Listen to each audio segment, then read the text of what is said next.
New day arising. Well, do we have a quorum? Yeah, do we have a quorum? Good morning. I'm Dick Whitworth, Vice Chair. I've been asked Secretary Valentine to open our meeting. She is in a mandatory meeting down at the General Assembly and will join us a little later in the morning. Would like to welcome as usual that we begin our meeting by standing and saying the Pledge of Allegiance.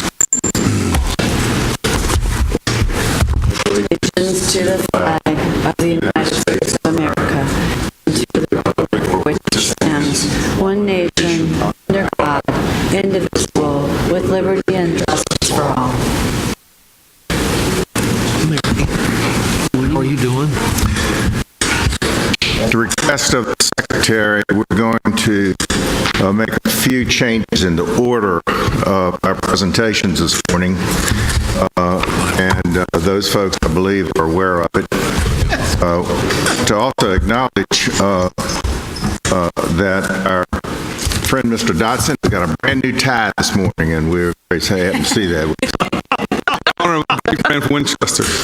That is recognition. I appreciate the color coordination. Exactly. Also, I wanted to say those that stayed in the Marriott last night, I'm sorry that you got a maximum of 5.5 hours of sleep last night between the late ball game and the early morning fire alarm. What are the odds that we would have 2 fire alarms in 1 year? Fire alarms in 1 year, great.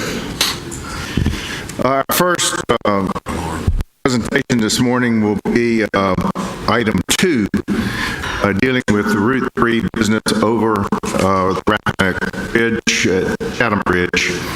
And Marcy Parker, who is the Fredericksburg District Engineer, will give that. Marcy, I've been advised by one of your associates in the Stanton District that you have a tiger paw on your diploma. And I do. I have a tiger paw on my diploma, and not the tiger paw that won last night. So thank you and welcome. I was super sad. Good morning, Mr. Whitworth and members of the board. I am Marcy Parker. I'm the Fredericksburg District Engineer, and today I'm going to give you an update when it comes up. I'm assuming nothing. So we have the Chatham Bridge Rehabilitation Project, is what I'm going to update you on, and also at the end request that you grant the commissioner the authority to sign a special use permit with the National Park Service that's necessary for the construction of the project. So I'm not sure if you have it on your screens. You do? Okay. You have it on your screens. I can keep moving forward. You know what? So chat, if you go to the next, do I advance you or do you advance you? Let's see. Did that do anything for you? The next. We're independent of you, Marcy, Okay. so you just tell us what slide you're on. Okay, we're on the project overview slide, so slide 2. Okay, so Chatham Bridge is on Route 3 business and connects the city of Fredericksburg and Stafford County over the Rappahannock River. The $23.4 million project will replace the superstructure of the bridge and repair the substructure, thus removing the weight posting that's currently on the bridge. So due to the condition of the current structure, we did advance the project by 9 months, and it advertised last week. The bridge will be closed during construction in order to complete it more efficiently and in a shorter amount of time. So let's see if I'm working now. Let's turn it around. Here we go. All right, so the next slide is a schematic of the project. The current...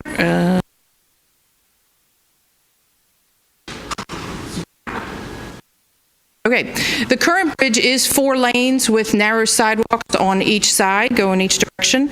And the new bridge will also be 4 lanes, but it will have a separated multi-use path on the downstream side. And that path will connect to Stafford County's Beaumont Ferry Farm Trail system. And the bridge will also have a scenic overlook on that multi-use path for folks who want to stop and take pictures of the beautiful railroad bridge that's just downstream.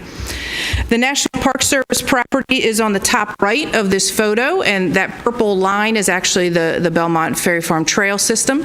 So the park is part of the Fredericksburg and Spotsylvania National Military Park. Chatham Manor sits on that piece of property, and Chatham Manor played a vital role in the Civil War as the Union headquarters, hospital, and soup kitchen during the Fredericksburg campaign. Just thought we'd educate you a little bit on something non-transportation related today. So the next slide goes into the project schedule. As I mentioned, we did advance the project 9 months, and when we did that, we had to take out of the project and do a separate project with that. That project is complete. The utility relocation is now underway and will be complete shortly. The project did advertise last week, as I mentioned. We anticipate coming before you in April for the project award. Then in late May, we will close the bridge to all traffic, and about 16 to 18 months later, we will open the bridge back up to traffic. And then we have several months after that to complete the project because we have numerous substructure repairs to do on the bridge. So as I mentioned when I started, I'm also here to ask your approval to authorize the commissioner to sign a special use permit with the National Park Services. And this special use permit will give VDOT permission to enter upon the property and use the property for access, staging, and construction during the project. The National Park Service has already signed this permit, so the final step is for the commissioner to sign it. And tomorrow, Ms. Lori Snyder, our state right-of-way manager, will present you the resolution for your consideration because I cannot be here. And if you have any questions, I'd be happy to answer them. Any questions of Ms. Parker? Thank you, ma'am. Thank you. Next agenda item will be Angel Deem on item 3, which will be environmental division overview. Hi, Angel. Good morning, Mr. Whitworth, members of the board.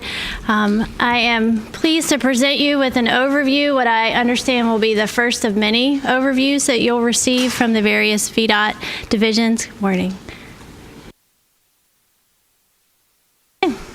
So the environmental division was established at VDOT in 1971 as the agency decided to rename its landscape division and call out resource area for the agency. We were originally centralized with 80 employees here in the central office. I'm sure you're familiar with VDOT's mission, established a mission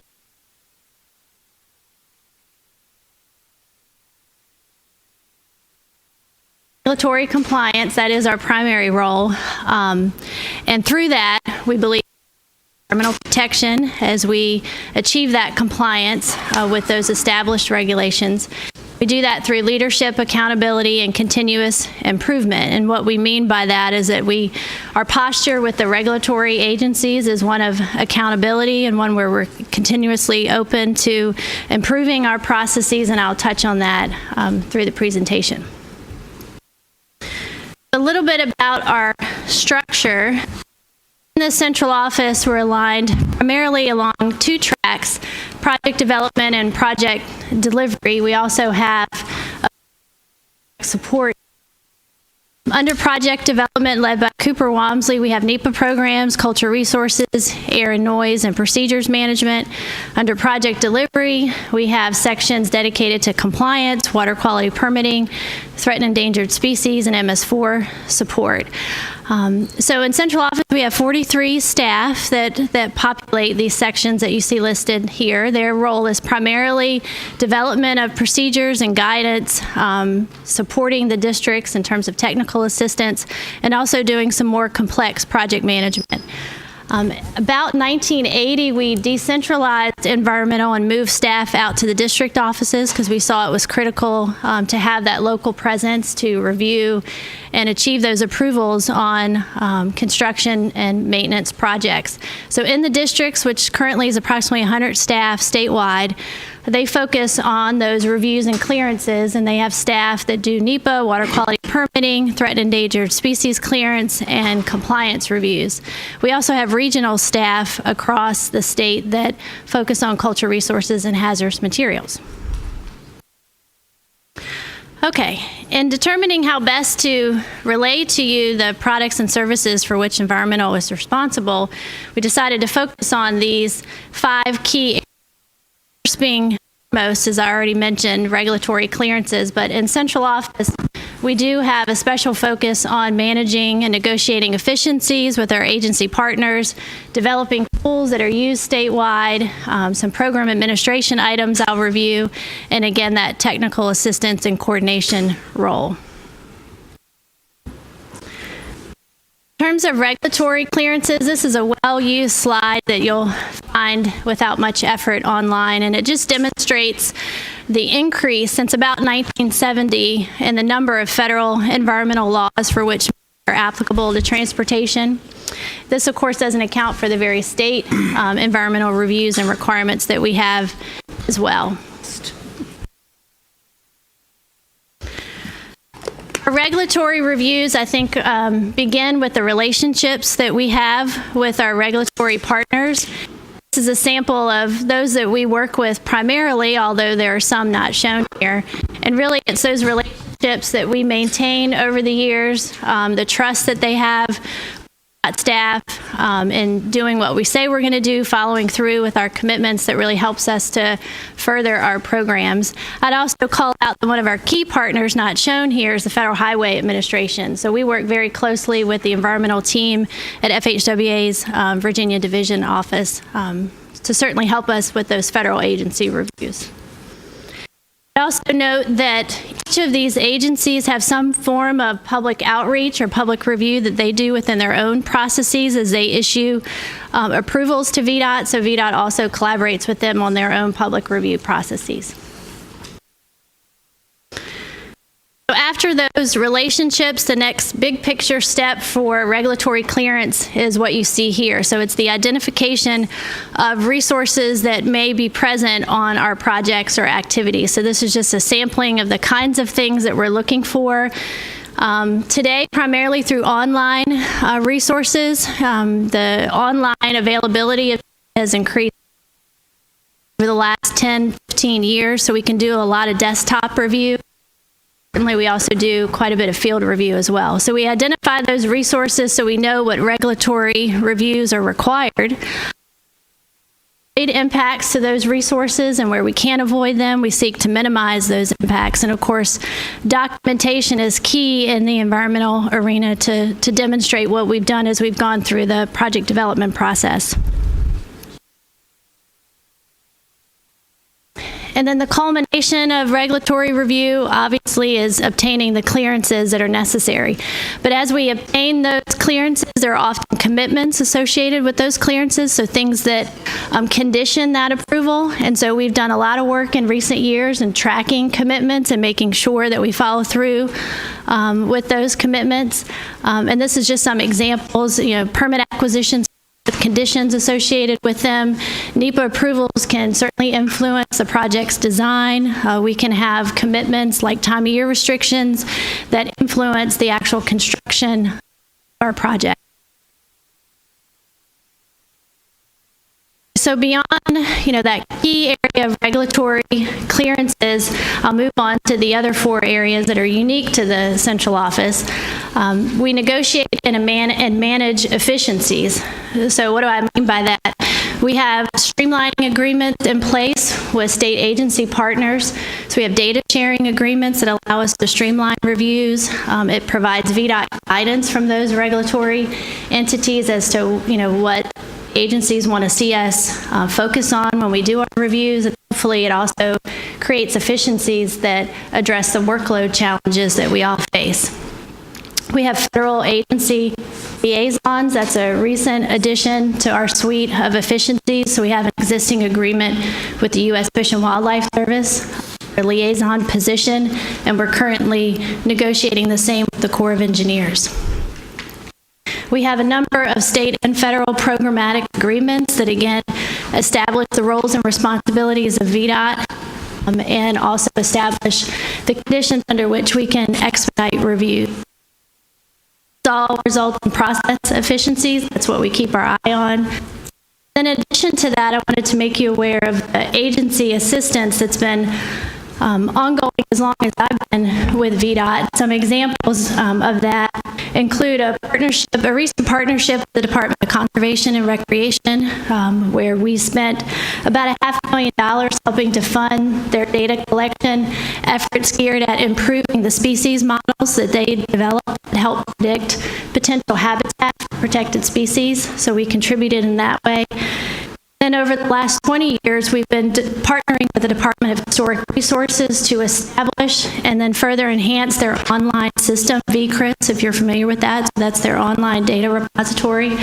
So we spent about $2 million to date helping that agency continue to improve that data source.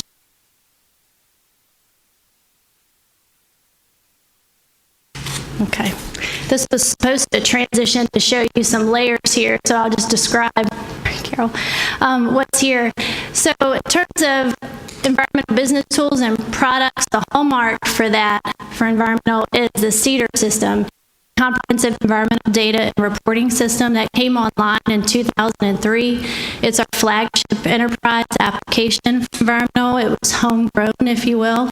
We've had a long-standing partnership with our Information Technology Division to establish that system and to keep it relevant and up to date. It was developed with federal planning dollars, and so we've been able to share the CEDAR application across other DOTs. We demoed it many times over the years. Alaska DOT is currently using it. We're negotiating with Wyoming DOT.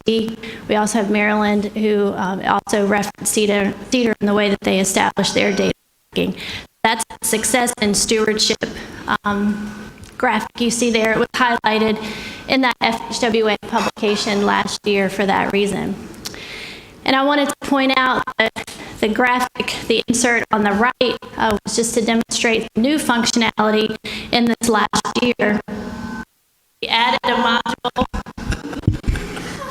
for facility compliance, which is a great enhancement to primarily track project reviews and actions that are See if we can get some sound here. Some sound issues here. Working. I assume our listening audience will need to hear. Take just a break. We got a big fan club out there. Go sit at Shep's.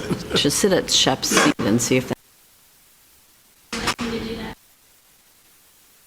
Even though it's, I think this would be working. I think they're talking about. Working on. They are. Should be good now. Try your mic again. Yeah.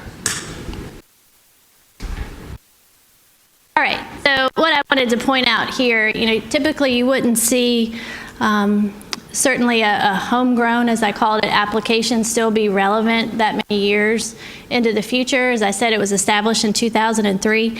But I believe the reason it is still relevant and highly functional for the agency is that we've continued to nurture it and extend its functionality. So this year we added on facility compliance. So now we have consolidated tracking at all the VDOT facilities to ensure they're achieving environmental compliance. And that's something that we've been able to do through partnerships with, again, our ITD division.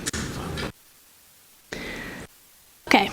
In terms of program administration, we have a group dedicated to that, and these are some of the things that that they take care of for environmental. We developed environmental memoranda, very similar to the INIMs that you may be familiar with our engineering divisions. So this sets forth guidance and requirements, not just for environmental staff, but also for other staff within the agency that participate in environmental reviews or are responsible for the outcome of environmental reviews. We also, like the rest of the agency, invest a lot of effort into performance metrics and tracking. We have a group that is focused on General Assembly reviews, so they're very busy right now, as well as those federal regulations.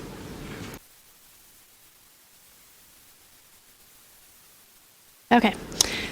So a slide just to show some performance metrics charts that we review. So not only are we looking at on-time delivery with our current advertisement schedule, but we're also looking over periods of time across our program area. So if we see an increase or a dip in our performance in a particular program area, we have resources to assess that and determine if it's an acute problem, if it's a training need, or if it's a trend that we just need to adjust our program guidance accordingly. And lastly, in the area of technical assistance and coordination, our staff here in the central office serve as a subject matter expert resource for the district staff. So we have folks with a lot of experience, for example, in culture resource review, in the development of complex NEPA documents, water quality permitting, so that they can assist those district staff as they're doing their project reviews and clearances. We also have specialized staff. So what I mean by that is there's no redundancy out in the districts with this expertise. So air and noise is a primary example. We also have staff dedicated to our Chesapeake Bay TMDL requirements as part of our MS4 permit. We have staff that serve as a technical advisor on the team for design build and P3s. So their primary focus is to ensure that all of those reviews are analyzed in the design build and P3 documentation. Spend a lot of time developing tools and refining tools for locally administered projects to ensure consistency statewide. And we're very active in the area of environmental research. So a lot of the research that we've partnered with our research council on has actually helped to inform and enhance our role within the agency. I just have some photos of environmental staff in action. That's all I have. Yes, Mr. Brown. I did have one question. We talked about all of our coordination with the various agencies, especially on environmental issues. I know it has not been an issue in recent history, but I know that if you look at the long history of transportation, issues around equity and environmental justice from the context of road routing have been concerns. I didn't know, is there a process or a step that we take when we're deciding to approve new routes to make sure that there's not a desperate impact on diverse or low-income communities? Yes, absolutely. And that has been an area of emphasis at the federal level for some time, as I'm sure you're aware, starting with the Environmental Justice Executive Order, probably a decade or so ago now. So there's a lot of work that goes into that NEPA document review in the area of EJ or environmental justice. We work closely with Federal Highway and EPA, the Environmental Protection Agency, to establish the way in which we identify first low-income and minority communities, and then to assess whether or not disproportionate impacts have the potential to exist. And currently, I know at the state level, we're also looking for some state reviews that would complement those federal reviews. Do we use the EPA EJ screen product, or what do we use here? Sure, very similar. We don't use that online screening tool because we've worked directly with EPA staff and Federal Highway to establish a methodology for how we calculate the identification of communities and then how we assess impacts to those communities. And we've memorialized that in guidance that we use on those NEPA studies. Very good. Thank Yep. you. Other questions, Ms. Hines? Thanks, Mr. Chairman. So, April, I'm a little curious how much policy guidance in this area has actually come from the CTB. So are there specific policies, say, on cultural resources or environmental justice that this body has promulgated, or are we mostly relying on the federal programs? Primarily the federal programs, and we like to remind folks that we don't establish policy. It's this board that establishes policy, so we issue guidance and program requirements to adhere to whether it's state or federal requirements that are established or policies that this might pass. So I just wonder maybe at some point we could get a list of what actually exists in our policies that intersects with the work that you... Existing CTB policy? Existing Okay. CTB policies. Sure. Policy intersects with environmental review. With the environmental work that you do. comments, questions? Yes, Mr. Tung? Thank you. Thank you for your presentation, Ms. Deans. I read an article, I think it was in the paper last week, regarding, I think it was the construction on the Chesapeake Bay Bridge Tunnel that may have caused some disruption. And there was a comment, I think it was by a state, I think it was a VDOT employee, commenting on how the regulatory environment regarding those protections have changed significantly in the last couple of years. Is that something that's under your purview, or? Yeah, so that was in reference to the Hampton Roads Bridge Tunnel project. Okay. So there's an existing population of migratory birds that utilizes the south island of the HRBT. So as part of that NEPA review, we underwent a 2-year review process to assess potential impacts to the birds and any mitigation that would be required. So what they were referencing was an order for the U.S. Fish and Wildlife Service determination of mitigation. Thank you. I noticed with the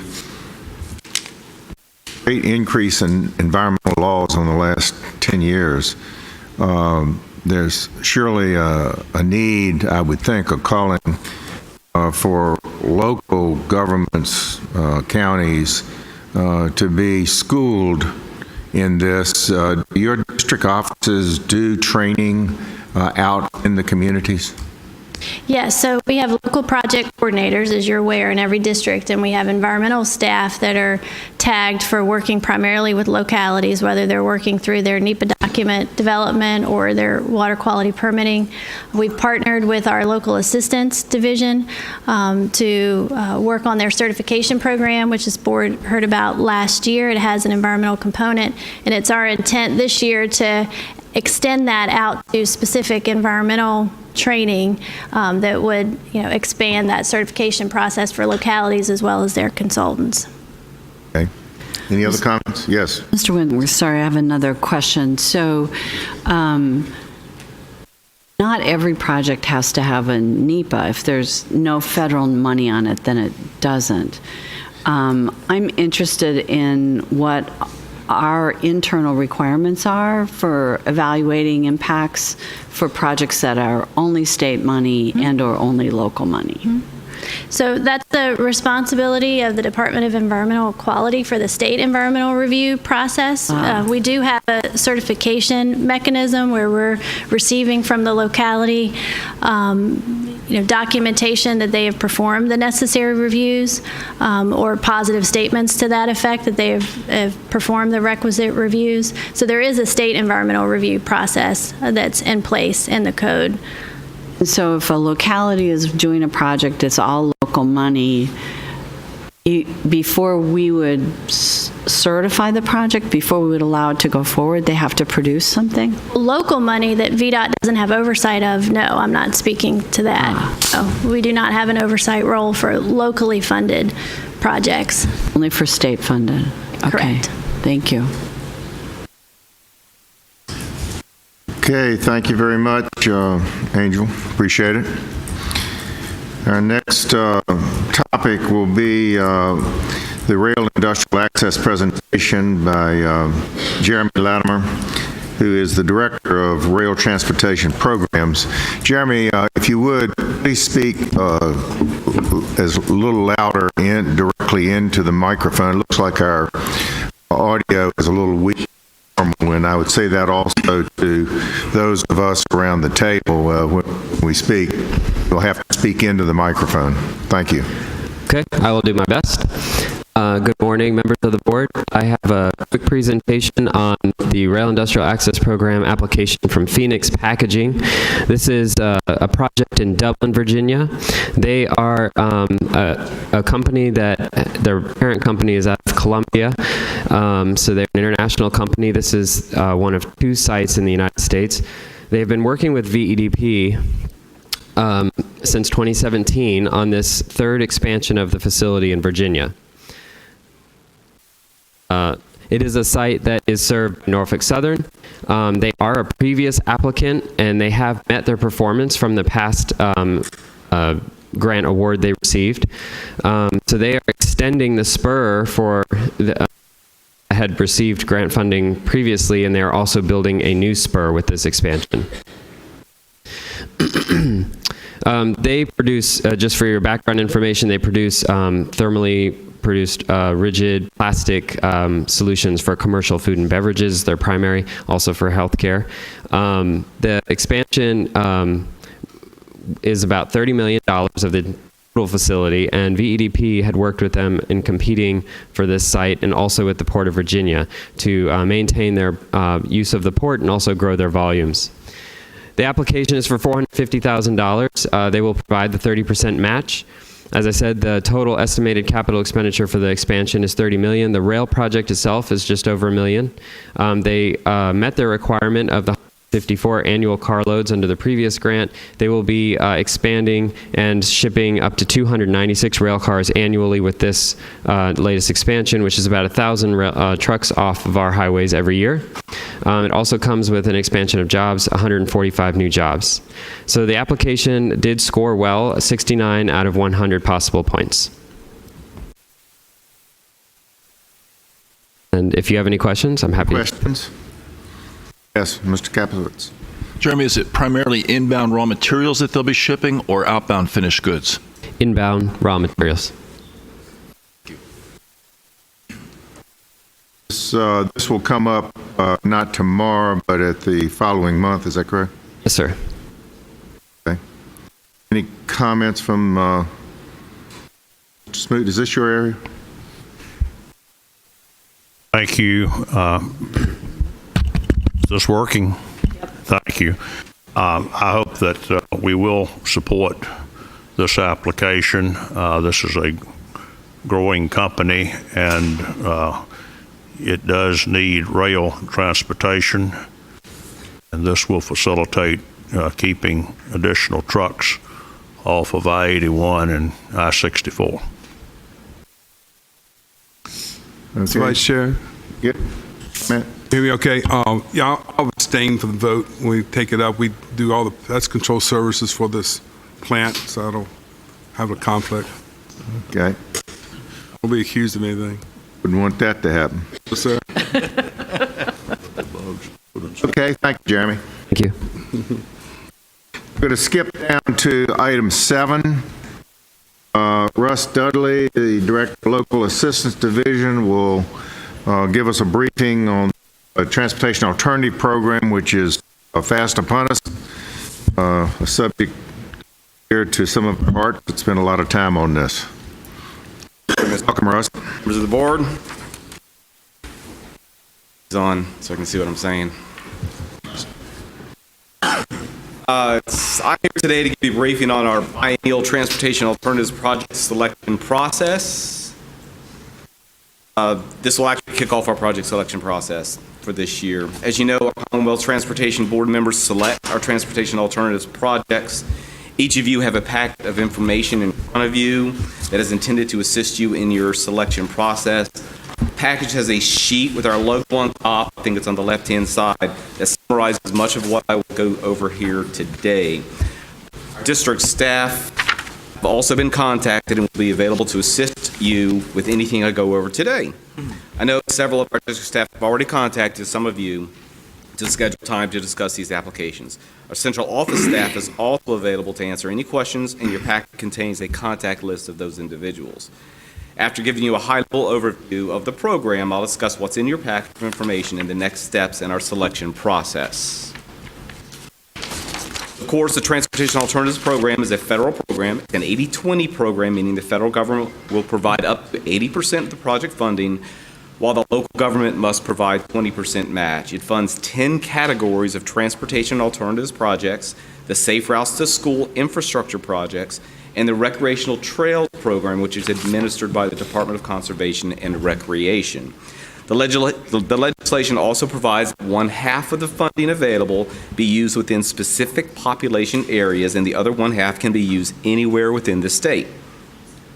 Population areas are communities with populations under 5,000, those with populations from 5,000 to 200,000, those populations with communities with populations over 200,000 within TMAs, transportation management areas, our MPOs within the TMAs do select the projects using funding available for the population areas over 200,000. Oftentimes, their district staffs will coordinate with both the district members, CTB district members, and the MPOs concurrently to aid in the project selection process. Each district member is allocated $1 million per year, so that's $2 million for the biennial cycle, to make their project selections, and those allocations from the funding available statewide. The secretary and the at-large members complete the project selection process after the district members select their projects using the funding available for the population areas and any remaining statewide funding. Those selections are typically completed during a meeting with the at-large members after one of our CTV action meetings. These are the 10 transportation alternative project categories.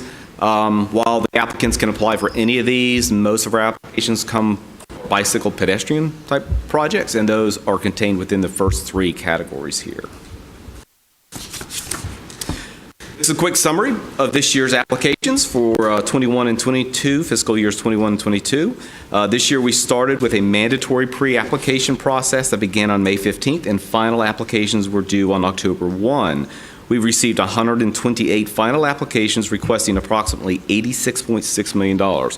For reference, last cycle we received 134 requesting $66 million. The 2-year cycles, we have approximately $41 million after the set aside for Recommendable Trails program and the removal of the about $508,000 that are going back to replace the donor districts that we had because of the rescission. And the MPOs will be distributing approximately $12.5 million of that total. The average request was $677,000 this year. This is the information that's in your packet. The most important, of course, in your packet is the listing of application summaries. The summaries are separated by district, I believe they're on the right-hand side, and include a detailed project description and the average project scores. If you've been involved in the selection process before, you might notice that the project descriptions are a little bit more detailed this time, and we hope that's a little more helpful than they have been in the past. They've been quite short in the past. You're welcome. The summary form also includes the name of the project, total cost of the project, the current funding request, which is in bold, that's important, and the total anticipated request for TA funds, so they may be coming back for more funds later, and the population area that the project is in. I'll go over the rest of these items as I move along, but first I'd like to touch on our CTB selection process, our policy. It's pretty simple. Selected project shouldn't receive anything less than 50% in the application. The requested amount is $200,000 or less, and the request will fully fund the project. We ask that the project be fully funded. We do strive to get all our projects to under construction within 4 years, and if they do not get to construction within 4 years, they may be subject to deallocation, and I'll touch on that here at the very end. As I previously mentioned, your first item in your packet is the application summary, which contains the application scores. This slide provides a summary of the criteria that is used when the applications are scored. We always have three staff experienced with transportation alternatives projects score all the applications. One of those individuals always comes from the district from which the application is from. All applications receive an average score, which is based on total funding, project concept, transportation network improvement, the project's readiness to proceed, and the locality's ability to administer the project. VDOT will not be administering the project. For reference, the average score this year is 188.7. Existing projects also get a priority ranking based on the readiness of the project to go to construction. So 1 is a project that's just to go to construction, and 6 is generally a project that is still at the initial stages of project development. Your summary forms begin with existing projects that are in order of priority ranking, so those that are most ready to go to construction, and the new projects are behind those existing projects and are listed in order of score after the existing projects, as I said. Packet also includes a form we call district summary. This is the colorful sheet that's kind of long.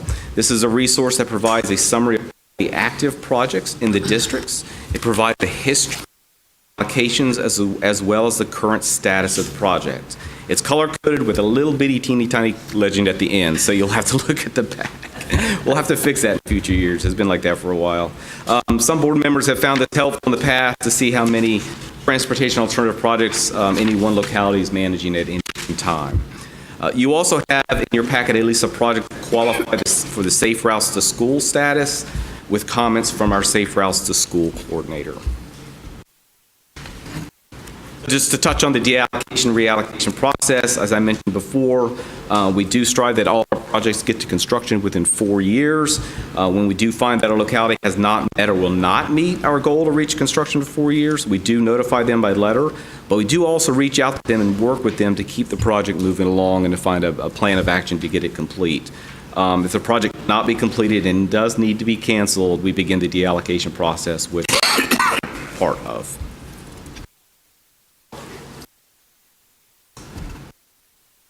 So these are the next steps in the project selection process. We're asking that we have district board member project selections by January 30th.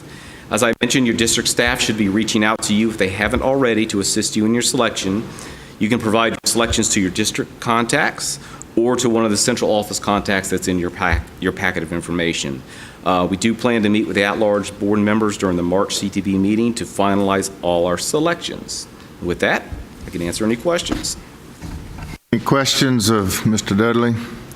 Russ? Sir.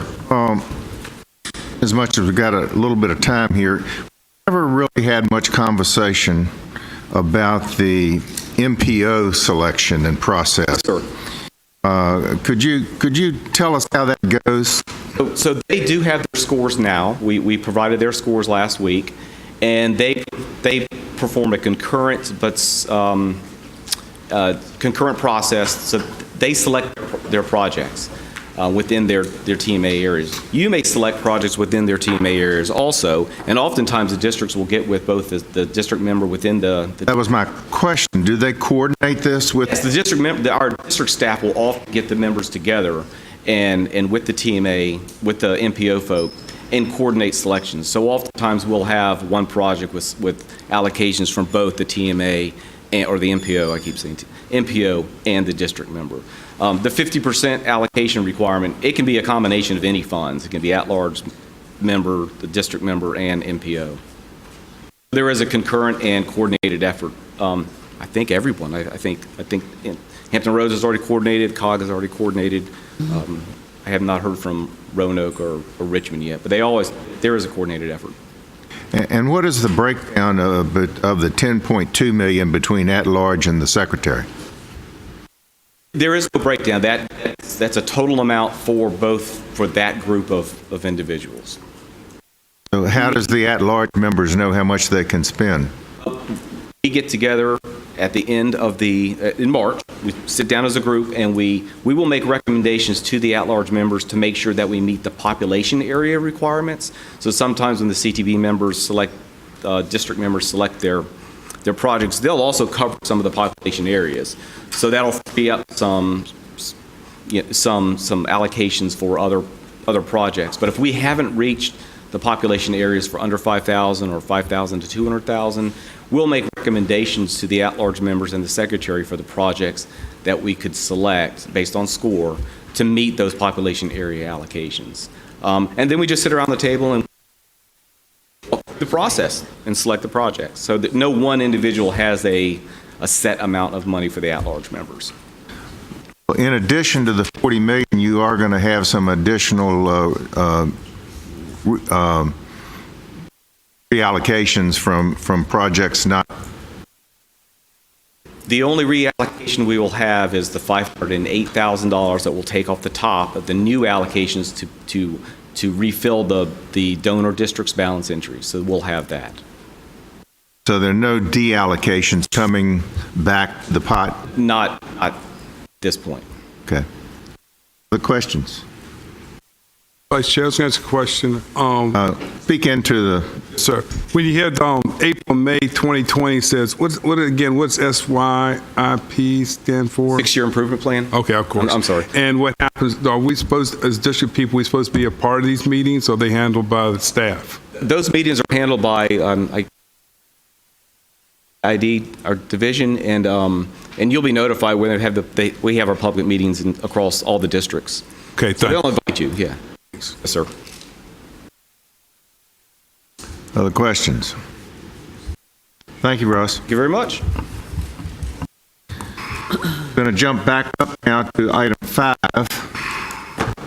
Jennifer DeBoer will be presenting the update on public transportation.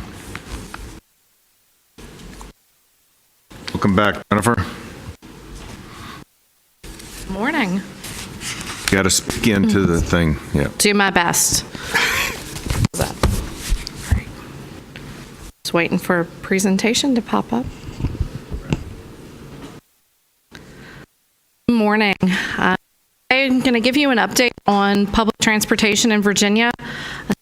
Some of the big efforts that we've brought to you over the past couple of years, ridership trends, our economic impacts of transit study that we just completed in our capital needs assessment. Just looking back at the last couple of years, we've been pretty busy in transit. I've been here before you many times talking about our merit transit reform package as we developed that methodology and brought pieces forward to you in the form of CTB policy. So we finished our capital program prioritization methodology and implemented that with our capital project funding in fiscal year 20.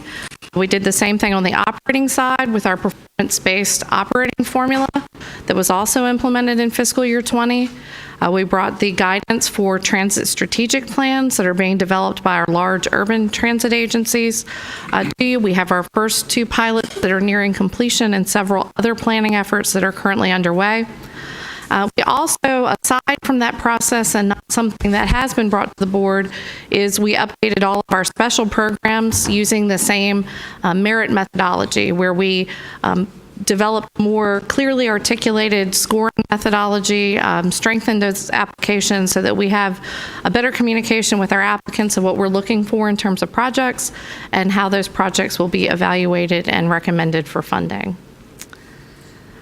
We've also completed a number of major studies and special initiatives. Last summer, we brought you the Virginia Breeze Intercity Bus Expansion Study, building on the success of our initial route on the I-81 corridor. We are working currently to launch 2 routes for expansion. We expect that service to begin later this spring and are working on some other expansion opportunities for the Virginia Breeze service. We completed a coordinated human service mobility plan that identified priority areas for our human service programs. We developed that plan in partnership with not only those human service transportation agencies, but also the state agencies that are directly responsible for social services, healthcare, and veterans affairs. We completed an integrated mobility plan outlining our goals in and strategic and targeted steps for us to more innovation systems. Notably, we're working on a couple of autonomous bus and autonomous shuttle projects that are underway. We've launched a program to fund battery electric transit buses. We have the first of those buses that'll be arriving in Virginia here in the next couple of months, and we're working on the deployment of battery electric technology in other transit systems as well. Those are changes into operations that will help reduce long-term operating costs and also reduce greenhouse gas emissions from our transit fleet. All very significant studies and initiatives that have helped contribute to the overall efficiency and effectiveness of transit in Virginia. The last 2 items on the slide are studies that we've recently completed: our economic impacts of transit, which is a statewide study, and also our transit capital needs assessment. I'll touch on both of those studies in more detail in a minute. First, I want to talk a little bit about ridership.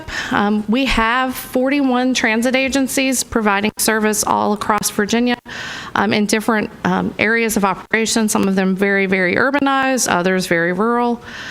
For most part, ridership's been pretty steady or declining, but we're really starting to see things here in Virginia take a turn.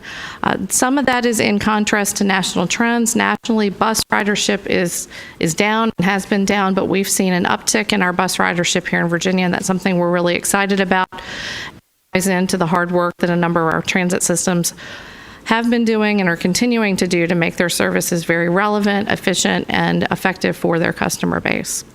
So if you look at overall, in terms of ridership, in 2019, we had 172 million riders over the course of fiscal year 2019, accounting for 1 billion passenger miles traveled. So on any given day in the Commonwealth, that's about 470,000 daily riders and 2.7 million passenger miles traveled. So transit is a significant portion of Virginia's mobility economy. When we look at trends, we have 41 systems. 17 of those systems showed an increase in their ridership between fiscal year 18 and fiscal year 19. Those 17 agencies are represented in the graph on the screen. I want to point out 3 in particular that are on the right-hand side of that graphic. Blacksburg Transit has seen a double-digit ridership increase. They've done a considerable amount of work on their system in terms of optimizing their routes. They were recognized by the American Public Transportation Association as a 2019 outstanding transit system for that year. They're working very hard to provide good service for their community and for Virginia Tech. There's been a lot of conversation about Greater Richmond Transit right here in our backyard. They've seen a double-digit ridership increase between fiscal 18 and fiscal 19 as well, largely on the back of the work that they have done to redesign their system and to deploy high-capacity. And finally, the last bar on that chart is Suffolk Transit, and they're a little tiny system that provides service. I think they have about 6 routes in the city of Suffolk. They're really providing very targeted, community-based transit. They're growing. They're working hard to make their service better. Recently, as part of being part of that Hampton Roads region, they voluntarily decided to complete a transit strategic plan. They're not required to by the code. So they're actually the first one to finish their strategic plan, and they're optimizing their routes, so we expect to see more good things out of Suffolk Transit in the year to come. Shifting gears a little bit, in 2019, we did kick off a study where we wanted to try to capture the economic impacts that transit has specific to Virginia and specific to Virginia's economy by virtue of having transit available as a travel option. So if we look at that from a big statewide perspective, transit supports over 28,000 jobs, creating $1.9 billion in labor, $3.5 billion in gross state product each year, resulting in $607 million in tax revenue. So this is an annual assessment based on data from 2018, so it doesn't account for the ridership increases we've seen in 2019. So when you take that, contrast it with the investment that we're making in transit, every dollar of public investment in transit in Virginia is generating $2.90 activities. So it is having transit, and having that available as a transit option, travel option is having a huge impact on Virginia's economy. The benefits aren't limited to that economic activity. The presence of transit also has some additional qualitative social and economic benefits that we can monetize. These are not necessarily an additive to the numbers of economic impact, but can show you the return that transit brings back to the Commonwealth in terms of travel time savings, income that is afforded individuals that otherwise would not be able to work if they did not have access to jobs via transit, and savings related to emissions, fuel consumption, and overall benefits to the environment.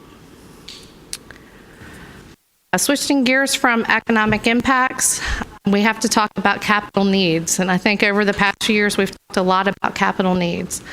Each year, when transit agencies put together their requests and their applications to DRPT for funding, we require that they also provide us a 5-year look ahead or 5-year capital budget.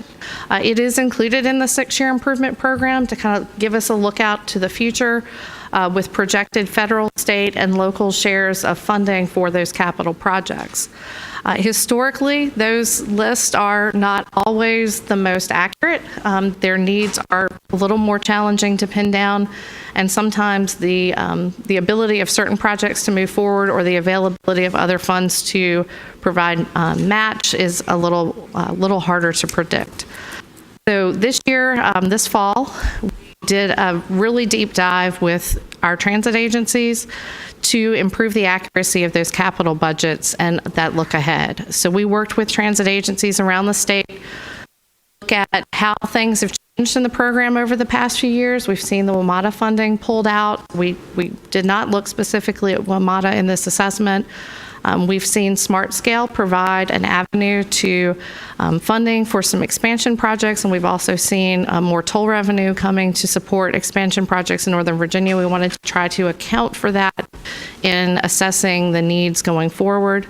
We also reassessed our revenues. Over the past few years, we've gone through, we've cleaned up our projects. We've had a balance of deobligated funds that has now largely been allocated, and our capital bonds have largely been programmed to projects. We needed to take a step back and look at the revenue picture going forward in an effort to identify those projects that can realistically be implemented. Some of these conversations with the transit agencies were challenging because sometimes we see readiness of projects and availability of matching funds at a little higher level of scrutiny and accuracy than they do.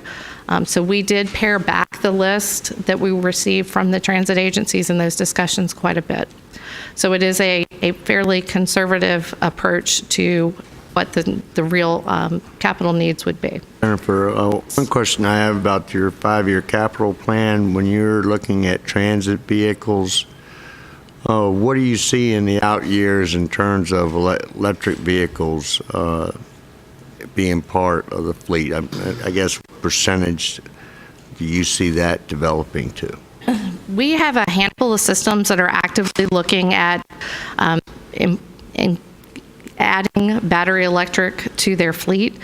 There is a considerable amount of infrastructure that's related to that. So in talking about battery electric transit buses, we also tend to talk to the transit agencies about the ability of their facility to accommodate the charging infrastructure and their plans for funding the charging infrastructure. So we're seeing some of that coming in with some additional transit agencies looking at battery electric into the future.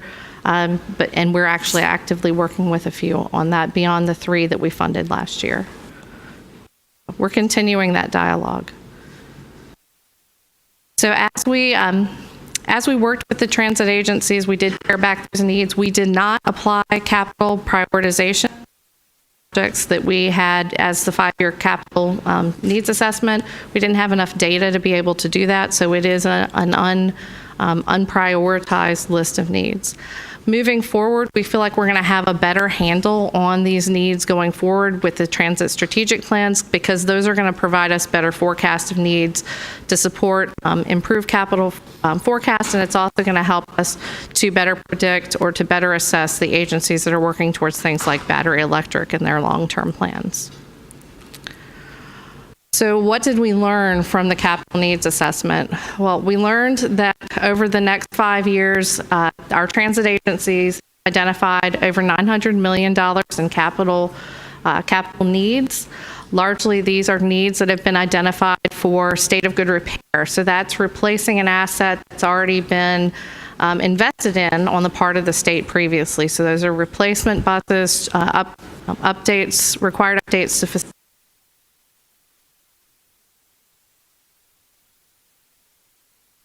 Layer that with our available funding on the graph. The line, the teal colored line, represents the needs. The tan piece of the bar chart, those are the funds that are controlled by the transit agency. So those could be federal funds that are received directly by the transit agency or local share. So we've accounted for the budgeting of those local funds and the commitment of those other funds to help fund these documented needs. The navy blue part of the bar is the anticipated revenue that we have in terms of state-controlled capital funds, and that's a combination of both state and federal funding.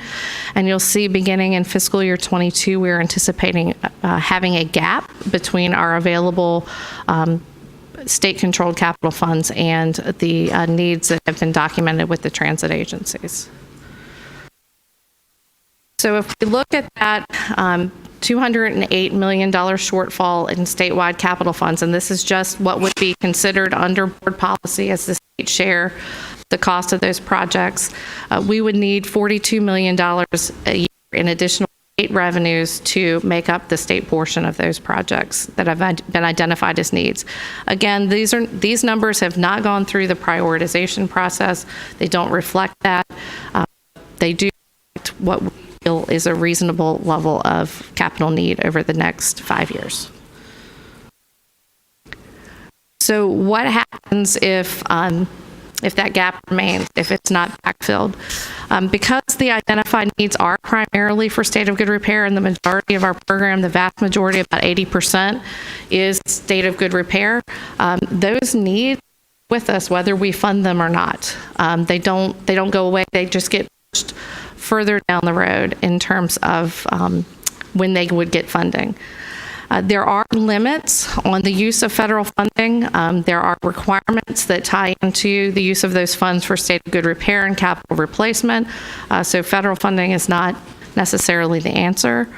We can use our prioritization program to direct the timing of funding, and you saw us do that with our fiscal year 20 program, where we had some vehicles that weren't quite at their useful life that we elected not to recommend for funding in fiscal year 20, knowing that they will come in an application in fiscal year 21 and be prioritized higher for funding. So that doesn't reduce the need, but it increases our backlog of unfunded needs over time if we're not able to fulfill those needs. The board, under the policy for capital prioritization, can redirect funding from major expansion project, that's 20% of the available capital funding, to state of good repair, but that is not really anywhere near close to enough to the state of good repair needs. We'd still have a significant gap just looking at state of good repair, and we would lose the opportunity to fund some very worthy major expansion projects. So in the end, should nothing change, more financial burden would fall on our local agency partners, which would have to make some tough decisions. And we had a conversation about this in subcommittee this morning. Transit is typically funded out of general fund revenues at the local level, and so that means those transit needs are competing with fire and rescue and other local needs for additional resources. And so local governments would have to make hard decisions to transit or to reduce or cut transit services for their communities. Jennifer, just in the nick of time, the secretary and the assistant has come in with news of probably $208 million coverage. It's a good thing, because following this, Mr. Williams was going to give a speech. So, Madam Secretary, we are now at the end for questions from Mr. Burrell. A question, Madam Secretary. Mr. Yates. Morning. Morning. Jennifer, really good report. I think it's excellent to mitigate congestion. It's good for the environment. But my question to you is, why is Virginia doing so well? Why are we bucking the trend? How are we doing it? And can you share those results with other states to help them? This is a great thing. That's a great question. In fact, I was able back in November to go the AASHTO, which is the American Association of State Highway and Transportation Officials, has a Council on Public Transportation and a multi-state transit technical assistance program. I'm on their steering committee. And so I was able to give a presentation at their winter meeting in November to talk about what we're doing with specifically the requirement for transit agencies to develop strategic plans and the requirement that they look at their routing and their systems for efficiency and increased ridership on that periodic basis. And I really credit the hard work that some of our systems did before it was a requirement to seeing that turnaround happen here in Virginia. Great. Thank you. Anything else? All right. Thank you. I know the presentation, so I know that it's really good. No, thank you very much. Thank you all for allowing me to be late this morning. I was presenting to House Transportation. It was only a little embarrassing. I was just so enthralled with what we were doing in transportation that Mr. Donahue had to come and hand me a note. The chairman was, Madam Chair was trying to hurry me along. I was chatting away about all these great things we're doing, studies, going through. And I couldn't figure out why anybody would want me to end the presentation, quite frankly. Sounds spellbinding. Mr. Donahue, would you say spellbinding was the word? Yes, yes. You get to raise. Trans presentation? Pardon me? You smart scale of trans. Oh, look. So I will just say with that, I got 2/3. So would you like me to end now? Madam Chair said yes. I did not figure it out, so I got to come be with you. I hope you got to the asking. Can I say that I think I set it up beautifully? I think I set up all the needs and where we were and what has to be done, right, Mr. Donahue? And yes. So anyway, I could not wait to get over here. So with that, thank you very much. Thank you, Mr. Whitworth. We're on the road, madam. Well, okay, I'm going to stop talking. Okay. Let's see. Now, is Mr. Nelson here? Okay, perfect. So are we on Mr. McLaughlin? Yes. Somebody I never see. I think we have some handouts that... Very good. Passing out some graphics. They are included in your packet, but as you'll see, since they're detailed graphics, I think it's better to have a handout. These handouts are also on our website. So for the public who may be watching, who may be interested, if you go to the drp.virginia.gov website, there's a Transforming Rail link, and at the bottom of that has a map and some service plans for both Amtrak and VRE, which I'm going to get into here in a second. Some of the subcommittee members already heard this morning. I assume that gave them some more time to think of some more questions they could pepper me with. So with that, very honored to be here. Very honored to be there as well on December 19th up in Arlington. Secretary Valentine, Governor Northam announced with CSX a $3.7 billion deal, covers over 350 miles of railroad right of way and 225 miles of track, service for VRE and Amtrak. As you can see from the pictures, it was a very exciting day. The energy in the room, those who were there, Mr. Kaskowitz, Ms. Hines were there, was a very exciting day to be there. So the major features, and again, handouts that Jeremy's thankfully handing out, thank you, Jeremy, are a little better graphics. Again, it includes acquisition of right-of-way on 3 segments from DC, Richmond, and Petersburg. Abandoned S-Line corridor, which ranges from Petersburg to Ridgeway, North Carolina, and the Buckingham branch from Doswell to Clifton Forge. There's also an infrastructure package that goes along with the deal. That includes phases, and service is also triggered by the phases as well. You'll see that in the various colors. The biggest infrastructure project, of course, is the $1.9 billion Long Bridge, which we'll have a little more detail about. I have briefed you, I think, last time I was in front of full CTB was last April. I have been briefing the Rail Subcommittee, but happy to answer more questions as we go along. Again, this will result in more VRE and Amtrak service, and the path forward in the future to full separation of passenger and freight service. Again, I mentioned the acquisition along the 3 corridors, 100 miles of right-of-way and 39 miles of track from DC to Richmond, that's DC to Staples Mill, along what we call the RF&P. 30 miles of passenger right from Staples Mill to Petersburg. That is an area that is a little more physically constrained, so we are working with CSX to determine in the next few months which parcels will be available to possibly construct track in that area. Again, I mentioned 170 miles of Buckingham Branch from Doswell to Clifton Forge, and the 75 miles in the... If you have any questions, feel free to ask me as I'm going along. Mr. Kaskowitz. Madam Secretary, thank you. Hey, Mike, can you speak to, I guess, our demand expectation for the S-Line and even suggest what time it might be for the implementation? So, question. I will state the $3.7 billion deal, over $3 billion is for infrastructure, but that infrastructure is from the DC to Richmond corridor, because that is where the current service is, and we need to upgrade those lines, frankly, to get people off 95.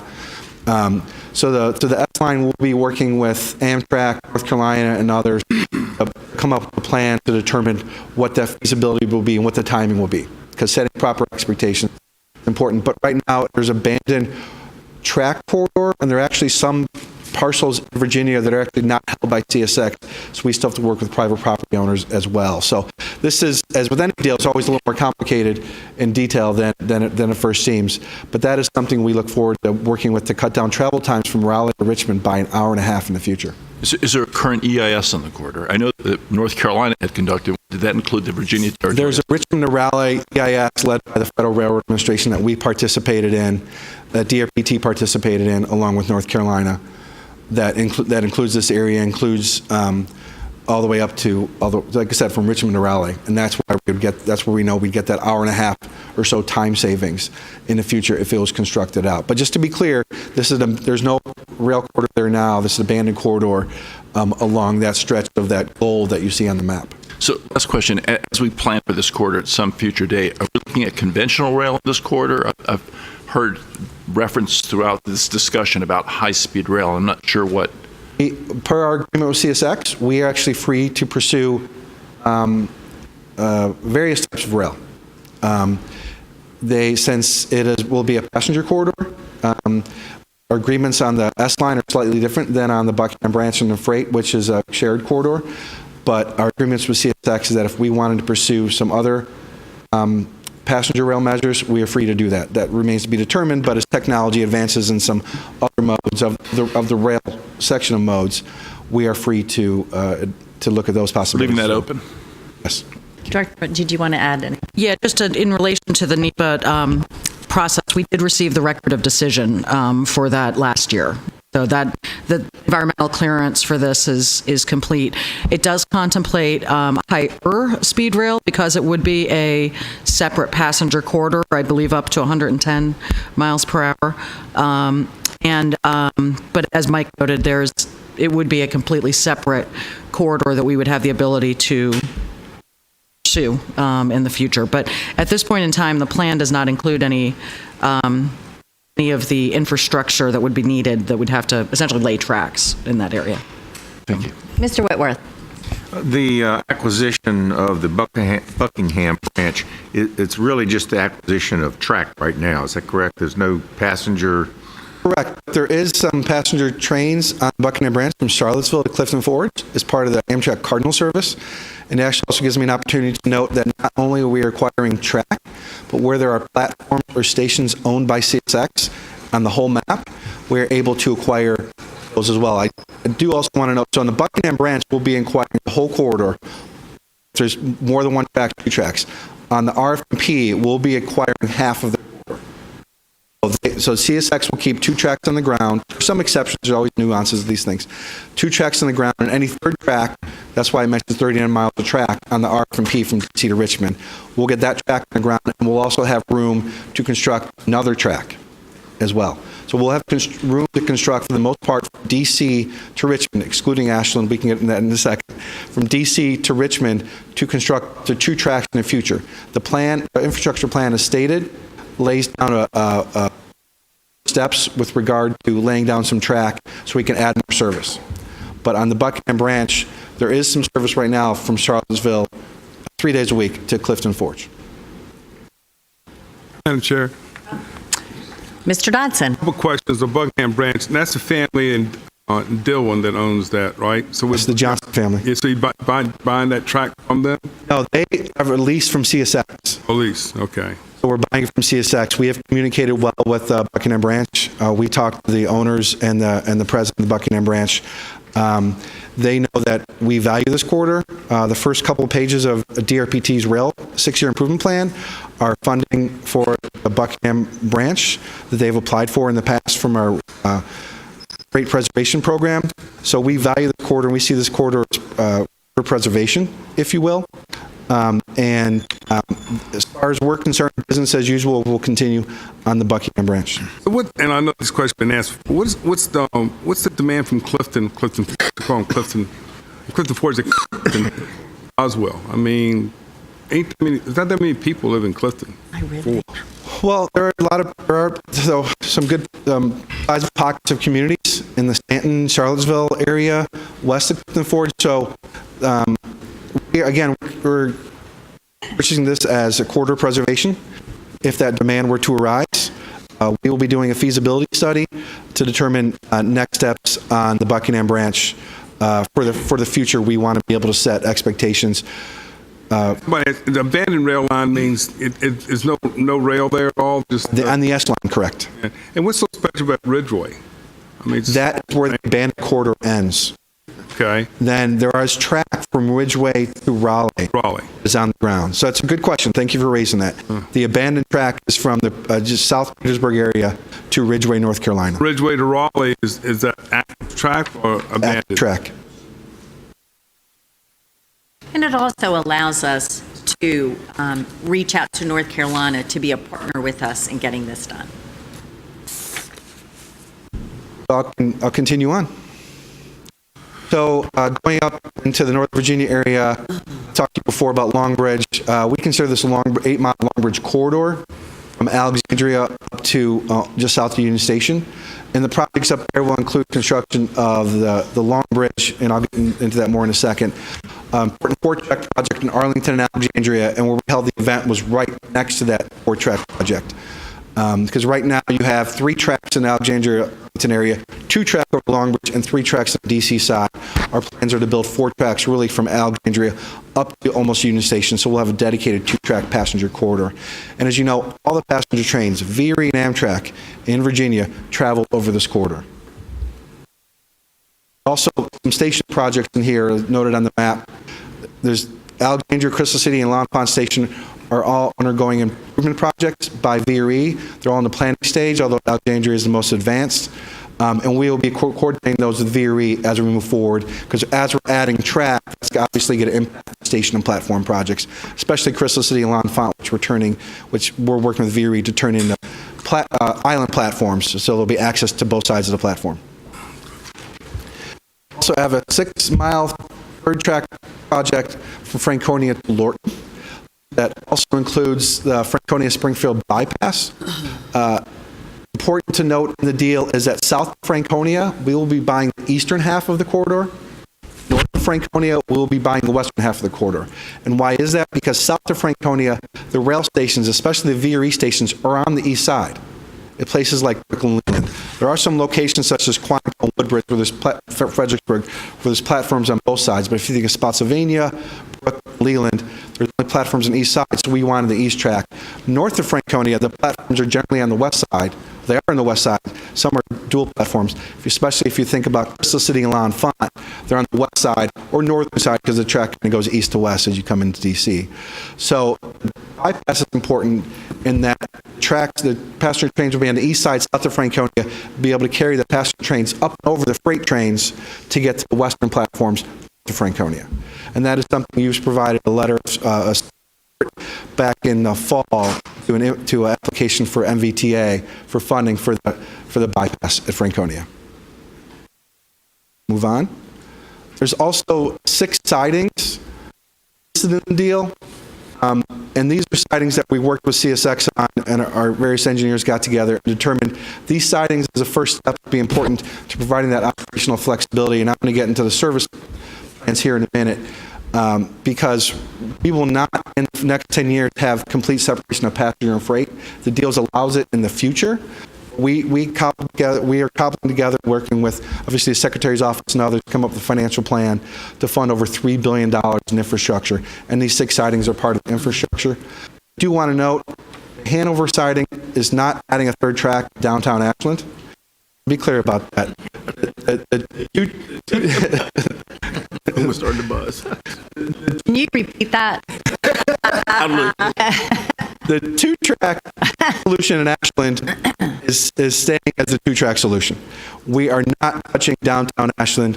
We are abiding by your wishes in the late part of 2017 by CTB resolution that 2-track will stay in Ashland. Actually, we're going to own one track. CSX actually going to own the other track. So, just for clarification, so can you explain what graphic represents there? So with the graphic on the right, sorry it's not as clear, we can get you some clearer maps. There are locations of the sidings of the VRE stations. Okay. So by siding, you simply mean that... Siding is an extra track. Right. So if you're adding a 3-mile siding, which freight trains are often 2+ miles long, could be up to 2+ miles long. The freight train could be sided to let a passenger train go through. Depending on the operations are that day, a train can be sided to let the other train go. So what you're suggesting here on all of these sidings is that,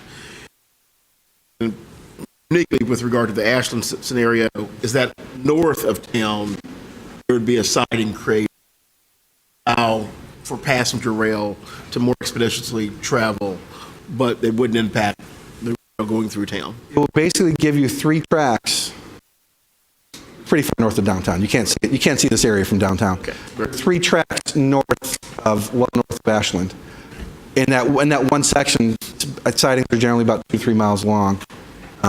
That allow, as trains come into Ashland especially, allow to decongest the Ashland area north of town.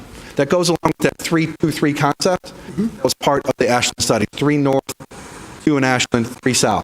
And we're abiding by that finding.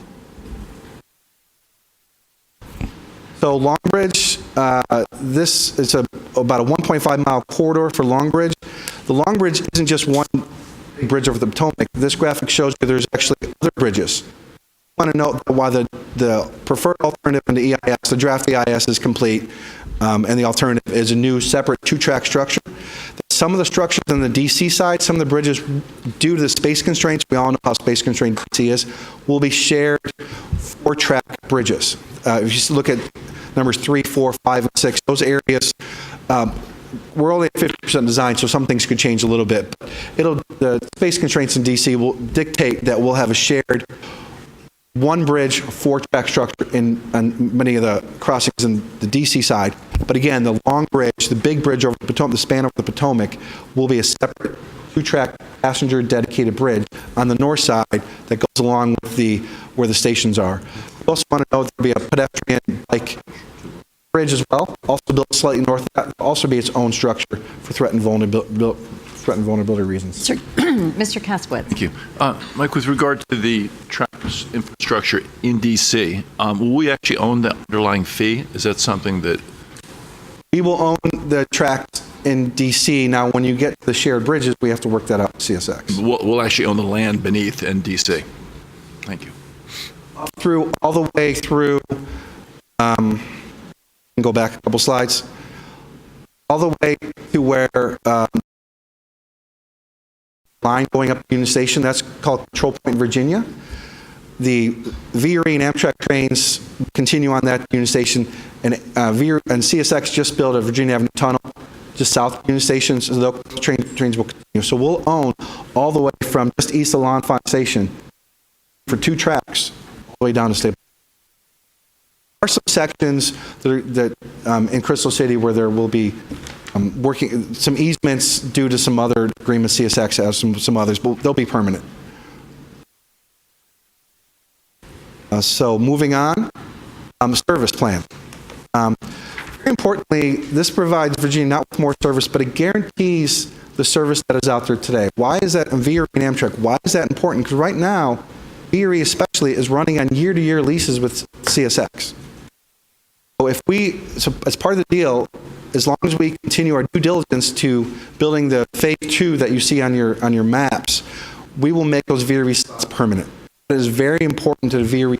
The day after this announcement, Director Mitchell and I presented to the VRE board, and look at their faces said it all. We told them this would make VRE permanent, if you will, on the Fredericksburg line.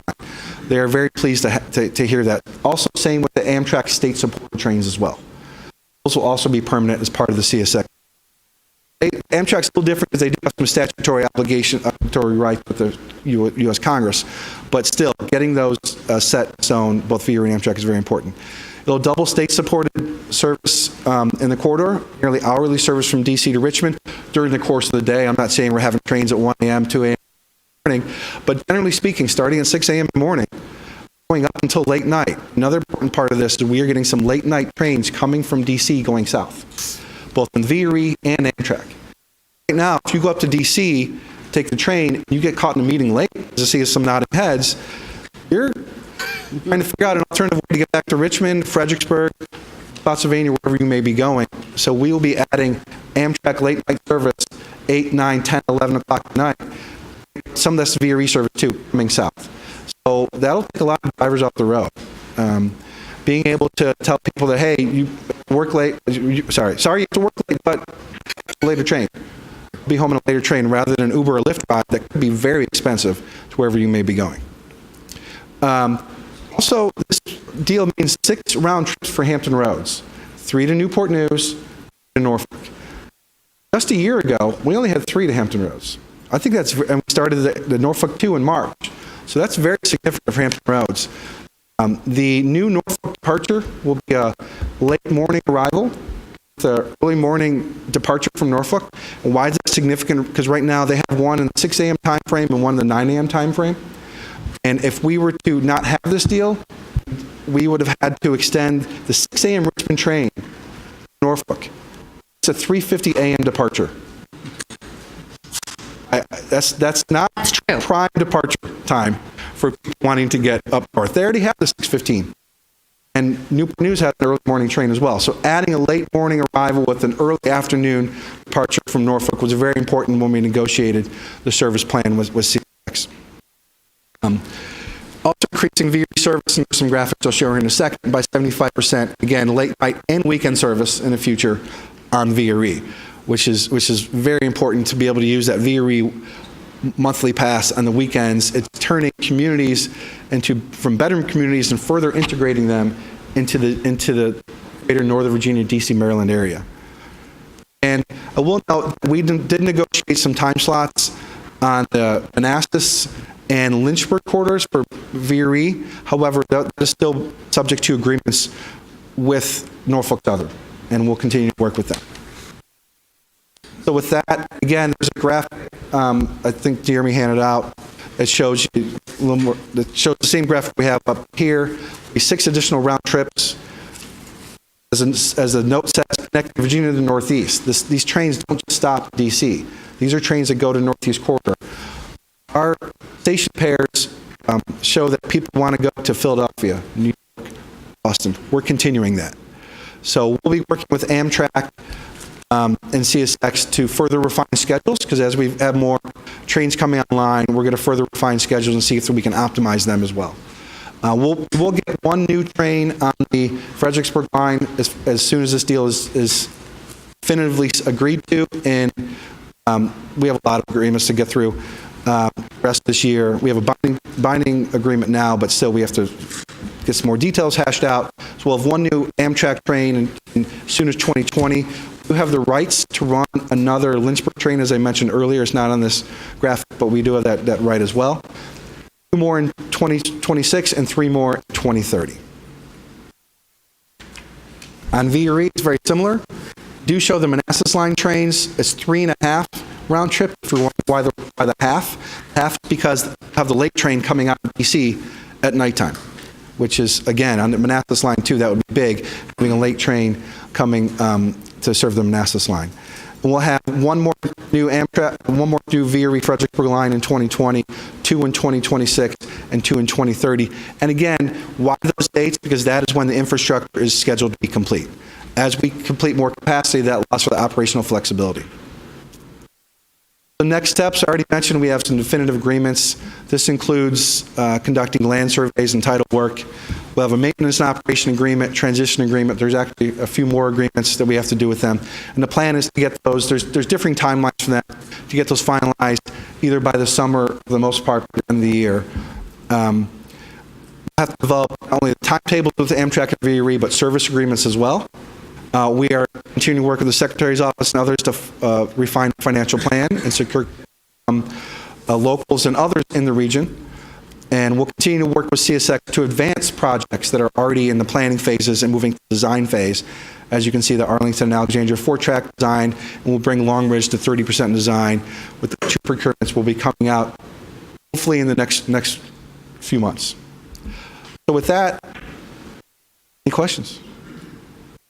Mr. Kasputz. Mike, with regard to the agreements that are still pending, does one of them focus specifically on dispatch? Yes. Yes, it does. There'll be a transition agreement that'll deal with the next 10 years as we're building this out. And then we'll have an agreement that when we own a dedicated corridor, dispatching as well. We will have, once the 10-year horizon is up, and assuming the project stays on track, we'll have a dedicated 2-track corridor from Alexandria into DC, and we'll have a dedicated 1-track corridor from Franconia north.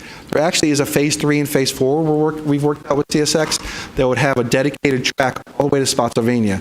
Why Spotsylvania? That's the end of the Fredericksburg VRE service.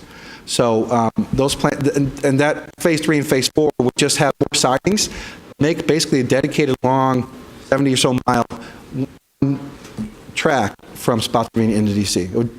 We call them tie-ins because you're just tying in the empty spaces on the map with the track. Mm-hmm. And that agreement contemplates that CSX will continue to do the dispatch on this line? The next 10 years. The next 10 years. And after that, we're separated. Until we separate. That's great. Until we separate into a logical point. And we have to work with them if the logical point is Franconia, Alexandria, places of that nature where we have dedicated track. I would like to state that we are working with Commissioner Britch and VDOT to discuss the construction and design as we move forward. And we look forward to working with them as partners in this. Also with VRE, DCT, CSX, Amtrak, a lot of various federal government agencies. There's a lot of partners that we'll need to work with to construct all these projects. I will just say that we were, you all had put together a timeline of what we have to get done in the next year, in particular the next 6 months. It is staggering when you look at all the pieces that went into this. But anyway, it's an incredible opportunity for Virginia. I will say that as we've been going through the negotiations, and in particular since May, because the teams have been working a long time on this effort, but really since May, and the effort that's gone into the service, which is really the return that we have for citizens. And was Nick Donahue and Mike McLaughlin, Corey Hill, spending a lot of time working on these service agreements and the times, and it was a huge part of this, because we could have built a bridge, we could have done all the infrastructure improvements and not been able to run a train until we were completely separated. And this allows us to phase it in with really meaningful times. So, if I can editorialize here for a second, I need to say that Secretary Valentine, Director Mitchell, Nick Donahue, John Lawson, others, the amount of time that have been put into this, governor's office, the governor, has been amazing. It would not have happened without that dedication. I've worked in other localities and regions before. The dedication that Secretary Valentine, Director Mitchell, and others have shown toward this is what made it happen. So thank you for those comments, but you... it was a true team effort, I will say. You have been our leader, and you have given us great guidance, and I look forward to continuing to work with you and the others here as we continue to move forward on this journey that has just begun. But it's an exciting one as we transform passenger rail and how that assists the economy of Virginia moving forward. Thank you. Thank you, Mike. Welcome, Commissioner. Glad to be here. Can I just say that my report this morning was so riveting and took up a little more time. Do you want to report back how yours went?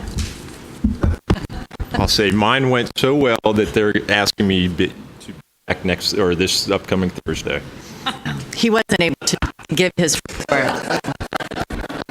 I said, how did it go? Anyway, I told him how exciting it was. It was riveting. Riveting, yes. Okay, let's see. It's 11:40, and I see Mr. Nelson's arrived. So would you like to go next? How are you, sir? I love great. I was a little too busy yesterday to say great. Oh, is that right? Yeah. Let's see if I can get everything working. Madam Chair, board members, good morning and Happy New Year. My name is Thomas Nelson. I am the, almost new Division Administrator for Federal Highway Administration here in Virginia. I've been here for about 6 months now, a little over 6 months. Previously was the Division Administrator for Federal Highway in our Kentucky Division. And then previous to that, I was the Special Assistant to Administrator Victor Mendez, as well as when they were both administrators for Federal Highway Administration. So definitely good to be here, Madam Chair, to present to the board. What I'd like to do is just give you all a quick overview of the Federal Aid Highway Program. Talk to you a little bit about the USDOT FHWA organization, our place in terms of the federal laws and regulations, Federal Highway Administration's role and responsibilities in working with the state partner and local partners. Also talk a little bit about the federal funding and where we are in Virginia. And then, as Madam Chair asked me to talk about, is the Routes Initiative, just giving you all a little bit of background on where we are with Secretary Child's initiative. And then I'll conclude talking a little bit about the One Federal Decision, also known as OFD, One Federal Decision process, and just kind of Virginia's place in all that.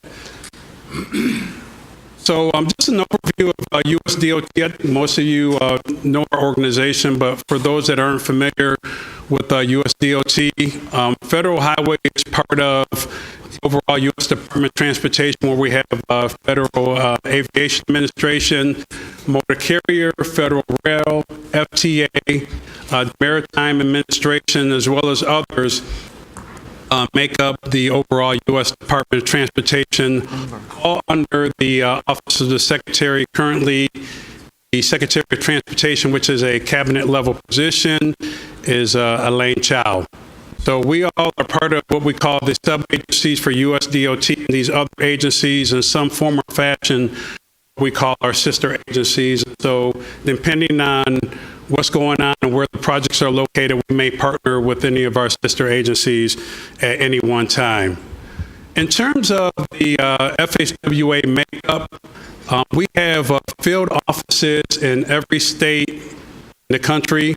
We also have what we call our division office in District of Columbia, as well as Puerto Rico. So overall, there are 52 division offices. And you can see here where the red star is in Virginia. I am located in our state capital, just down the street, probably about a 5-minute walk away if I'm hustling. Still 5 minutes.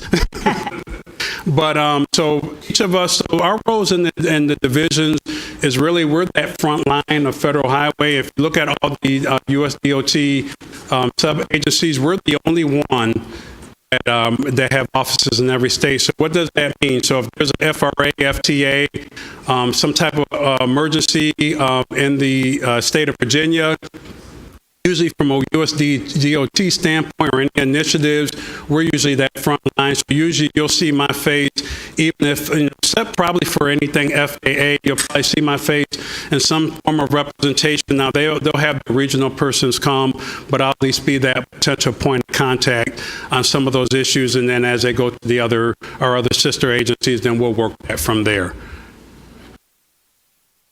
Here's our division organization. Again, I am the division administrator for our Virginia division. Wayne Fedora is my deputy division administrator. Wayne's been in Virginia for about 8 years now.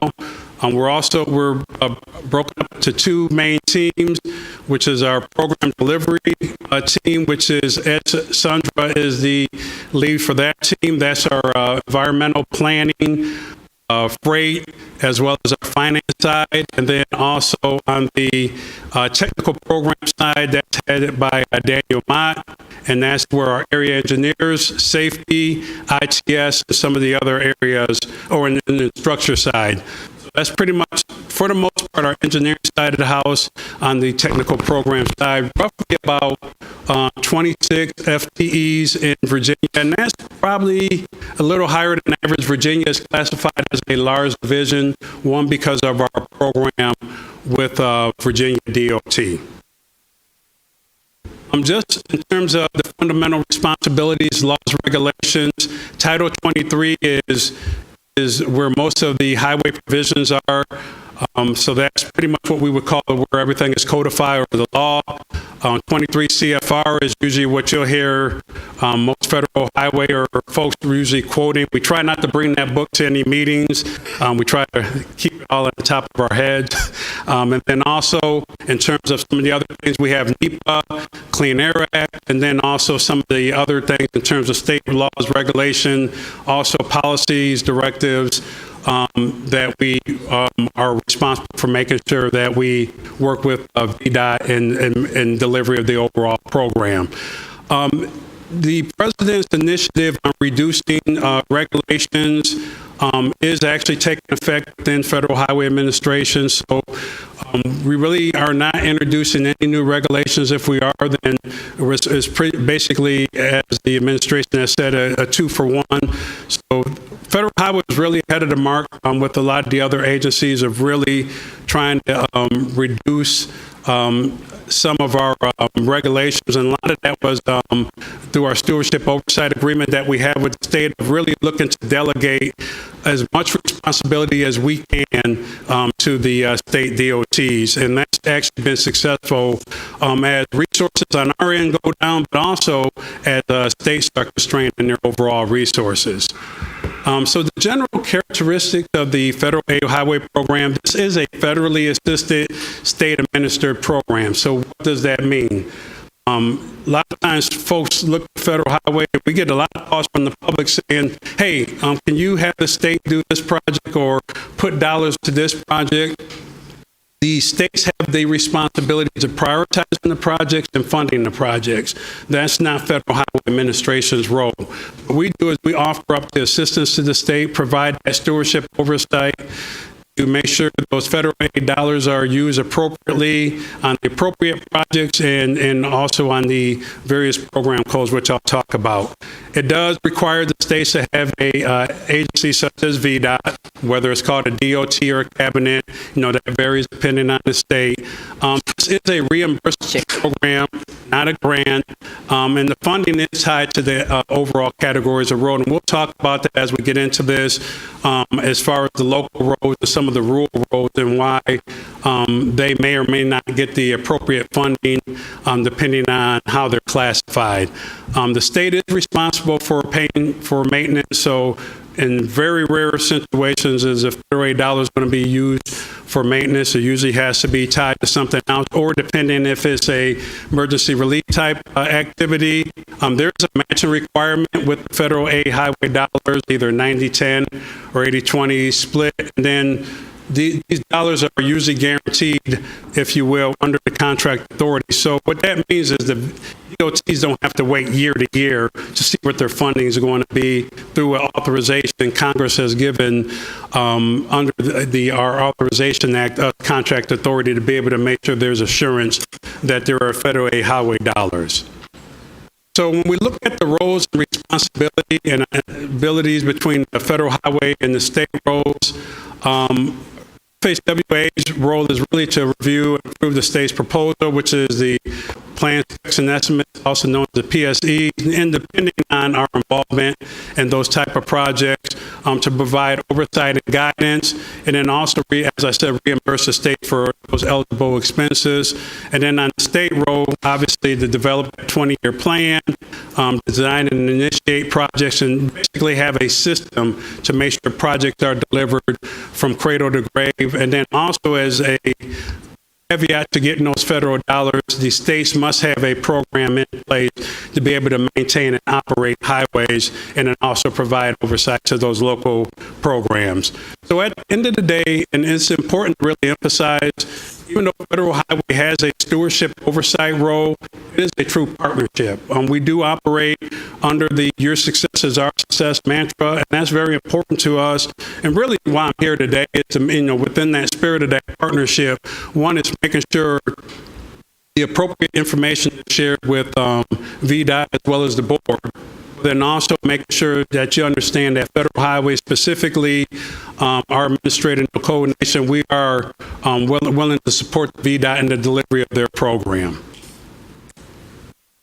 Just real quick, as far as the functional classification and the eligibility of federal aid financial assistance, As you can see here in this slide, the local and rural roads make up roughly 75% of the 4 million miles of public roads that are available. But as you can see with rural roads is that there's limited eligibility for federal aid dollars. And so there's usually a struggle, and it's been this way for years, to making sure those rural roads actually get the appropriate funding to be able to move their programs forward. If you look at where predominantly our dollars go to is the interstate, which is 1% of the overall system, carries roughly about a quarter of the traffic around the country. So the interstate and non-NHS is really where those federal aid dollars go in terms of actually supporting the states with their program. When you look at the overall federal dollars, and roughly our overall program, Federal Highway Administration is roughly about $43 billion for this fiscal year. 90% of those dollars are formula dollars. So usually you will hear is, hey, can we put some, is there dollars available to put them to a project programs, which is that 10% is usually that discretionary dollars is very limited. The discretionary dollars for Federal Highway as well as US DOT does not have the flexibility that we used to have in terms of earmarks and to be able to move dollars to certain projects. Now everything is pretty much formula based. A lot of these programs were established as part of MAP 21, where Congress really streamlined the overall programs, and then also as part of the FAST Act, or the soon expiring FAST Act. So these are what we call our 5 core programs, and usually what the DOTs use to operate their overall federal dollars. You can see here from Virginia's standpoint, our 2020 apportionments that are under FAST Act.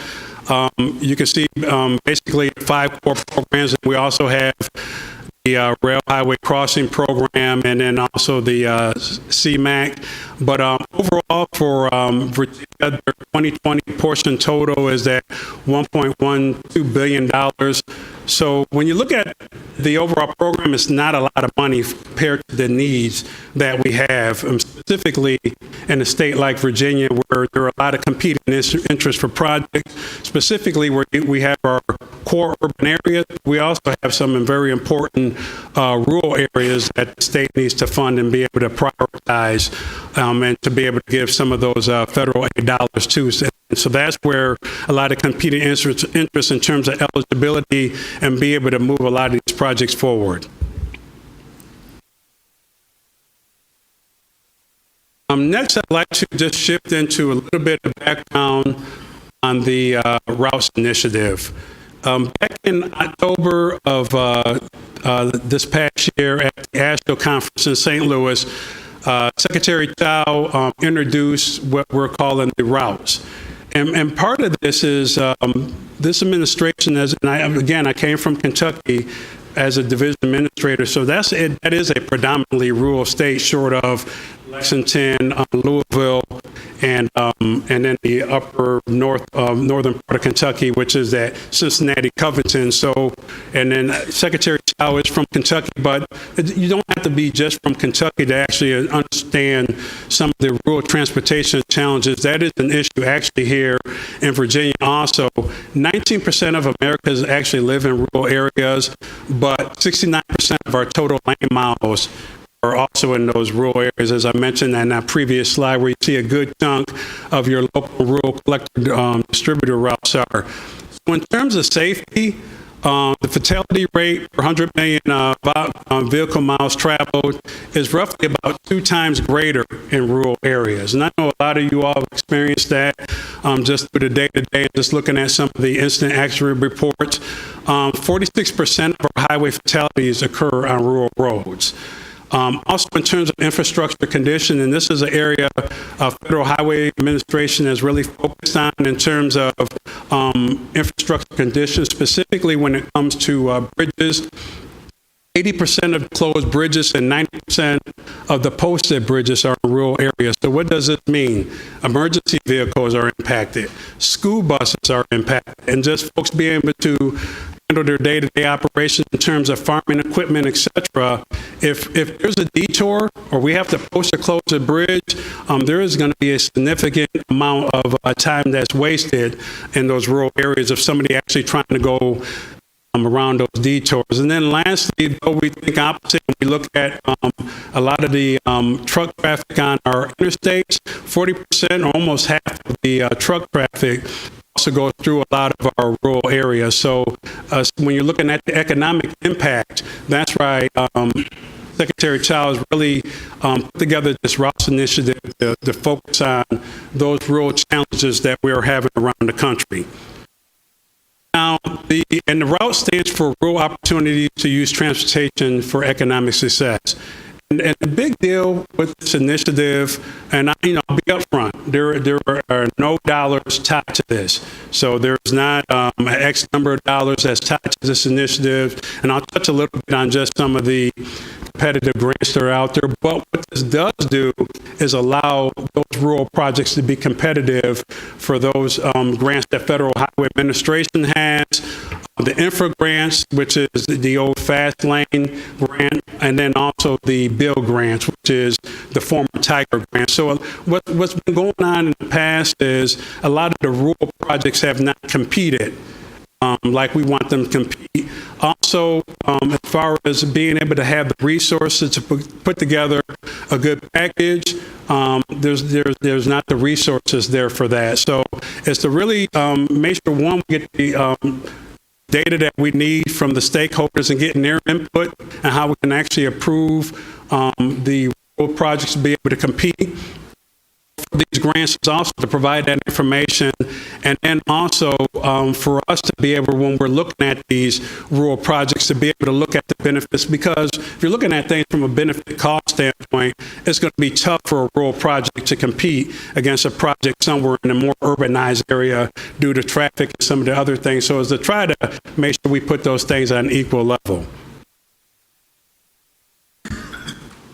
When you look at the organizational structure of the Routes Initiative, Secretary Child had her first meeting back in November. This is something that she has put a lot of effort into.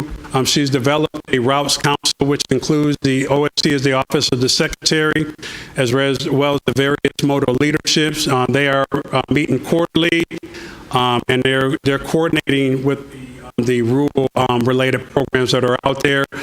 There is a routes management team consisting of our administrator, Nicole Nason, and then the other modes, as you can see in there. They're meeting monthly. And then what they have is working groups developed to try to be able to get whatever information they need to bring that information forward to the council. And you can see just in the different phases that as far as the collecting input, information, and then just improving our approach to make sure we're helping these rural projects to be successful in scoring for these grants. Here's just a quick listing of FHWA's 6 discretionary grant programs. And I'll just kind of read a couple of them off. There's the National Significant Federal Lands and Tribal Projects. You can see the dollars that's allocated for 18-19. Also the Accelerated Innovation Deployment, what we call the aid demonstration grants. Those are usually to help fund and spur innovation around the country. To the recently competed as relatively new competitive highway bridge rehabilitation and replacement program. Again, with the focus here to helping those state DOTs, those states that are really struggling to our bridges around the country in condition where they're rated appropriately to be able to handle the loads that they're designated for. So again, these are the 6 grant programs that the Routes is supposed to be helping us, Federal Highway, in our decision making. The other modes do have grant programs that are eligible. And of course, as I mentioned, we have the Infra Tiger grants, or Infra and Bill grants that this initiative is contributing towards. In terms of where we are now, OSTP, which is our policy arm of the Office of the Secretary, is taking a closer look at our discretionary grant programs. Again, with the end of the day, the goal is to help these rural projects be able to compete with where we are right now, of course, is just getting started. We're in the phase 1 data gathering, and then ultimately the goal here within phase 3 is to have that toolkit established to be able to help those rural part of the countries to be able to compete for projects that they want to go after individually. Next, I'll shift into our one federal decision, or what we call otherwise known as OFD. Just a little bit of background. I think all of you heard last week when the president made an announcement on the environmental process. I think there was a lot of support within industry to revise the process, and with the ultimate goal is to reduce the overall time of project delivery. I think some data has been out there that's taken 7+ years, can always go to 30 years from cradle to grave to actually move a project forward. Back in 2017, administration signed an executive order to establish the discipline and accountability in the environmental review and permitting process, which is also known as one federal decision. And the purpose of one federal decision is required basically that major infrastructure projects be processed as what we're calling that one federal decision. So projects that have multiple authorizations by federal agencies are in what we call the EIS, which is the environmental impact statement stage, and also have reasonable availability of funds. Those projects are going to be designated as one federal decision. And the goal here is to completing the environmental reviews and authorization. The authorization is not construction authorization. The authorization is the completing that permitting process on an agency average of no more than 2 years from the publication of the notice of intent. And we have heard this comment around the country. One federal decision does not replace the existing environmental laws and regulations that are out there with regards to the overall NEPA process. Now, the key aspects of the one federal decision is it does develop a single permitting timetable for the environmental review and permitting decision.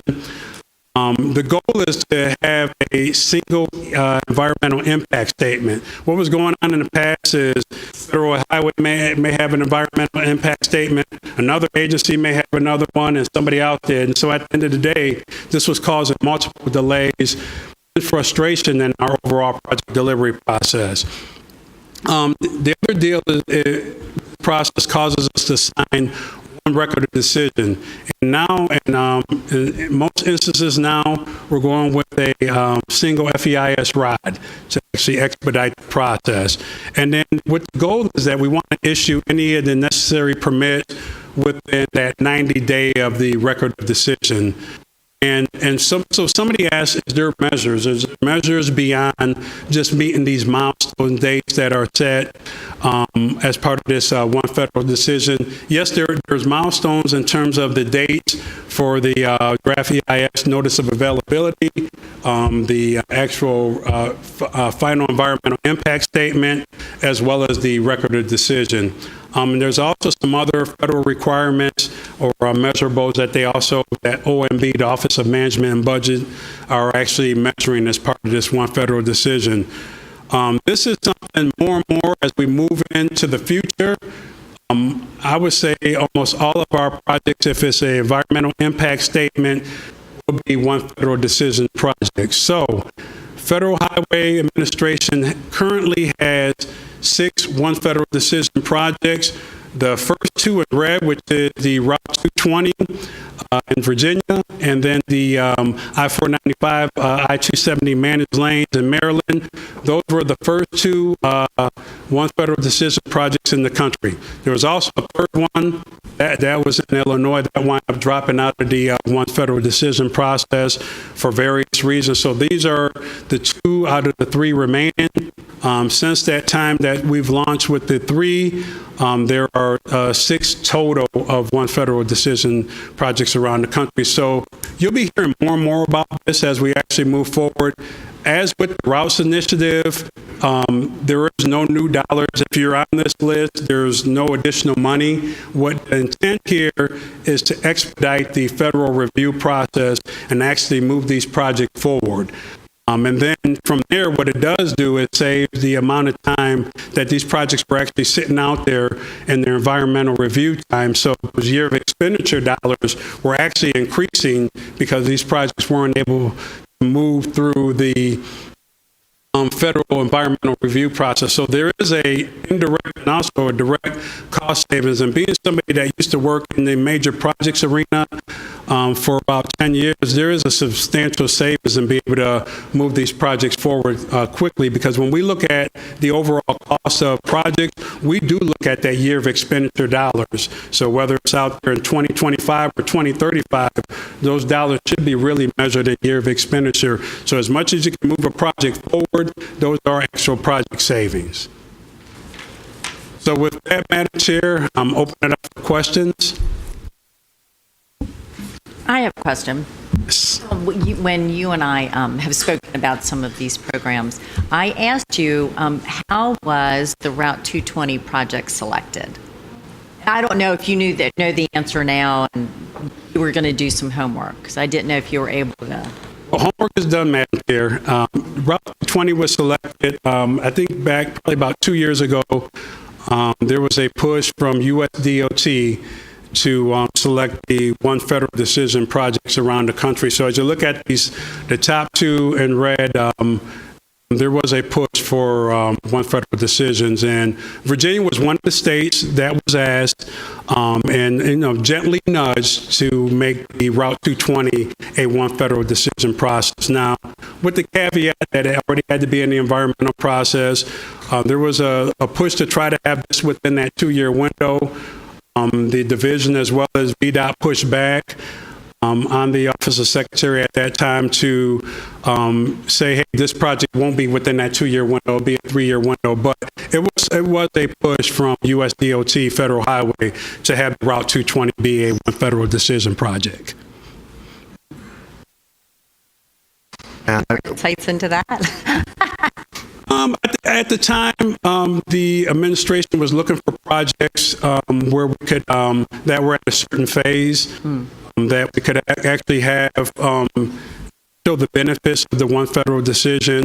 There have been some benefits that we've noted for the Route 220, but I think that was the biggest push, is looking for projects around the country. And I think each of us as division administrators talk to our state individually to say, hey, are the projects eligible? The big deal with the Route 220 is it did not have the funding. And we knew that, we being Federal Highway, USDOT, knew that at the time, but we still thought it would be a good one federal decision project. Well, thank you for doing that homework. I appreciate it. What is your budget for Virginia?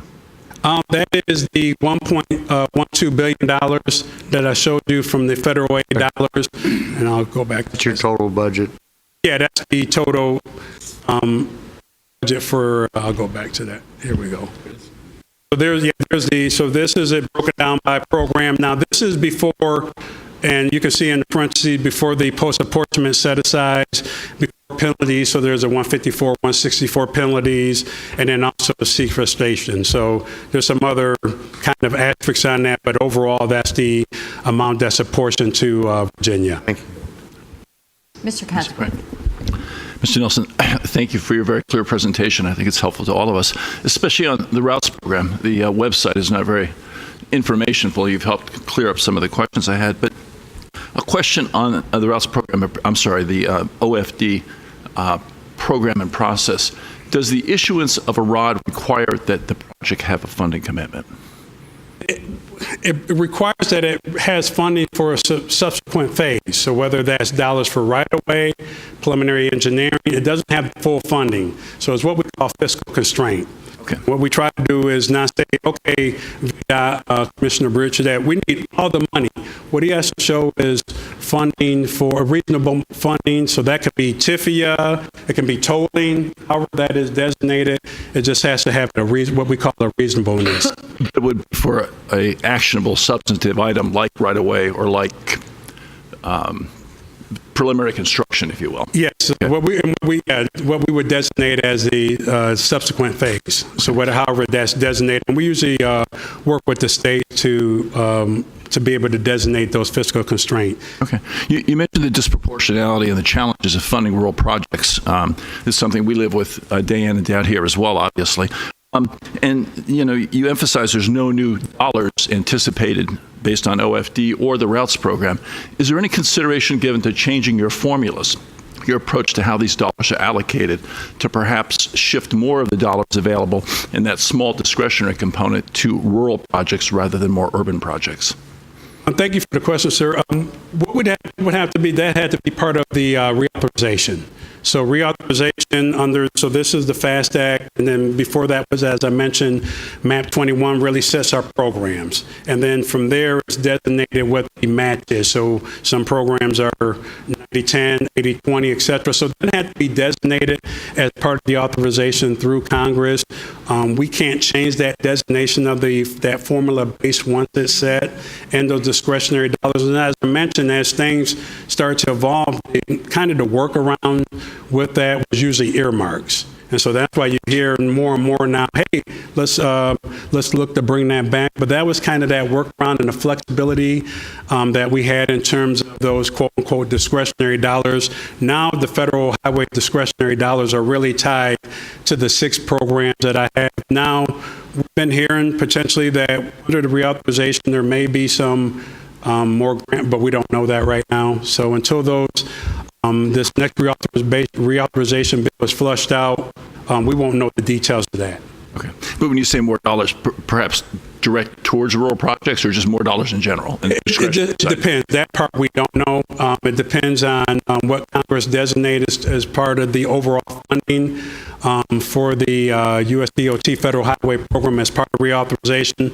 So that's where those dollars to be set. And then now how the rules handled, again, that'll be handled under a reauthorization. But what the Secretary Office and this administration is trying to do is, though we can't change the formula base, what we're using is now the flexibility that we have in these grant programs to help these rural areas be more competitive for the grants that we have available. So it's the 6 that I talked about, plus infra and build. Thank you. Commissioner. Madam Secretary, Thomas, I do have one question for you, and you may or may not be able to answer. It goes back to the OFD. In recognizing the vote that the Maryland Board of Public Works took last week to be able to extend their managed lane facility all the way down to the American Legion Bridge, something that we've been working collaboratively with Maryland on. How do you think, with their recent vote and their extension, that will delay the OFD over this 2-year window for them? Any impacts that you see potentially to that, or do you think that they can stay on? Some impact, and actually I was talking to my peer division administrator in Maryland. There will be some shifting. Now under the OFD, you can shift the milestone dates if need be. But what you don't want to do is shift those milestone dates after that date's passed. So if things are coming along and there's some issues, yeah, there potentially may be some shift, but that's when they're working hand in hand with the Office of the Secretary and to make sure those things are taken care of, but it may have some impact. Okay, thank you. Good question. Okay. Madam Secretary, just Ms. Nielsen, trying to understand the flow of efforts that occurs in a NEPA process. You mentioned that some substantive level of funding is required to get the record of decision. Is the record of decision required before a permit is issued? The record is, the permit decision is part of what OSD or OFD does is get those permitting decisions earlier. Does that actually constitute a permit so that one can start? No, the record of decision is actually what we call a decision on the project, but the permit, so after that record of decision, there is a timeline where all the permits have to be signed. But what OFD puts together is gets everybody on the same page earlier. What was going on is projects were moving along, and then Army Corps engineer will come in at the tail end, and then they needed another 5 years to get their permits. So then that's where the delay was coming in on project delivery. Now what we're doing under one federal decision is this is the milestone date. everybody has to kind of work together concurrently to get this process moving. And we have concurrent milestone dates within the OFD that the agencies, what we call cooperating agencies and others, have agreed to. It actually brings everyone to the table. And then there are some permits, or what I said, authorizations, be signed after that 90 days ride, but there's a window, 90 days versus 900 days, if that helps. I think it has many benefits. I have read the outline of it. It certainly accelerates the process. But just to be clear, so you do need the record of decision before you get the actual final permit. That triggers another series of events, which leads to a permit. Yes, but along the way, some agencies can sign their permits along the way, depending on what's going on. So whether, because that's now where we're working, where we have the alternatives set at that draft EIS, moving into the FEIS stage. Now everyone knows the alternatives, so now the process can start to issue permits. But that drop dead date is at 90 days after the ride. Thank you. And I think your other question was, as far as funding, where the project is, it can still continue to move forward under the OFD process. So such as Route 220, where we knew that one didn't have funding, that still can continue to move along through the environmental process. To the completion of the EIS. Yes, well, actually, completion of the EIS and to the ride. Okay. And then what we can do is then work with VDOT to see if there's any subsequent phases that we can sign and kind of work towards there. I think really one of the most important things that you said today was how the routes program is intended to help rural projects competitive, applying for funds. That's exactly right. And an important part of that with competitiveness is what we call a readiness. So the readiness is finishing out those environmental processes, or wherever those projects are, there is the measure and the scoring with the readiness. So we get that information in the vision, and they say, okay, is Project X ready? And we'll say, yep, they're almost at a certain point for their environmental document, whether it's EA, EIS, or wherever they're at. And we'll say, okay, they're at a certain readiness. Okay, well, Mr. Nelson, thank you so much. Thank you, Madam Chair, board members. Thank you. I know everyone considers it a pleasure to work with you, and just know we're here if we can be of assistance to you. Thank you very much, Madam Chair. Thank you. And with that, I'm going to turn it over to Carol Mathis. Lunch is here. It's in our normal area, right outside of the HR training room. Sure how long it's here. What time is it right now? Suspend till 1 o'clock. Sound good? Is that good for you? Can I see Mr. Tucker, Mr. Donahue, very briefly, just on timing issues? Thank you. We stand suspended. Okay. How you doing? All right. Busy?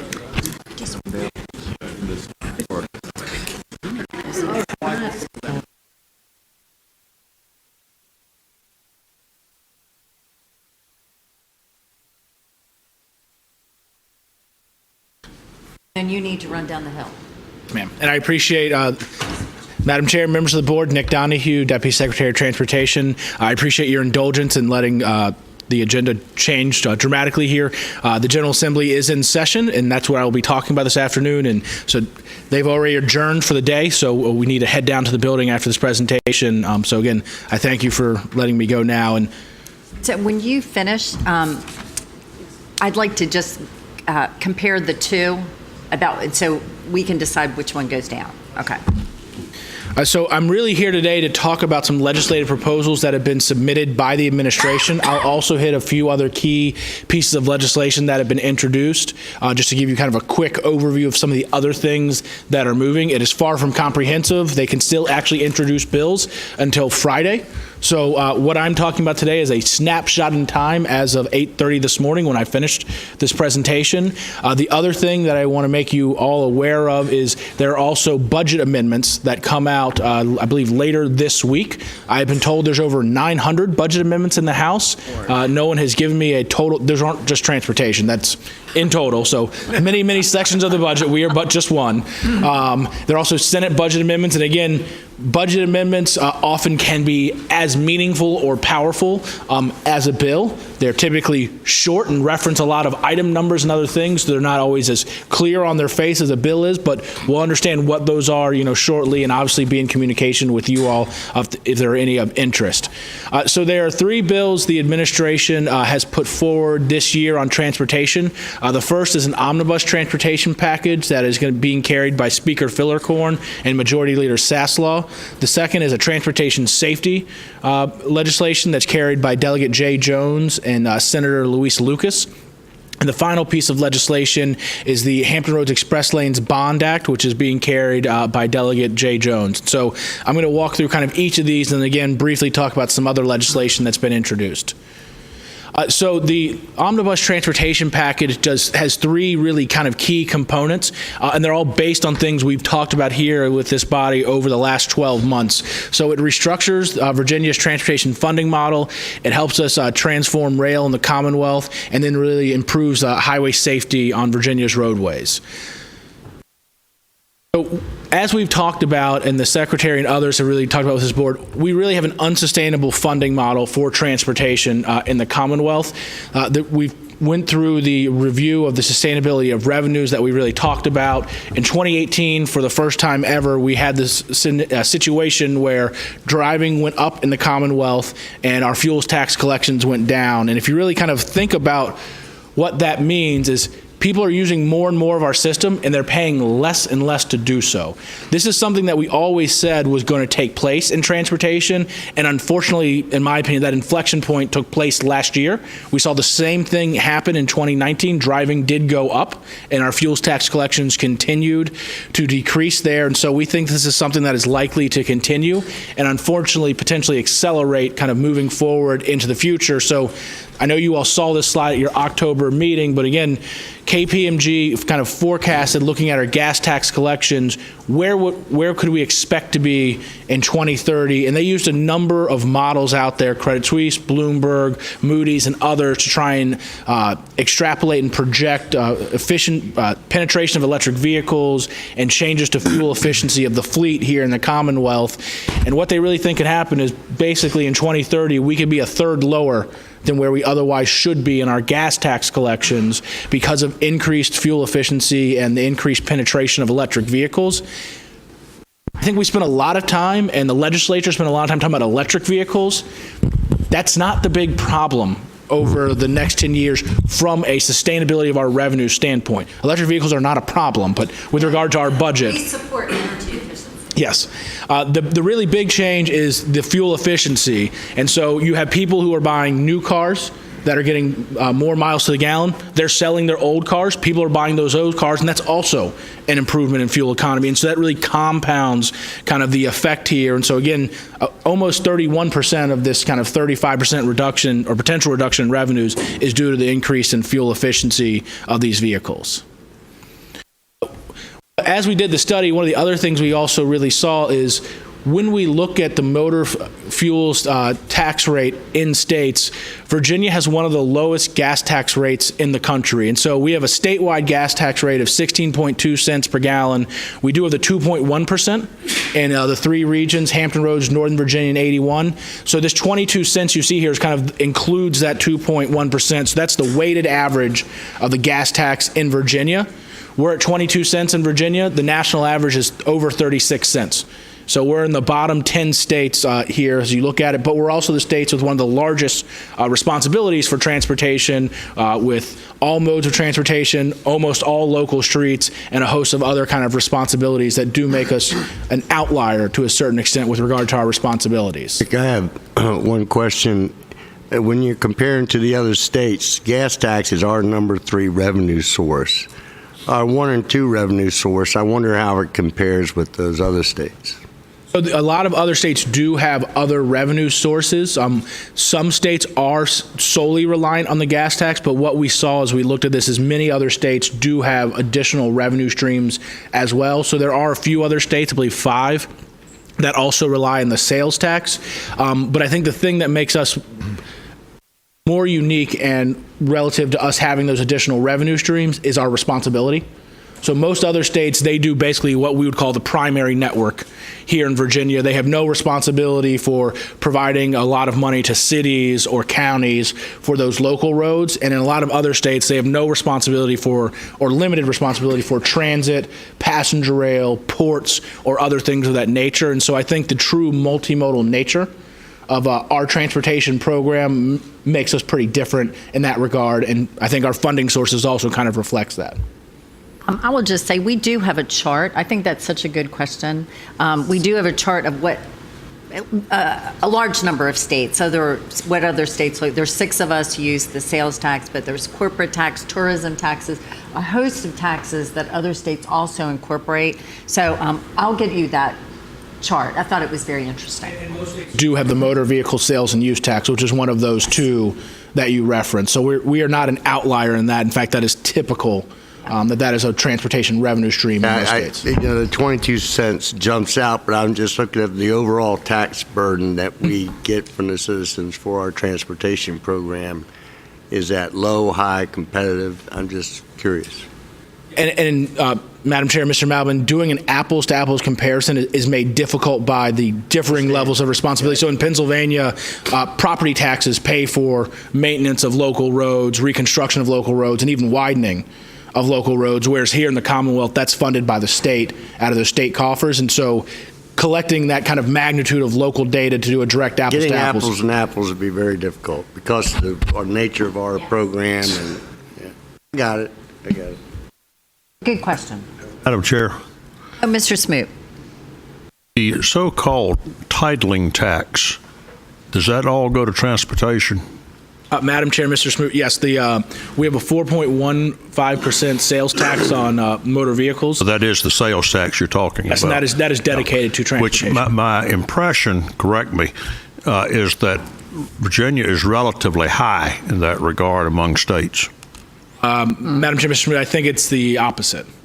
I think we are relatively low. What I know about South Carolina, and $500 is the maximum regardless of the value of the vehicle. Madam Chair, Mr. Smoot, all I can say is based on the rates that I've seen, I don't believe we're one of the highest. And how much does that generate in round numbers? That is around $900 million to $1 billion. A year? Yes, sir. But it's lower than our sales tax. Is it 4.15% of the motor vehicle use and sales tax, and then our sales tax 5.3?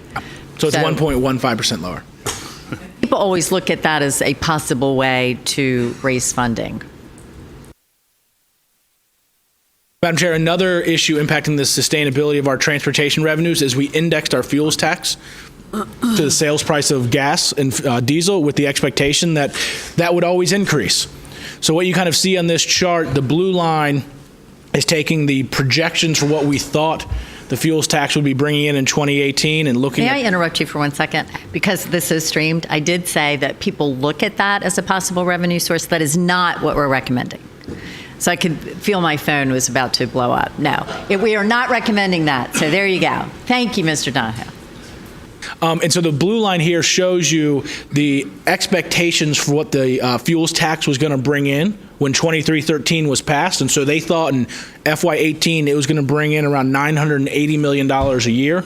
We've kind of put that in there with some increases to what that could have been when they passed this bill. What you see in the red line is what we've actually collected and what they project we're going to collect. You see a troubling trend there where it diverges over time, in addition to about $140 million divergence you have in FY18. So again, another key driver of the unsustainability of our transportation revenues is we thought we had linked our fuels tax rate to a growing source, and it turns out we did not. Excuse me, Madam Chair. Mr. Williams. The portion that was based on price of fuel? Yes. And so again, when they passed 2313, the average sales price of fuel in the Commonwealth, or gas, excuse me, was $3.17. DMV has to track this on a 6-month basis. The last report they provided to the secretaries, the average wholesale price of gas in the Commonwealth is $1.73. So we have a big hole to dig out of to ever kind of get back to a place where this rate is helping us keep up with cost. But if you look at what was talked about when 2313 was passed is, oh, we're linking our gas tax rate to the sales price of fuel. This will help us keep up with cost. And I think everyone had all the best intentions when that was done in 2013, and something I don't think anyone would have predicted happened. And fuel got really, really cheap, which is great for consumers. It's great for drivers.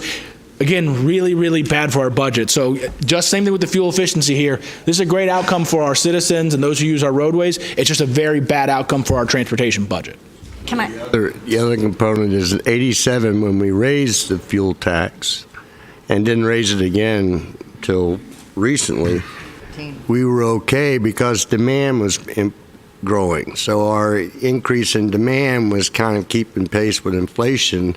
Now that demand is flattened and going the other way, we feel the pinch a little harder than we've ever felt it. So the fuel efficiency is compounding that. I know that's demand, but we had demand going. Now we got demand going down, and we feel it much more difficult. And the red line, which is the actuals, is artificially somewhat static because we have a floor. Our gas tax. So imagine if we didn't have the floor, what the divergence would be. So, yes, yes.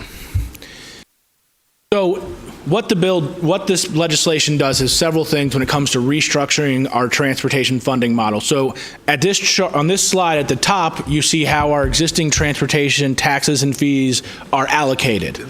There is going to be a quiz at the end of this presentation, so please study all of the lines as they run between there. And so what we had happen is in 1986, the Transportation Trust Fund was created, a distribution formula was created, and all the money kind of went into the HMOF and the TTF. Since that time, as revenues have been incrementally raised, they've been what I call kind of airdropped into specific funds and sources. And so what we have is a spider web you see at the top where various revenue streams get cut up and go to different places. And so what that results in is in some years we have one transportation program with additional resources and another one with lower resources just because of how we've cut up the revenues in our transportation funding model. This legislation would take all the taxes and fees and put them into a new single Commonwealth Transportation Fund and then distribute revenues out of that based on what people currently get today. So everyone is held harmless, and then new money is distributed on top of kind of that baseline there. But it would create a more unified, seamless distribution manner for our taxes and fees. And so everybody rises and sinks kind of at the same level, and we all operate out of the same Commonwealth Transportation Fund. I'll just add that in our work, it certainly demonstrates a commitment to funding a multimodal transportation system. You don't have one mode tied to something that Congress may or may not do, or to the expiration or bonds that expire. You really are stabilizing all modes of transportation. You rise and fall together, and you're all allowed to grow. So then moving on for the other components of restructuring the transportation funding model, the bill would propose to raise the gas tax 4 cents a year for a period of 3 years. So again, that's a phased in increase of that. When the increase is complete, it would link the gas tax to inflation. The diesel tax would also be linked to inflation. And again, we already have indexed our fuels tax rates to a source. When it's now, we'll index them to inflation instead of the sales price of fuel so that they help keep up better with cost over time. The bill also would create a new highway use fee on fuel-efficient vehicles. This would be a tiered fee based on fuel economy, and I'll talk about this in more detail in a later slide to ensure that people are making fair and equitable contributions to our transportation system. I really want to stress this is very different than the 2013 hybrid fee. There was a lot of concerns at that time about how that was structured. We've taken all of that into account here to make sure that people who make environmentally sound choices are not penalized for those decisions. And then importantly, the bill also cuts the passenger registration fee by $20 starting in FY22. And so for the typical car, that would take the registration fee from around $40 down to $20 each year moving forward. what these changes kind of collectively do is have people who use our system contribute more based on use, also whether or not they live in or out of state. So DMV has done analysis, and they believe at least 17% of all gas tax is paid by out-of-state users. And so again, we're shifting to a greater reliance on a restructured fuels tax that we believe will keep up with cost. And then we're also reducing fees that only Virginians are paid by Virginians and aren't paid by those out-of-state people that use our roadways, but that also have no link to the amount of use of our roadway. So again, you pay the same registration fee if you drive 30,000 miles a year or if you drive 4,000 miles a year. And so again, trying to link back to revenue streams related to your use of the system. Madam Secretary? A couple things I was going to ask, Nick, is that obviously the CPI is what North Carolina did in the mid-90s, and that's worked out well for North Carolina.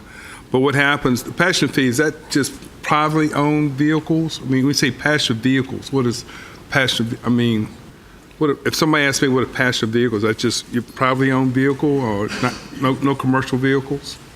Chair, Mr. Dodson, so that the registration fee for vehicles under 10,000 pounds is reduced.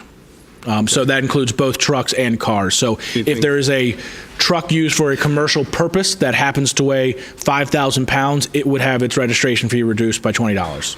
And all this money goes to the state now, nothing goes to localities? That is correct. And for any localities that may be watching this, I know today that local governments can impose a registration fee equal to the current state registration fee. There is a provision in the bill that would allow localities to continue to go up to the $40.75, so there is no impact on a negative basis to certain localities that may be doing that today. Ms. Hines. Just going back to this spaghetti slide just for a second. So we end up with the two funds that we started out with, HMOF and the Transportation Trust Fund. Those other ones at the top, which have been being fed by bits and pieces, do they all fall under the Transportation Trust Fund? They do. Okay. So the mass transit. There's a larger slide, because I think that is going to be a question. Yes, there is we can provide a copy of that to everyone, what it is today and what it would be tomorrow. But the construction programs, the transit programs, the rail fund, all of that would be under the Transportation Trust Fund and would only receive revenues out of the Transportation Trust Fund's share of the money. So again, there wouldn't be any. Trial run, y'all using us for a focus group? Well, can I actually say, what makes you ask that, Mr. Williams? Well, I'm just looking at the slides. I'm like, if they're going to take this to the legislature, I think he's doing a trial run on us to see how we respond to it. We have larger sheets, but anyway, thank you for pointing that out. Chair, let's get another question. So basically, you want to increase the, obviously, gas by 4 cents a year over 3 years, then put the CPI. But then you will reduce the registration fees by $20 per vehicle. So you got hundreds of thousands of vehicles that are going to be reduced as far as registration. Is the chart in here? We can. Okay. So we'll get to it. You'll see. It's like you add it on, then you take it off. Madam Chair, Mr. Johnson, that is, we are restructuring Virginia's transportation funding model, so that includes credits and debits. Again, as I was trying to explain, the gas tax captures much more a relationship to the use of the system and without regard to where someone happens to live. The registration fee, by contrast, has no relationship to use and essentially gives out-of-state drivers that use our roadways kind of a pass, quote unquote. We collect about $270 million a year in registration fees, and again, that is, for the most part, has no relationship to the use, with the exception of trucks registered, through the International Registration Plan. But when it comes to passenger vehicles, you could drive 20,000, 30,000 miles or 1,000 miles. You're still paying $40.70, and so there's no relationship to use with regard to the structure of that fee. But similarly, when you're on our interstates, I personally see plates from Tennessee, Maryland, surprisingly 95, a bunch of like New York and New Jersey plates, and with the gas tax and by switching to more of that, we're capturing revenues from these out-of-state residents that are using our roadways. Madam Chairman. Mr. Miller, we're so glad to have you here this afternoon. It's nice to be with you. I had a very good evening. It's like, it's kind you like. It's like, thanks for asking. Nick, this is probably a longer conversation for a different time, but got to ask it. Let me ask two questions. First, do we have an idea of how much we collect in gas taxes from out-of-state users versus their use of the road? So we got a cost and a revenue, in essence, comparison. Madam Chair, Mr. Miller, I'm going to give you an answer that is responsive but not directly responsive to your question. So because of the way we fund transportation in Virginia, and this is something we actually talked about in, I believe, in Hampton Roads in March, we are one of the states that uses a large number of taxes and fees paid much more by in-state residents. And so by virtue of the fact that out-of-state people pay the motor vehicle sales and use tax, and that's our second largest revenue stream, by virtue of the fact that they pay less of the retail sales and use tax, and that's one of our larger streams, and they don't pay the registration fees, we know that they pay less than what their use of the roadway is. We expect that, again, the gas tax, 17% of that is going to come from out-of-state users. That would lead me to believe that something north of 17% of the driving on our roadways is from out-of-state users, because every time someone from Maryland goes into Northern Virginia, they're not necessarily buying kind of gas there, but we don't have any direct way to say this is the exact amount of driving by out-of-state kind of users. But because of the way we fund transportation, I'm confident in saying that what this shift will do is have out-of-state users contribute more equitably to our transportation system than they do today. So sort of following that along, I sort of wonder, other than the fact that that's the mode that we're in, why do we continue to, or what's the philosophy on continuing to rely on user fees to be a predominant share of transportation? It's a core function of our state government to provide that. And if we used other fee structures, as we have in Hampton Roads using sales taxes, which is spread much more broadly and generates money, if you will, than a gas tax would, for example. Why would we not look at more of that? I mean, everybody gets the value of the road, right? Whether I drive on it or whether I don't. I'm still getting tremendous value out of the road being there. And if I never drive on it and I never buy a car and I never do this and I never do that, I'm sort of getting a free ride. So we don't fund our schools that way. We don't fund our police that way. We don't fund other core functions of government with that way. Why why does it philosophically, why do we change that when we look at transportation? Madam Chair, Mr. Miller, I wouldn't say that we're changing it. This has been the way transportation... No, I don't mean changing. That's the wrong word. Why do we change from a concept of broader base non-user fees for education and for law enforcement? Why do we look at it differently as it relates to transportation? Recognize it's not a change. And when I prefaced this thing, I said, other than that's the way we've been doing it, why would we do it that way? So, Madam Chair, Mr. Miller, I can't speak to, and nor should I, in my official capacity, speak to how we make decisions to fund public education or law enforcement or other things of that nature, and I honestly actually don't know exactly how we fund them. What I would say is, from a use standpoint, is that one, there are other taxes and fees that support transportation, that, to your point, so I don't believe anyone's getting a free ride, because if you don't own a car, you're not driving on the roadway to a certain extent, but there are taxes and fees that are paid by those who don't use the roadway. Less expensive ride. Will you accept that? I think, but generally what we want to see is both those who use our facilities, whether they live in Virginia or not live in Virginia, help contribute to our transportation system. I don't think anyone is saying that we should go to a pure user fee system, because a pure user fee only system would just be essentially tolls on every single road, because that way you're paying a toll on that road for using it, and that only supports that road. So in a way, the gas tax is a user fee based model where you pay into a collective pot for the collective good. It's not related back to a specific facility. But to answer your direct question, the intent of this proposal is to ensure that those who use our roadways, whether they live in Virginia or don't, help contribute to our transportation system, and to have people pay something more related to their use. I'm all in favor of that. I guess what I'm wondering is, I would be more predisposed if I was the benevolent dictator to say, if you spend any dollars in Virginia, we're gonna have a tax associated with that, a sales tax. It doesn't matter whether it's gasoline or Dorito chips or a hot dog or whatever you're buying in these stores along the way, that you're gonna help fund through that sales tax, including gasoline, but all the others as well. You're gonna help fund our roads. And when we skinny it more down to fuels only, I think that, to me, that probably not the way I would go if I was a benevolent dictator. I understand the momentum and where we are, and we've been there for a long time. But if we were starting from scratch, I'm not sure I would go in this direction. Could I add to Mr. Miller's comment? We've been going through that same debate, Shep, for decades. Right. And I always looked at it the way you do, because I always liked the sales tax, because that's based on your spending. Your spending's based on your income.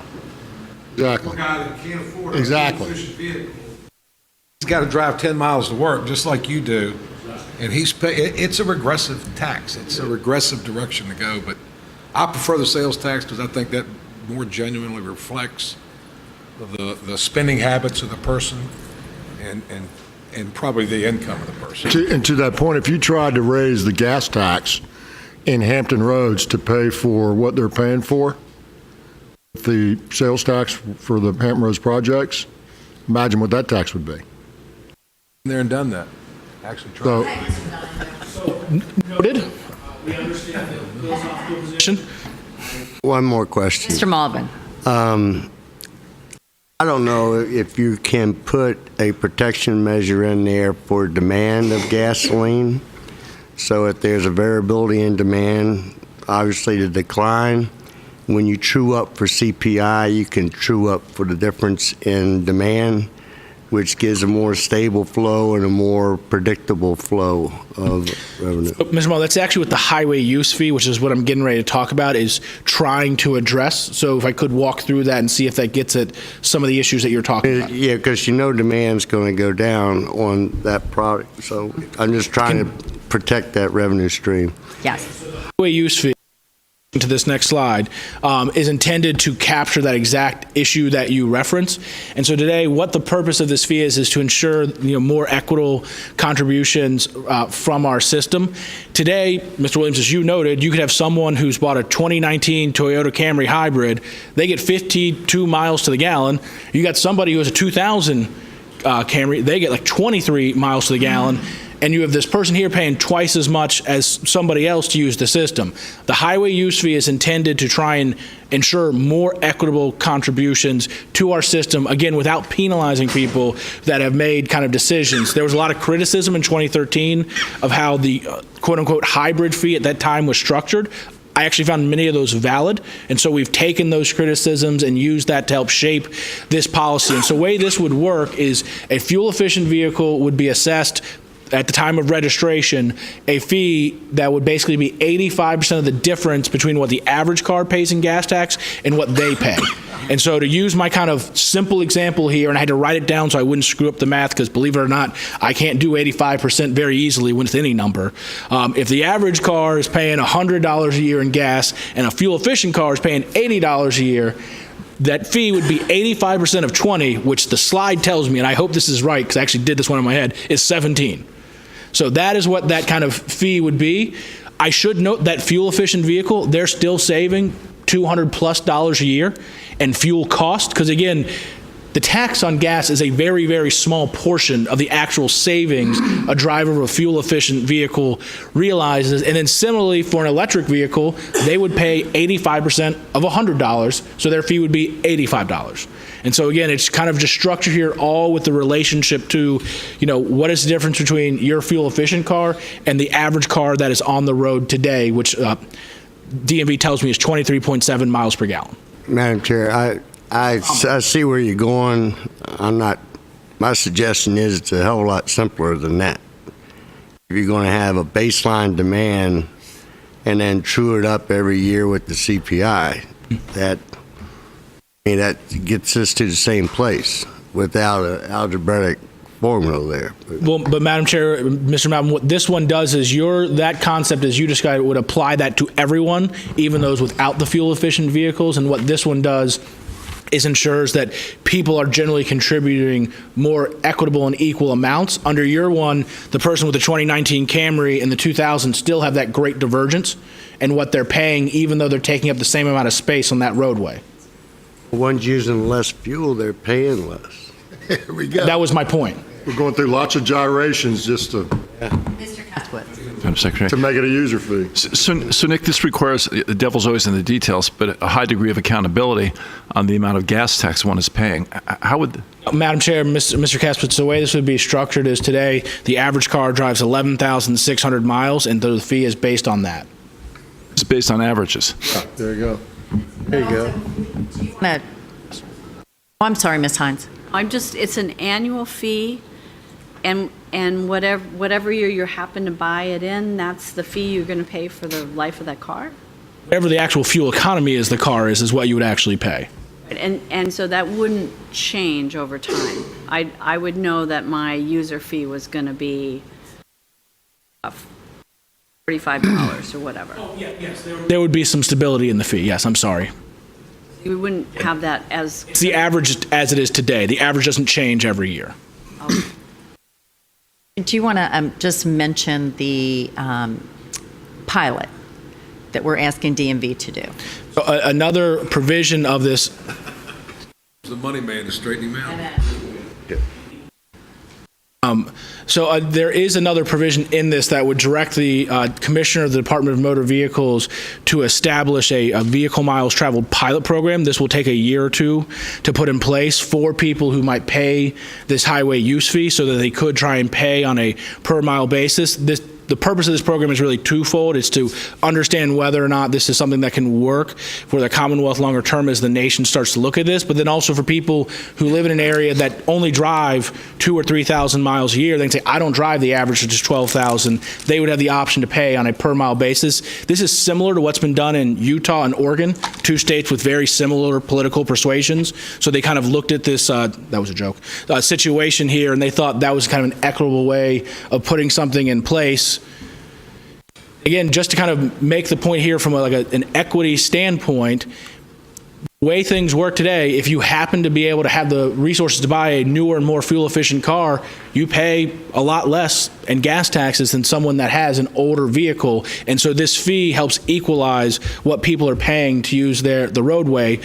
A 2000 Camry actually weighs about 500 pounds less than a hybrid. If Senator Saslow is here, he would tell you it's because of the battery in a hybrid, which are actually, they're pretty heavy in those vehicles. They both have 5 seats. And the 2000 Camry is actually a few inches shorter in length than the 2019 hybrid. But again, if you have the 2019 hybrid, you'd pay $56 less in gas tax under the way the system works today than the 2000 Camry. Madam Secretary. Mr. Dodson.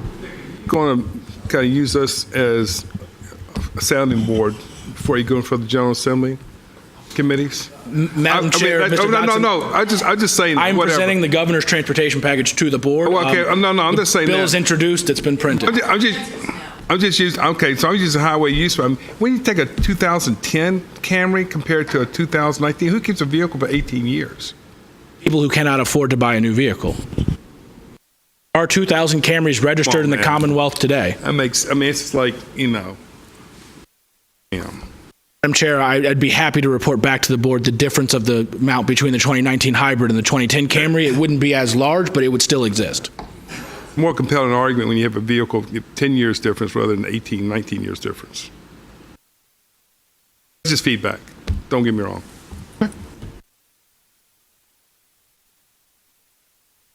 So this slide here shows you the impacts. I forgot who asked about the registration fee with the credits and the debits. And so what you see is, Mr. Dodson, so you can see the phased-in increase in the gas tax in years 1, 2, and 3, and then in year 4, indexed to inflation. You see the highway use fee underneath that, and then below that you see kind of the debit there from the reduction in the vehicle registration fee. then provides the gross total. One of the other things the bill does is there are several transportation programs today that are currently supported by the general fund. The most notable of that is the Route 58 program, which receives $40 million a year today. The Northern Virginia Transportation District Bond Program, which receives $20 million a year, not a day. And then the Oak Grove program in Hampton Roads, which is actually the 464-168 connector, and that receives $1 million for the next 2 years. This would have transportation pay for those existing transportation programs and essentially in general fund support for the transportation program. And then you see the net additional revenues that are available for transportation there at the bottom, starting at 124 and then ramping up over time to around $370 million a year. Before you move on, I just wanted to add, I don't think you have the map in there with the number of states. Do not. Looking ahead, but working with colleagues in Washington and with my counterparts across the country, we are all facing this problem. The diminishing impact of the gas tax, fuel efficiency, indexing it to the right measure. And so the consensus really is that at some point in the future, 10 to 15 years, transportation is going to be funded with some mileage-based user fee or a VMT. That's somewhat what people believe. In the meantime, though, we are not prepared to be there yet. We have to build some bridge, as we're already predicted to be down 33% from where we are today. And the last round of Smart Scale that we had was down 45% from the first round in year one. So we're just taking a snapshot of where we are. How do we build a bridge to what the future is going to look like? We can't predict it exactly, but in the short term, 22 states have raised the gas tax. Alabama recently raised it 10 cents, tied it to the national highway construction cost. Has a slightly higher percentage than CPI, but can also be a little bit more unpredictable. The average amount of the gas increase has been 10 cents, and then tying it to some index of some kind. In the longer term, we recognize that if we're going to a mileage-based user fee, to introduce this concept now, you can see we're not raising a lot of money, but it will grow over time and it becomes more significant. 26 states have instituted some form of this. We're actually very low at the $64 level. What we're trying to do through the pilot program, which we hope DMV presents, is how can we prepare our platform for what we have today over the next decade, and then what we could be facing in the future. We would like to be prepared and do it in a way that supports and gives incentives to fuel-efficient vehicles. We want people to buy them. It is good for so many reasons. And then how do we still sustain transportation funding? So that is the reason for the different pieces in this bill, is how do we build the bridge for the next decade? How do we prepare it for the longer term? We are a part of the 95 Quarter Coalition that is looking at the long-term opportunities with VMT, mileage-based user fees, the interoperability of fees state to state. There are 13 states in this. We are participating in that. Again, sustainable transportation funding is the goal, and that is why I think you're seeing, well, I know this is why you are seeing various steps in the process. This next slide, Madam Chair, walks through how the new funding would be distributed.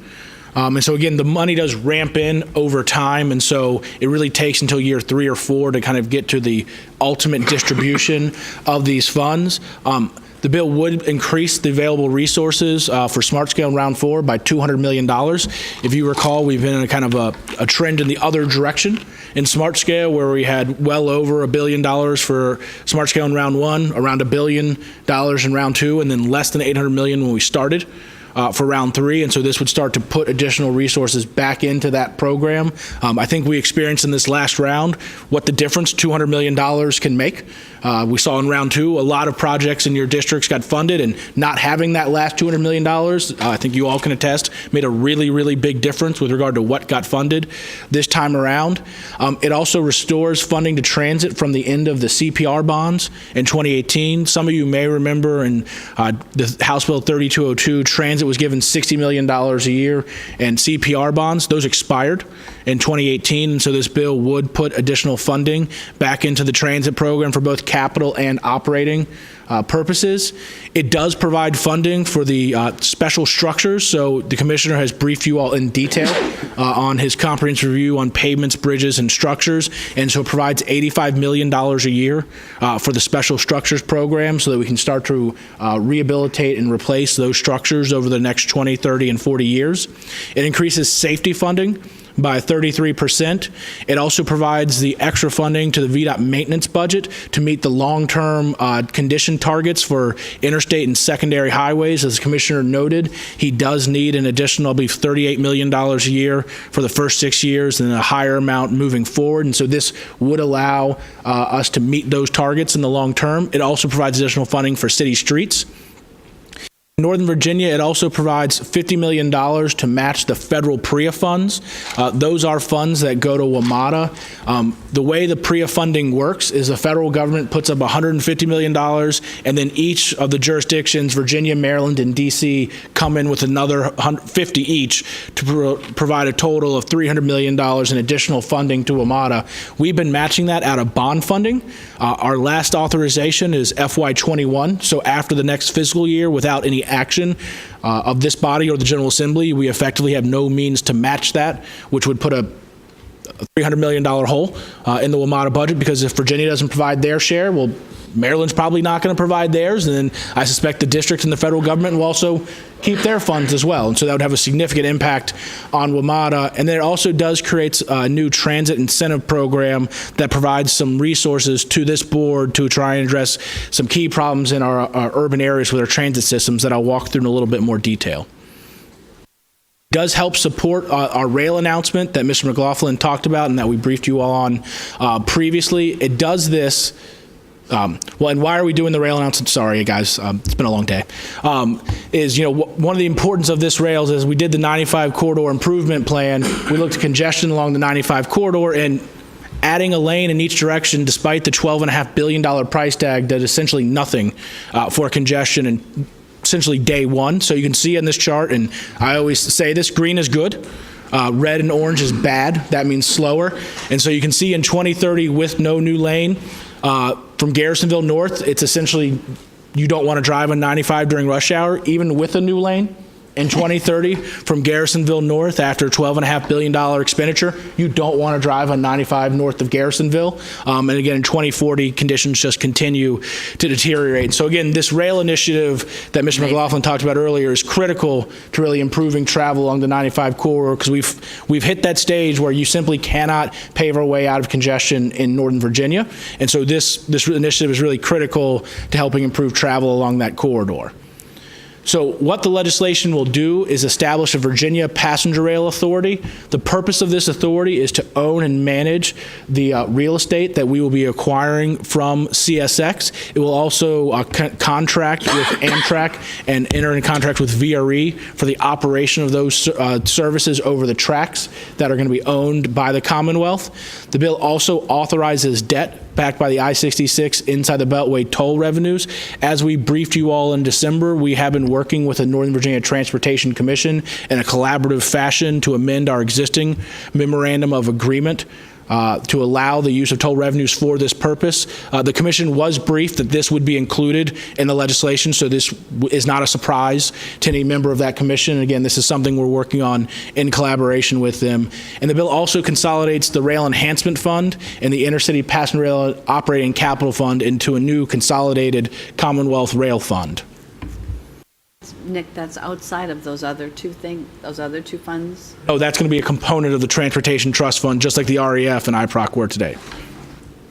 So the Rail Authority would be governed by a board of 8 members, 10 members, 8 voting, 2 other members.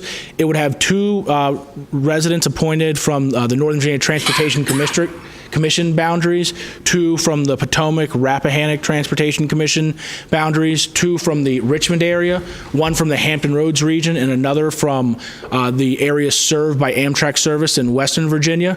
Amtrak would have an ex officio representative on the board, and the board would be chaired by Director Mitchell, who, just like the secretary, would run the events, and in the event of a tie, would vote to break any type of tie there. And so we've tried to structure the board to recognize that there's both commuter and passenger rail interest that exists on this rail authority and these assets that will be controlled, and to really try and create a balance as we work moving forward to increase both of those services in the Commonwealth. A supermajority is required for the issuance of bonds or the sale of land.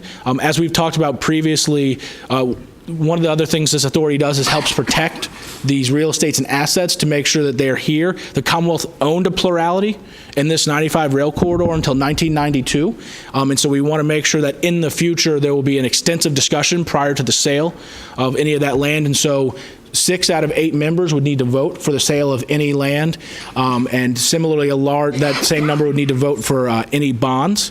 Bonds could only be issued for capital projects that have been approved by the CTB. So again, DRPT is still your rail planning entity. You are still the body that says where we need and want rail service, and the rail authority really implements those items that have kind of been put in place by DRPT working with the Commonwealth Transportation Board. Again, the authority would need to submit an annual budget to this body for your consideration. It's an up or down vote, so by March 1st of each year, they would send you an operating and capital plan. You would have until May 30th to approve or reject that plan moving forward. And so again, there's a link back to this body, which really, again, is still the policy body for transportation in the Commonwealth. The authority is really implementing kind of the construction projects, hiring people to maintain these tracks, and other things of that nature. So it's kind of an operating entity versus a kind of policy and planning entity.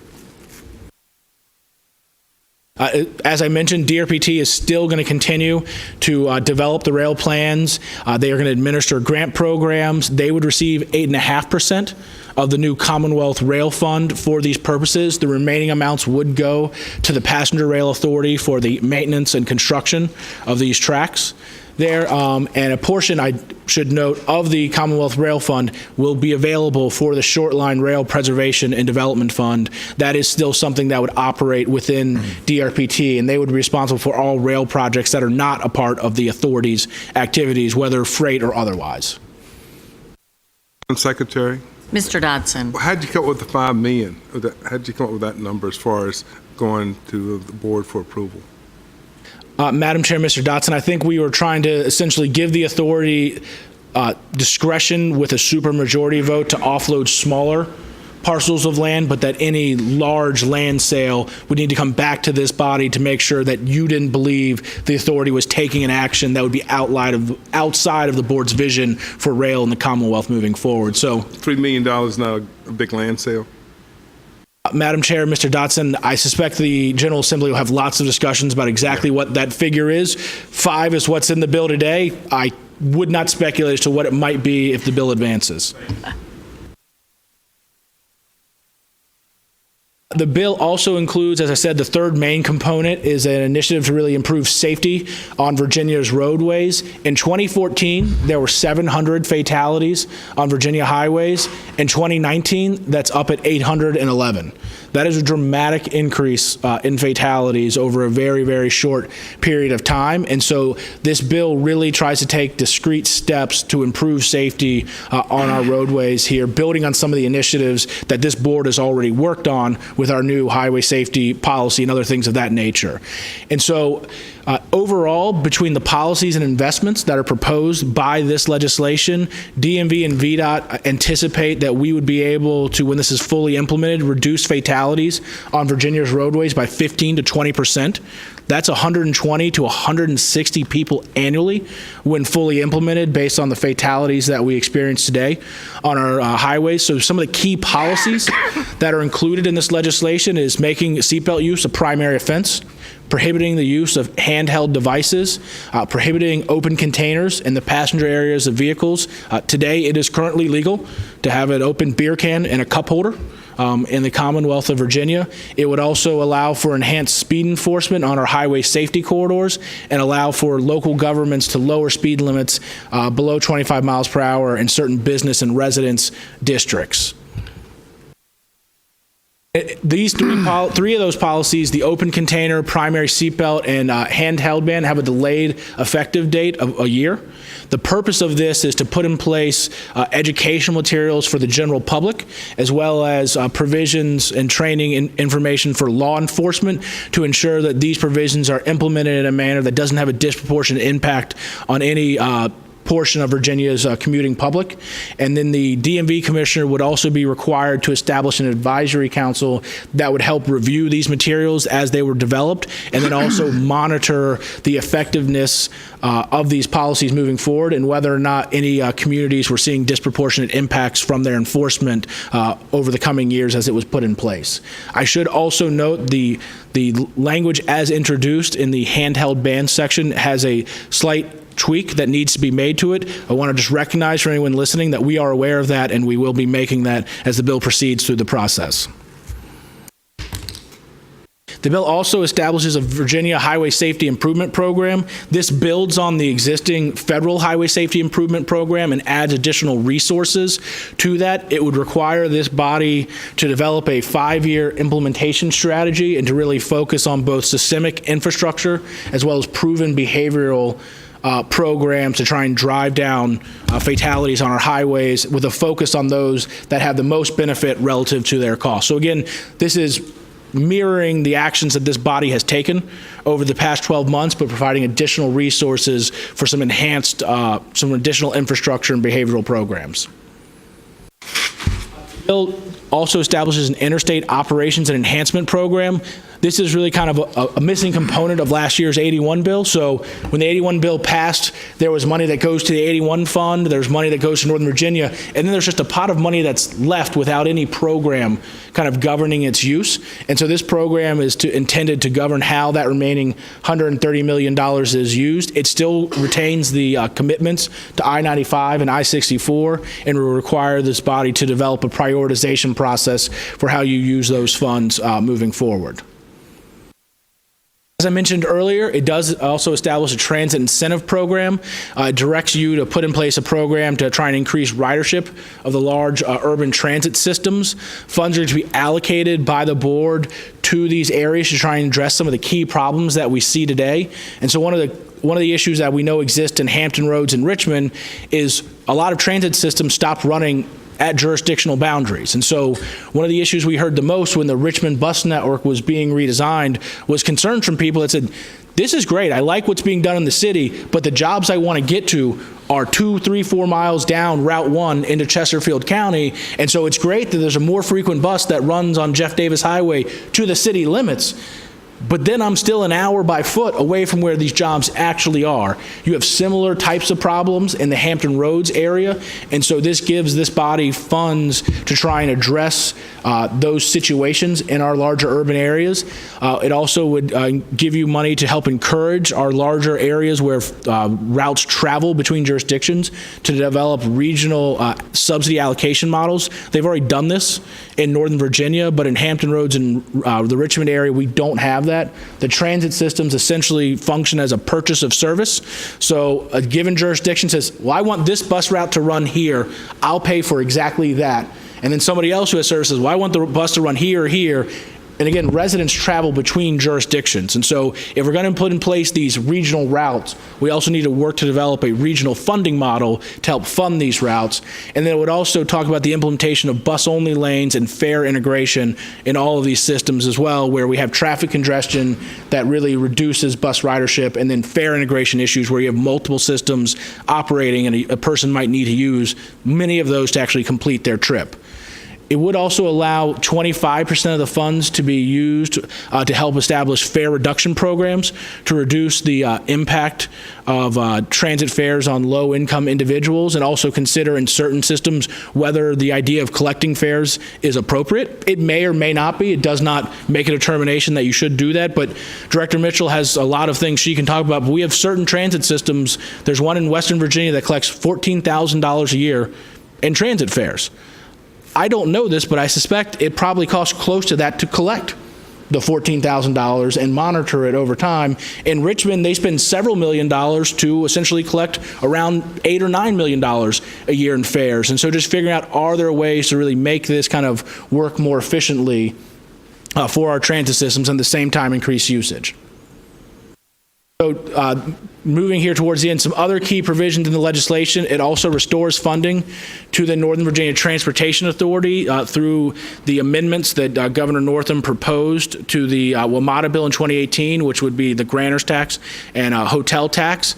It does authorize debt as recommended by this body and the Interstate 81 Committee to support the corridor improvement program there. That would be backed by the regional fuels tax. It restructures the 3 regional fuels taxes to be indexed to inflation instead of the sales price of fuel. We have communicated this with all the 3 regions, and they are aware of this change. And again, generally, we think this will improve the sustainability of their revenue streams as well. And then it also provides some additional funding to help complete Corridor Q in Southwest Virginia. This is one of the ADHS routes that we have been working on down there. We have all of it complete from Kentucky or funded up to 1.5 miles outside of Grundy. And so this would take some funds from the Route 58 Corridor Development Fund and redirect those to this project to be able to complete that final segment of Corridor Q. Because if we don't complete it, what you'll have is a brand new roadway coming in from Kentucky that is a new, modern, kind of super 3-lane roadway, and then 1.5 miles outside of Grundy, it kind of ends there, and you have to take another kind of secondary road back down the mountain to get into town. We would still make improvements to all of the authorized Route 58 sections, so Crooked Oak and Vesta would still be improved and be able to handle kind of truck traffic, but this allows us to address both of these corridors, which today, without this action, there is no real viable path forward from a funding perspective to be able to complete Corridor Q in Southwest Virginia. So, Madam Chair, before I move on to the other bills, are there any questions about the things I've just highlighted? Mr. Dotson? Talking about up in Grundy, obviously Jerry's not here. Is there? Is a road from Kentucky goes west an hour? It's a mile or so from the western part of Grundy. So Corridor Q is a route that was designated by the Appalachian Development Regional Commission several decades ago. What has happened is Virginia has built a bridge and Kentucky has built a road to that bridge. We currently have funding to build several miles of that road from the bridge towards Grundy. What we do not have is funding for the last, I believe it's actually 1.6 miles to ultimately connect that road into the relocated Route 460 in the town of Grundy. The other reason I ask these questions, we have 2 state senators on the Transportation Committee from Lynchburg, so they might not ask me any question, but open container, you mean if somebody's drinking a beer in the back seat of your car, and so you say from now on, in this legislation, the person can't drink a beer in the back seat of your car? People can't.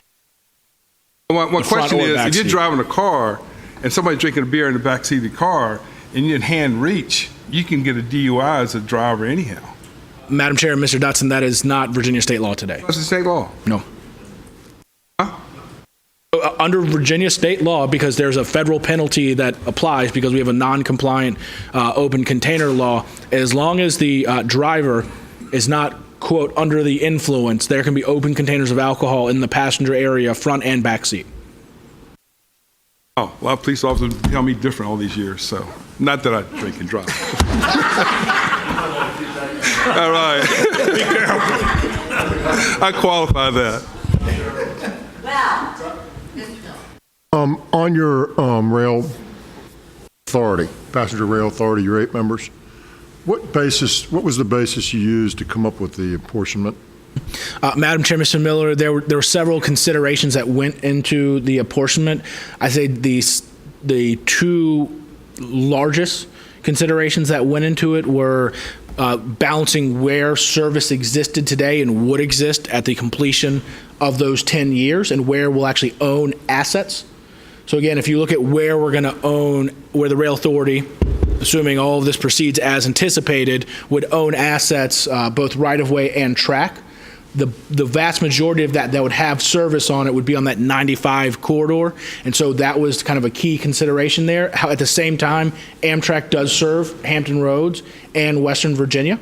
And so we thought it was important that representation from those areas be on that rail authority. And then in addition to that, the authority is going to own assets that will serve both VRE commuter rail as well as Amtrak. And so we wanted to ensure there was some balance between the commuter rail interest and the passenger rail interest on that authority. And we didn't want either interest to essentially have a kind of a built-in majority so that one could view that a particular type of rail service was being prioritized or favored over another. Are all the assets that are proposed to be owned over the period of this project, aren't they all 95 related? I mean, they're not going to change any asset ownership in the Hampton Roads region, is it? Madam Chair, Mr. Miller, it does not. Or in the western region? So the thing I would say, and the reason we thought it was important to have representatives from those two areas, is decisions made by the rail authority could have ramifications for service to that area. So again, if a I'm not disagreeing. I'm just wondering if the apportionment is it was based on, that's all. Madam Chair, Mr. Miller, I suspect the General Assembly, if they again choose to advance legislation, will have extensive discussions about the apportionment of the board members, and it may or may not look the same should it advance. At the end of the day, their budget comes through us, is that correct? Their budget is sent to you for an up or down vote. Approve it or disapprove it. Anything else? Okay. Oh, I'm sorry, Mr. Whitworth. Just to make it, as I understand it, whatever comes out of this bill, we work under. This is it. Is there any, assuming it's as you present it, and again, I'm not talking about the rail authority, is this body divesting itself of any decisioning that we have today that we wouldn't have tomorrow? Madam Chair, Mr. Whitworth, a change in that would take place under this is today this body allocates the intercity passenger rail operating and capital fund. I'm not sure I actually said the acronym right, IPROC, and the rail enhancement fund. Under the legislation, those two programs or funds are rolled together, and 91% of it essentially goes to the rail authority to handle the maintenance of tracks, some of the existing contracts, the paying the operations of the train costs for Amtrak and things of that nature. And so that would now rest with the authority and would not be allocated directly by this board. But to Mr. Miller's point, that would still come back to this body for an up or down vote for a rejection or approval. And so you would still be involved, though at a slightly different level in essentially the same decisions you are today. There are new decisions. There are new decisions that will need to be made if this, assuming all of this proceeds, that nobody makes today because we don't own any rail assets, and those decisions would be made by that body. So today we don't make decisions about who do we want to hire to maintain rail tracks because we don't own any rail tracks. And so there will be some other decisions that body will make, but they aren't currently ones made by this body because we're not in that situation. So the follow-on question is, what's the thinking that these particular assets are so unique and different that you need a separate entity to make those decisions versus the entity that makes them now, which is this body? Madam Chair, Mr. Miller, I think there's a few things that led to that decision. One was to insulate, to a certain extent, these assets and to make sure that, again, they remain with the Commonwealth. We owned a plurality of this at one point, and then we didn't anymore because we sold it. So we owned the majority, not the majority, a plurality of shares of the Richmond, Fredericksburg, Potomac rail up until 1992, and we sold it. At that time, we're now getting back into that asset there, but I think the more... I'm asking CTB versus Rail Authority. That is a part of that rationale. There are two bodies there that would require approval that ensure that any sale of this land requires extensive public discourse and multiple approvals prior to any disposition of that land.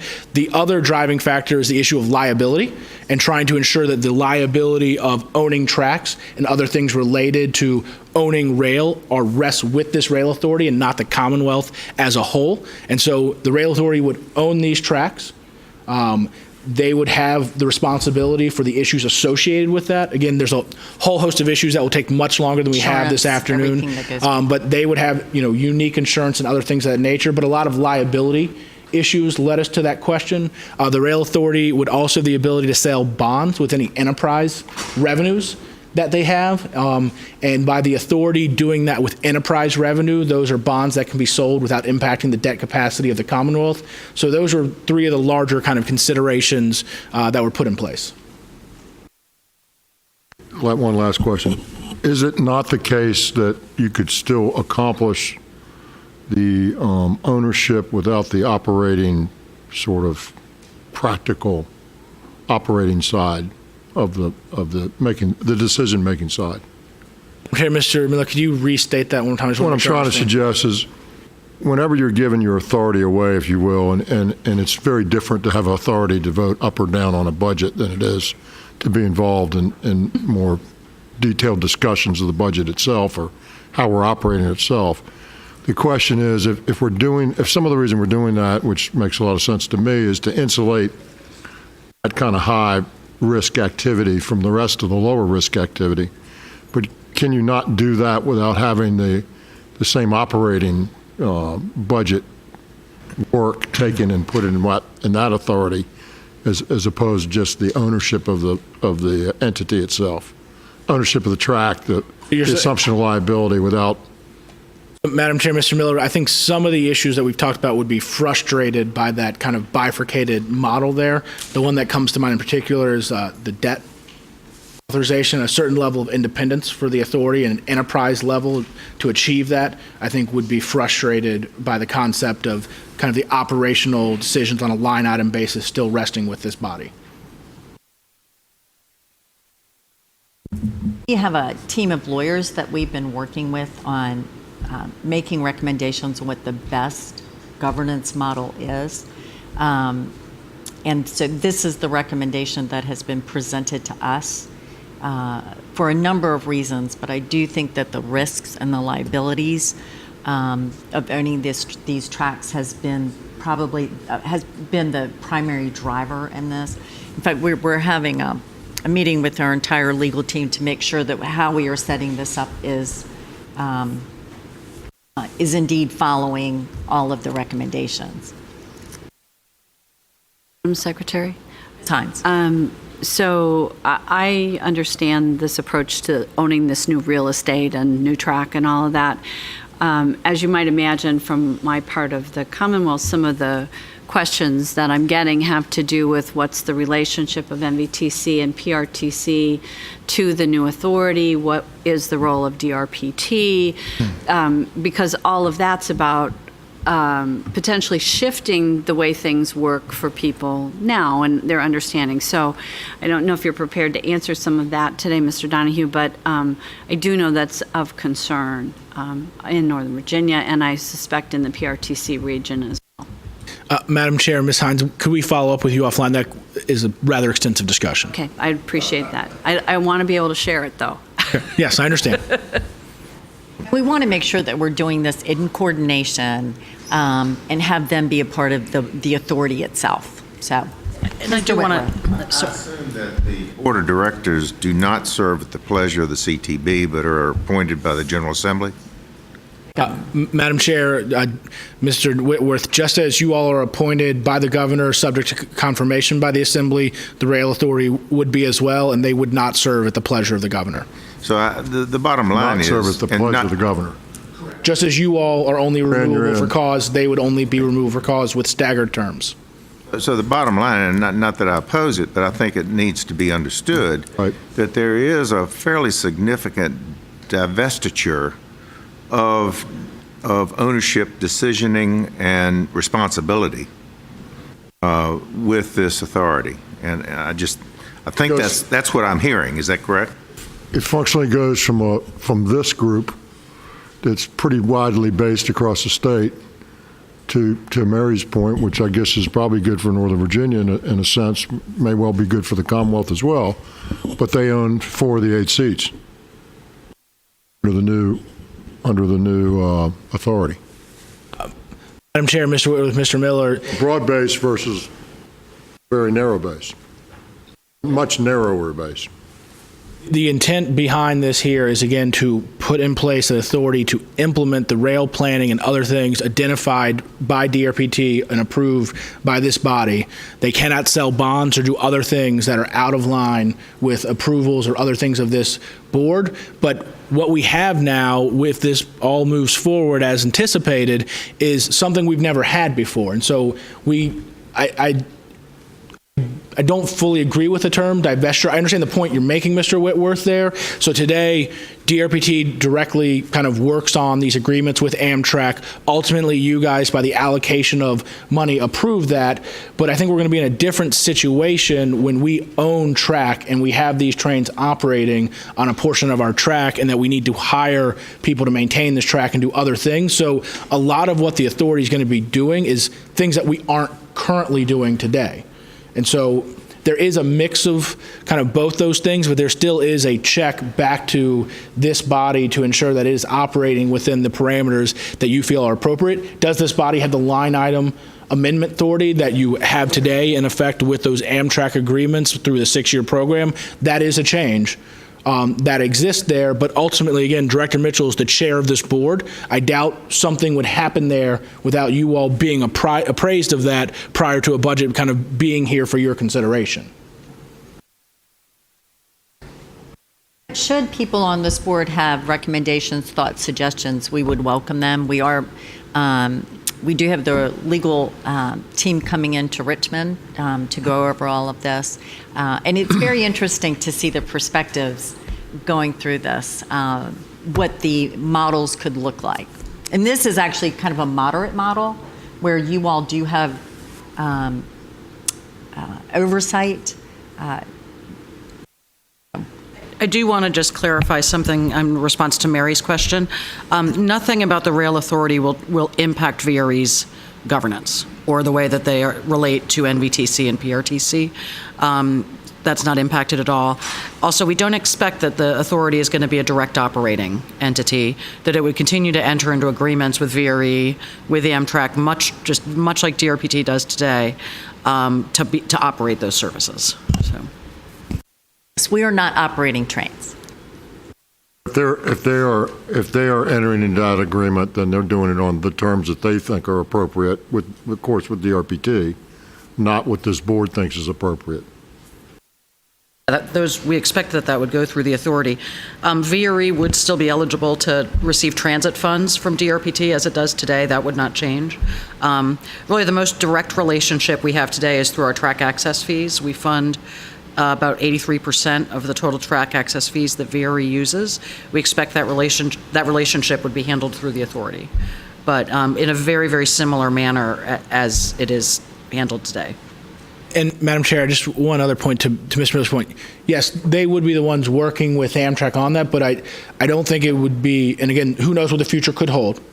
But with the way the world works today, and again, as the Northeast Corridor is owned by Amtrak and all these trains continue into that Northeast Corridor, I suspect for these passenger rail trains, we will continue to interact and interface with Amtrak on those.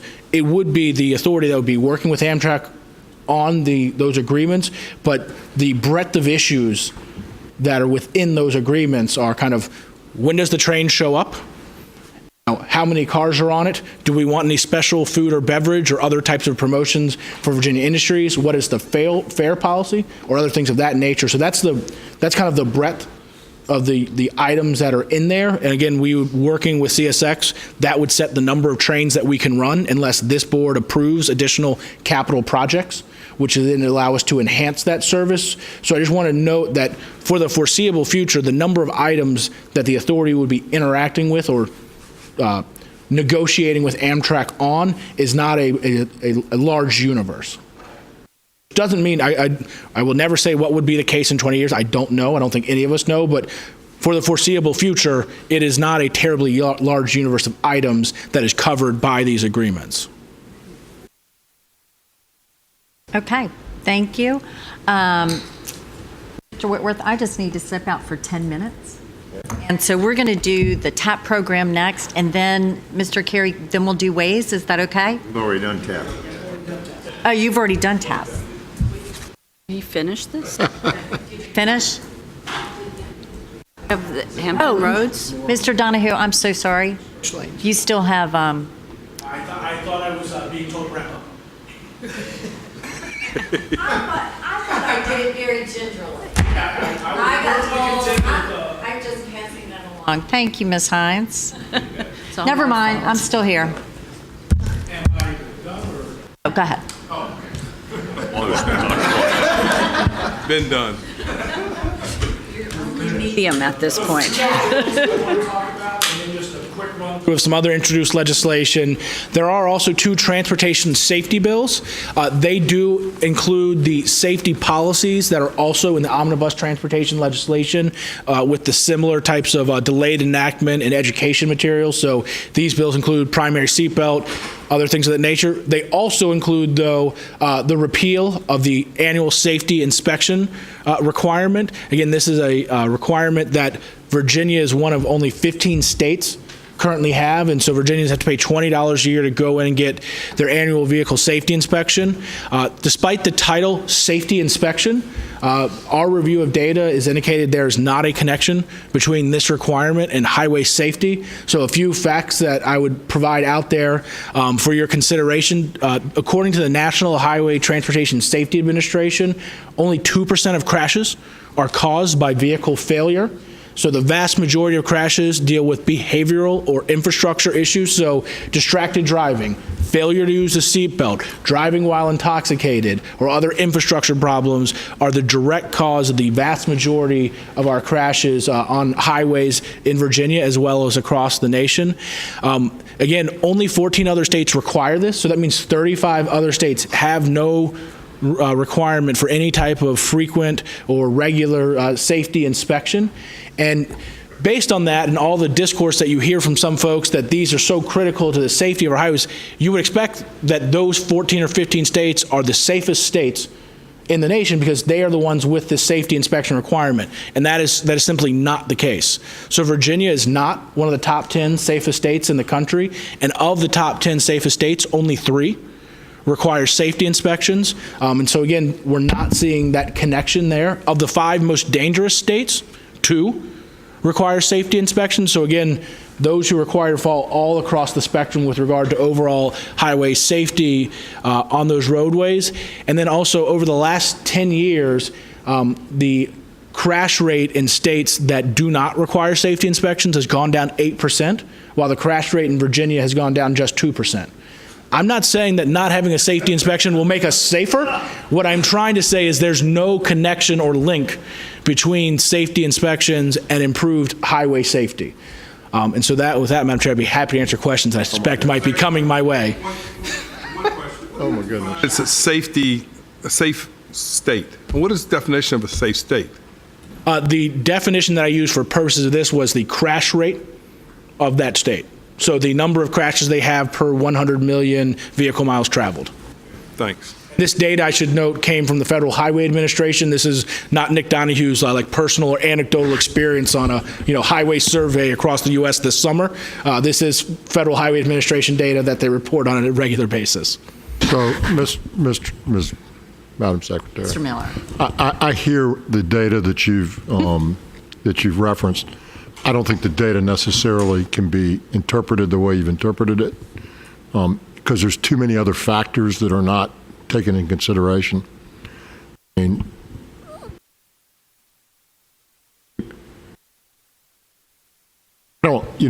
particularly when I was younger, I didn't like safety inspections very much because it always cost me money on my old car.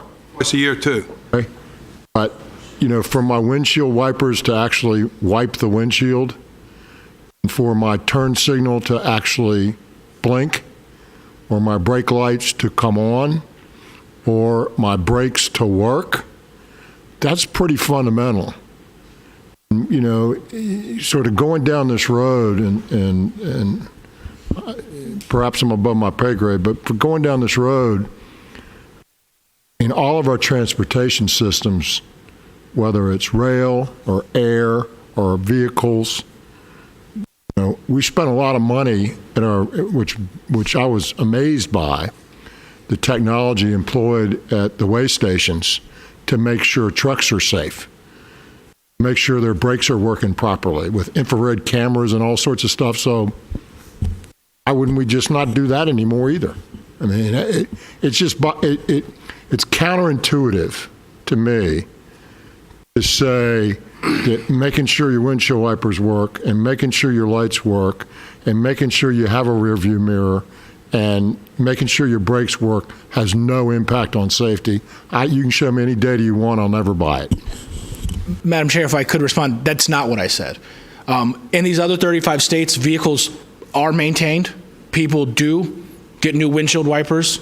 Brakes are replaced. Those things are important for vehicle safety. What I was suggesting is that in the other 35 states, that happens without the requirement for an annual vehicle safety inspection, and that's part of why we see that 7 of the 10 safest states don't require safety inspections. I don't think people in those states have defective windshield wipers. I just think they replace them through the ordinary course of business.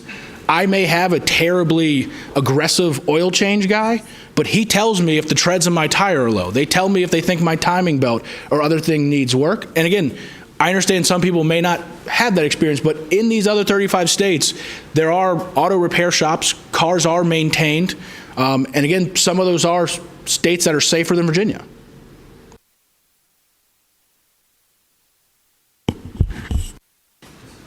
I'll let that stand on its own. Anything else? I think Yeah, what there's some has more been slides. really important is that the thought that just making sure that as we make these decisions that we have this every year, citizens pay for this. You don't get points for driving with an expired inspection, but it does go on your driving record. You do get fined.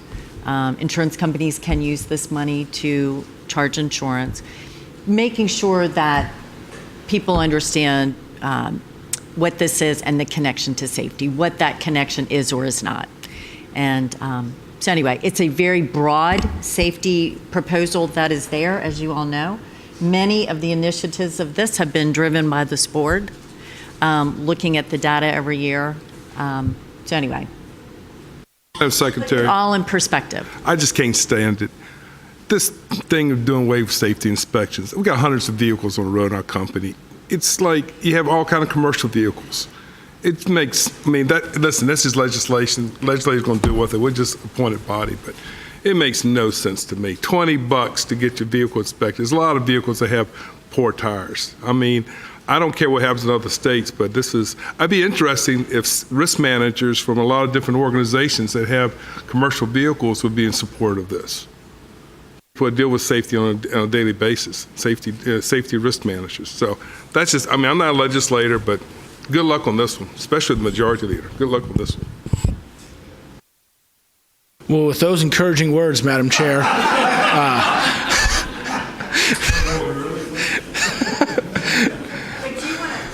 I thought it was interesting, though, the tie with insurance, that the insurance being tied to the no-fault insurance.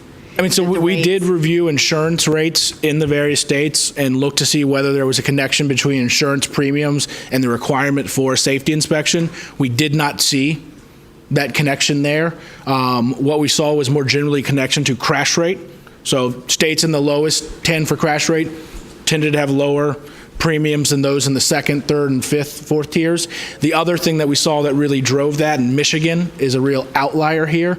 They're in I think the top 20 or top 25 from a safety standpoint, but they have essentially the highest insurance premiums in the country. They have no fault crash rules and other things of that nature that tend to really influence their insurance rates. And so we did not see a connection there between the requirement for safety inspections and insurance premiums. Madam Secretary, I hate to belabor this, but I am going to ask my one question, which is, this is all about highway crashes, yes? The statements you're making about the connection between safety inspections is about highway crashes. Well, all crashes, whether they involve a bicycle or pedestrian or vehicle that involve a roadway. Okay, that's not what you said before. You said highway. And so, thank you for that clarification.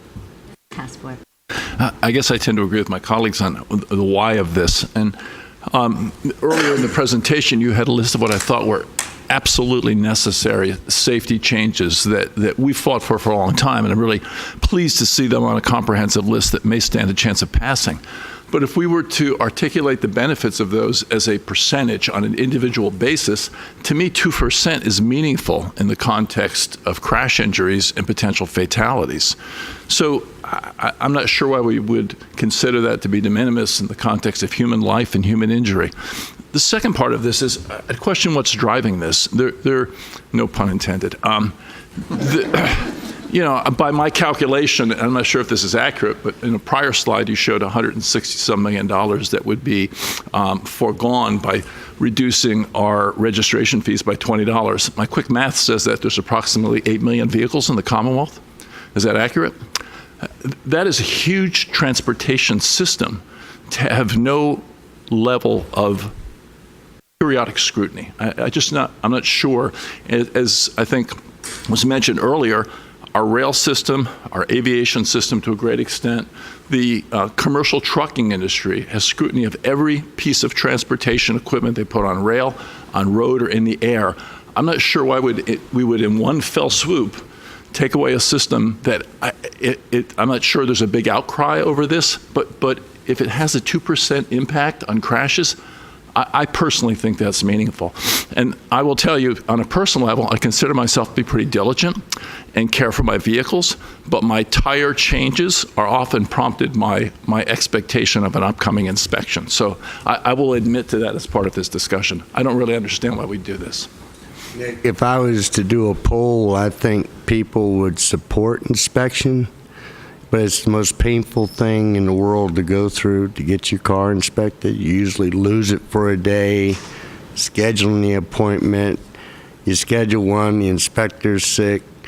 I'm glad I get mine inspected, but when I see my date coming up, I just cringe that I have to go through a horrible process.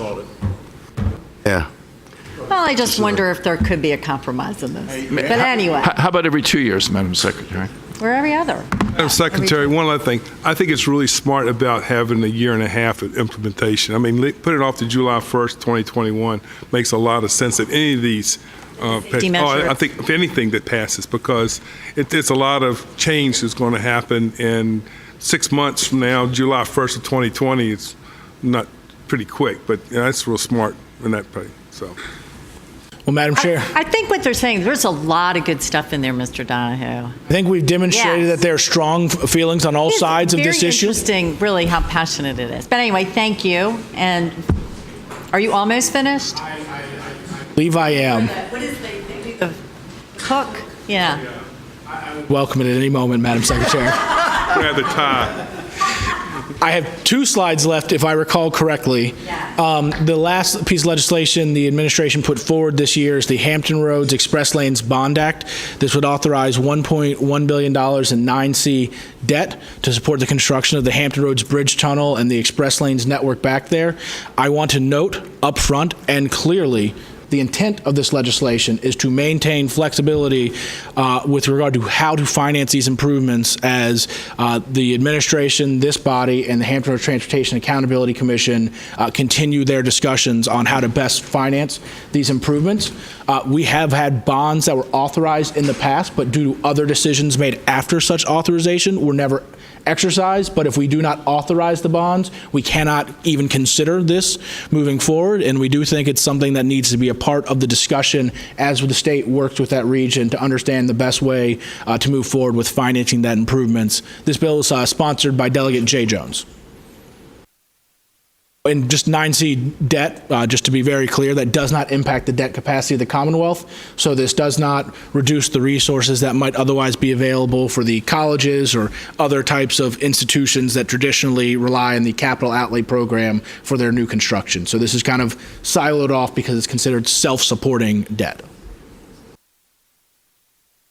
Okay. Last slide, Madam Chair. There are a few other just pieces of legislation that have been introduced to date that I just wanted to make the board aware of. And again, as I noted, bills can still be introduced. Bills can be filed up until 5 p.m. Friday. There tends to be a flurry of bills towards the very end of that. That's not always the case, and I'm not trying to predict that that will be the case this time. I'm just noting if the past is prologue, we may see that happen yet again. So there are several bills related to modifying the smart scale process. There's one from Delegate Brewer and Hampton Roads that would require primary evacuation routes to be a scoring factor along with congestion and other things in the smart scale process. There is a bill by Delegate Cole, which was put in by request to require that congestion be calculated over a 7-day period rather than a peak period. I believe Mr. Tucker is going to explain to you later today how we're already proposing to do that. In addition, it requires that the accessibility to jobs be measured over a 55-mile area instead of over, I guess, a time limit. It's my understanding there. And then Delegate LaRock has a bill that would require the congestion weight in Northern Virginia to be 55%, and I believe makes several other changes as well to the process. There are several bills dealing with Interstate 81. The first one is from Delegate LaRock. It would authorize any locality along the 81 corridor to impose up to a 10 cents per $100 of assessed value commercial and industrial tax for transportation purposes. So I guess it's kind of like the concept of giving some additional resources for other improvements that aren't 81 along that corridor in those jurisdictions. Another is a legislation by Terry Austin, which would authorize bonds to implement the I-81 corridor development program. And the final is a piece of legislation by Senator Obenshain that would restrict the 2.1% fuels tax in the 81 corridor to just those jurisdictions that I-81 runs through. Today, that tax is imposed at a planning district commission level. So some jurisdictions where that tax is imposed do not have I-81 currently running through it, and so that would be the change if that bill were to advance. There are 3 bills to date that I have seen that deal with statewide transportation funding, or more broadly transportation funding. One is by Senator Stewart that would require all online sales tax to be put into essentially the Highway Maintenance and Operating Fund to be used for the maintenance and repair of existing highways. The next is a bill by Senator Edwards that would impose a 2.1% fuels tax in all the parts of the Commonwealth that currently does not have a 2.1% fuels tax, and Senator Hanger has a bill that is substantially similar. Both of those, if I recall correctly, though it may only be one, also included an enactment clause directing the Secretary to come up with a plan to ensure that fuel-efficient vehicles are making an equitable contribution to our transportation system. And then there are 3 bills that deal with regional funding. One is by Delegate McQuinn, or Chair McQuinn, the chair of the House Transportation Committee, which would establish a Richmond Regional Transportation Authority funded with a 0.7% sales tax and a 2.1% sales tax on fuel. And then 2 bills, one by Delegate Watts and the other by Majority Leader Sasslaw in the Senate, that would increase regional funding in Northern Virginia by increasing the grantor's tax and the hotel tax. And so that, Madam Chair, I believe completes my presentation. And they're different. Those 2 are actually the same. Same as at a nickel? Okay. So I'd be happy to answer any remaining questions that the board may have. Okay, Mr. Donahue, that's great. I just need 5 minutes before you walk down the hill. I am going to turn this over to, and I guess we have Waze. Okay. We have Rob. Are you coming Mr. back, Carey, Madam speak Are you coming slowly. back? Yes, sir, I'll be right back. Okay. Some pretty dramatic things here otherwise. Go right into action meeting and take some votes. Afternoon.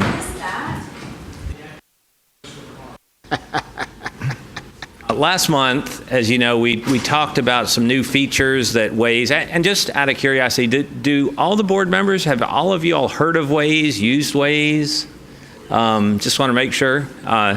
But last month, we talked about some new features regarding crowdsourcing unpaved roads around the state, and there was other discussion during the meeting about Waze and so forth, and the commissioner and I had discussed maybe a good idea to get Waze to come in and talk about some of the things that they're doing. I mean, it's an incredible company. It's done really some incredible things. So we have them here today, and I want a little bit of background. We've been in what originally started out as the Waze Connected Citizen program, which allowed two-way data sharing between VDOT and Waze. we actually take that data, and it's on our 511 website today. There's a layer. You can look at the Waze report. I will say it's not on the phone app, but on the website itself. And since that time, that program has been called Waze for Cities, which is, again, a two-way data exchange. In that, we show traffic crashes, we show weather reports, hazards, traffic conditions, so forth. They've also recently launched Waze Carpool, which is a separate app, but is a free carpooling app, so that I think of technology, high-tech slugging. Today, we have people in Northern Virginia get in line and match up with people to where they're going, take a trip in their car. The Carpool app does the same kind of thing, allows you to match up your trip with somebody else's using a technology platform that many people already have in their hands. And to us, obviously a good thing. Increases vehicle occupancy, increases person throughput on the roadways with that higher occupancy. Good for the environment, more people and less vehicles, less pollutants into the air. So that is a little bit of a short background on our partnership. Waze has been a very good partner to us, and I hope we've been a good partner to them. We offered up an idea, and they implemented it across 130 million users in 185 countries. That's what we talked about last month. I think the fact that a government agency like VDOT could bring up a suggestion that's beneficial to us to find out what the conditions of the road are and see that leveraged across a worldwide platform says a lot about that partnership. At this point, I'm going to turn it over to Danny Simons. Danny is the head of public sector partnerships with Waze. She came down today from Washington from the TRB meeting to join us, so happy for that. She has 2 decades of transportation experience both in government and the private sector. She has a Bachelor of Science degree in environmental science from Brown and a Master of Science in environmental science and environmental studies from Yale. So she did better in high school than I did. She was born and raised in Alexandria, so we're very happy to see somebody from Virginia that's doing well in a great company, and her parents still live that. So with that, I live in Alexandria. So with that, I'm going to turn it over to Danny to talk some about Waze, what Waze is doing, not only in Virginia, but worldwide. Thank you. Welcome, Ms. Simons. Very much. Thank you very much to Chief Deputy Commissioner Carey for that introduction, and thank you all for inviting me here today to talk to you all about our partnership with VDOT. They've been amazing partners with us, and we're really happy with the partnership. And to give you guys a little bit more insight into the work that we do with cities and states around the globe, we're going to also talk a little bit more specifically about our partnership with VDOT, and then I'm happy to answer any questions that you all might have. So with that, I'm assuming that because you guys at least talked about this last time, folks here are familiar with Waze, but how many of you guys have used Waze in the past? Well, okay. So the Waze that most people are familiar with is a mobility app, and it's a mobility app that has 130 million monthly active users, and we're present in 185 countries around the globe. We help people get where they're going more quickly and easily. We have about 33 billion kilometers driven on the app each month. But beyond navigation directions, the thing that I find really incredible about Waze, and the thing that I didn't really know before I started working there, was that it's really at its heart a crowdsourced navigation app, and we have this incredible community of residents helping each other through reporting crowdsourced traffic conditions and incidents, and that helps make our directions better and stronger. Each month, about 500,000 of our users submit reports. We have about 18.5 million hazard reports in particular per month. We also have a very active community of volunteer map editors. Some of the folks at VDOT are familiar with some of them. They work very closely with VDOT when there are road changes to update those changes in nearly real time. And we make all this information available to our users completely free of charge. But we're more than that. And so that's a little bit about what I want to talk to you guys about today, because a lot of people don't really know the story kind of behind the navigation app and the work that we're doing kind of more behind the scenes. We are really a mobility platform that's trying to help people move more freely in their communities where they live and work. Just as we give access to our users through the app information about what's happening in traffic in real time, we also share this data back with about 1,300 at this point data sharing partners, and those are cities and towns and states around the world that are using this information to help inform their mobility strategies and also sometimes help inform their day-to-day traffic management strategies. Our newest initiative, as was mentioned earlier, is Waze Carpool, where we're really trying to address the rise of traffic congestion in cities around the world. And I'll dive into a little bit more about our data sharing programs and our carpool program in particular, and talk a little bit more about how VDOT is working with us on the data sharing piece. But before I get there, I just want to underscore that the thing that I think really makes us unique and why I feel proud in particular to work for Waze in the sort of world of all the different cool stuff that's happening in mobility these days is that we really bring together users, our public sector partners, private companies, and community members all together, working together to try to solve the challenges of mobility at a global scale. We really believe that the best mobility solutions come from empowering people to work together, and I think that's something kind of different and unique about the way we operate. So just to give you a quick overview, we have sort of 4 tools for government partners that help take the best of Waze and give it back to cities and states where we operate. The first is our data sharing piece, and I'll talk a little bit more about that, but that's basically access to free real-time data about conditions on the roads around you. The second is Carpool, and that's really about how we try to get all the people that are driving on Waze today, how we try to get them to drive together instead of driving alone in single occupancy vehicles.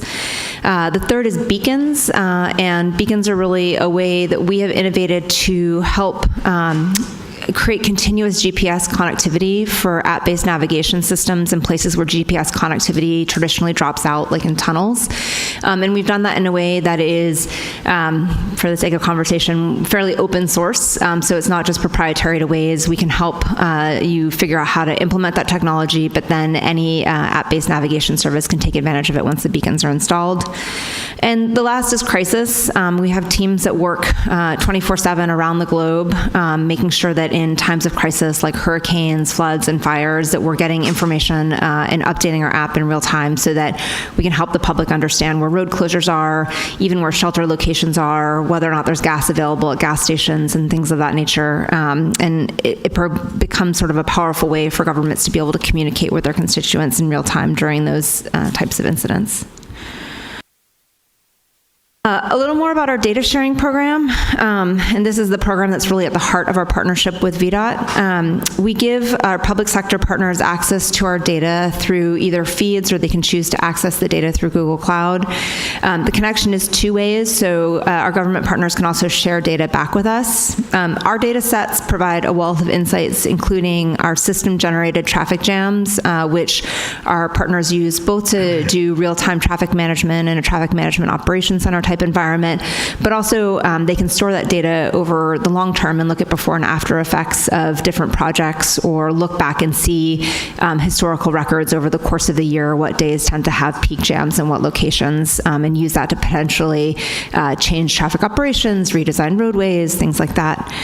We also share our all of the information that we're getting in aggregate from our users about incident reports. We share that back with our public sector partners as well, and they use that also for operational decisions or sometimes for policy decisions. And so you can imagine everywhere that Waze users are reporting traffic crashes on the roadways. When I was up at TRB yesterday, I saw the US DOT give a presentation about how they're taking our data sets in on crash locations and using them to augment some of the models that are coming up for predictive crash forecasting, which then can help state highway patrols figure out where to put more enforcement officers, or maybe even what parts of the highway need to be prioritized for redesign. Those are crashes that don't always make it into police reports, but they might be sort of early warning signs for places on the roadways that need interventions.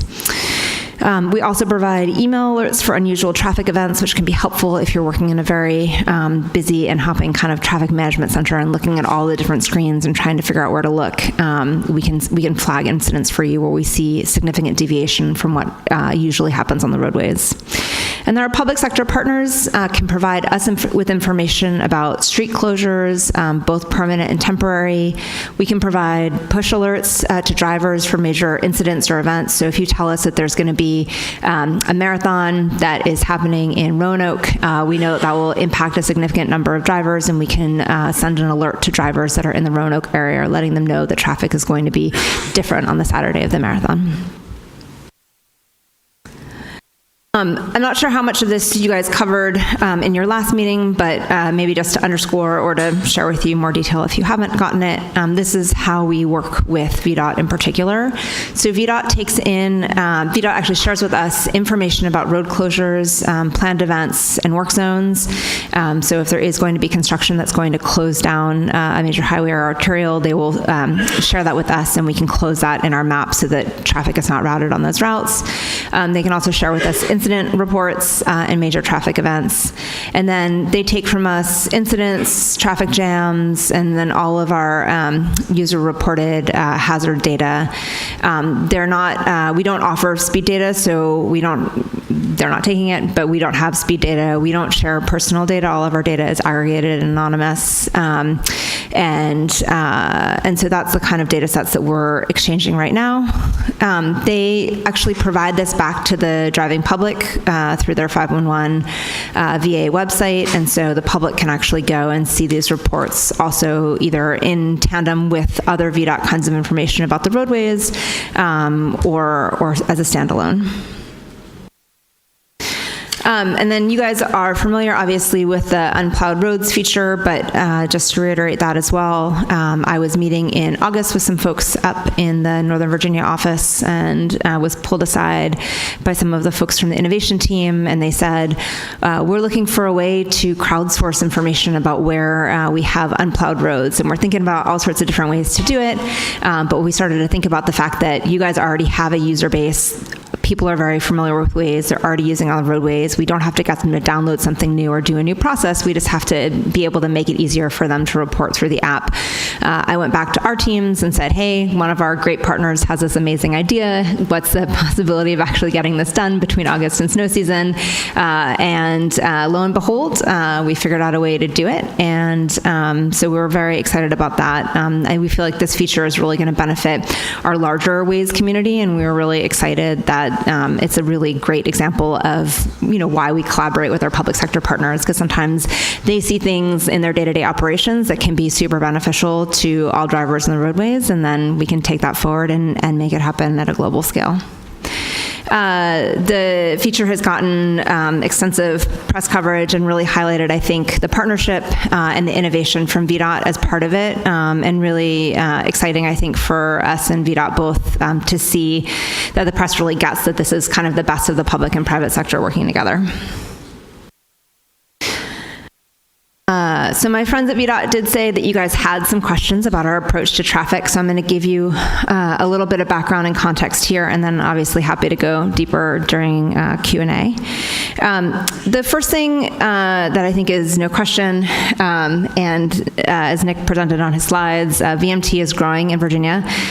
Vehicle registration is growing fairly dramatically in Virginia, and that's probably a good thing. It probably means that population is growing, the economy is getting better, all good stuff, but it also means that traffic is getting worse. We work to fight traffic in two major ways. The first is that our navigation app tries to find open stretches of roads and spreads cars across the grid of public streets to try to smooth out and even out flow of traffic as much as it can. And then with Waze Carpool, we're trying to actually make it possible and make it easier for people to get out of single occupancy vehicles and to try to reduce unnecessary cars from the road and try to encourage more people to drive together. Other stuff just to highlight for you guys, Waze strives to reflect current policies and limitations as accurately as possible. That means if you guys let us know that a change has happened on your streets in terms of speed limits, in terms of turn restrictions, in terms of, a one-way street changing to two-way or two-way changing to one-way, we try to update that as quickly as possible in our maps, and that again is thanks to both staff and also our amazing community of community map editors that work with us to do that. The second point that I just wanted to make is that Waze was created for use with personal vehicles. We had since expanded to offer navigation for motorcycle and taxis, but we do not currently allow the app to be used by other types of commercial drivers like truck drivers. We don't support truck routing in our app, and so we don't want truck drivers to be using it. And we also don't have public transportation or bicycle routing in our app right now. So it's really, we try to be best in class navigation for drivers and personal vehicles, and that's really what at the core we work to do. So I'm going to touch on Waze Carpool just for a couple slides, and then I'll talk to you guys a little bit about our 2020 goals just quickly, and then I'm happy to take questions. Waze Carpool is something that I've been talking to VDOT about a bit, but I think it's helpful for more people to know about it. It launched about a year and a half ago now in October 2018 across the country. It is a peer-to-peer carpooling app, so what it does is it helps people who are already driving find other people who might be driving or need a ride and match them up together. There's no professional drivers. There is really no way for anyone to make money off of this service, but it does allow for a small reimbursement from the rider to the driver. It's really working to try to fight traffic and reduce the number of single occupancy vehicles, and as part of sort of the work we do in that way to continue our core mission, which is really to help people move more freely about where they live. Just quickly, how it works. We make it easy for people to find the right people to ride with. You create a profile, you share some information about yourself, you share when you want to go and where you're going. You can customize that by day of week. You can choose to carpool only on Fridays. You can choose to carpool only on Tuesdays. You can choose to carpool every day of the week.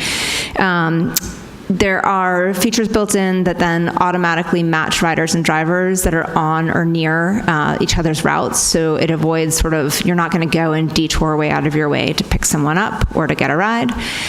We also allow people to filter. If they want to filter, we can filter by same gender only, so if women feel more comfortable only getting in a car with another woman, or if you feel more comfortable only getting in a car with a coworker, you have the opportunity to do that.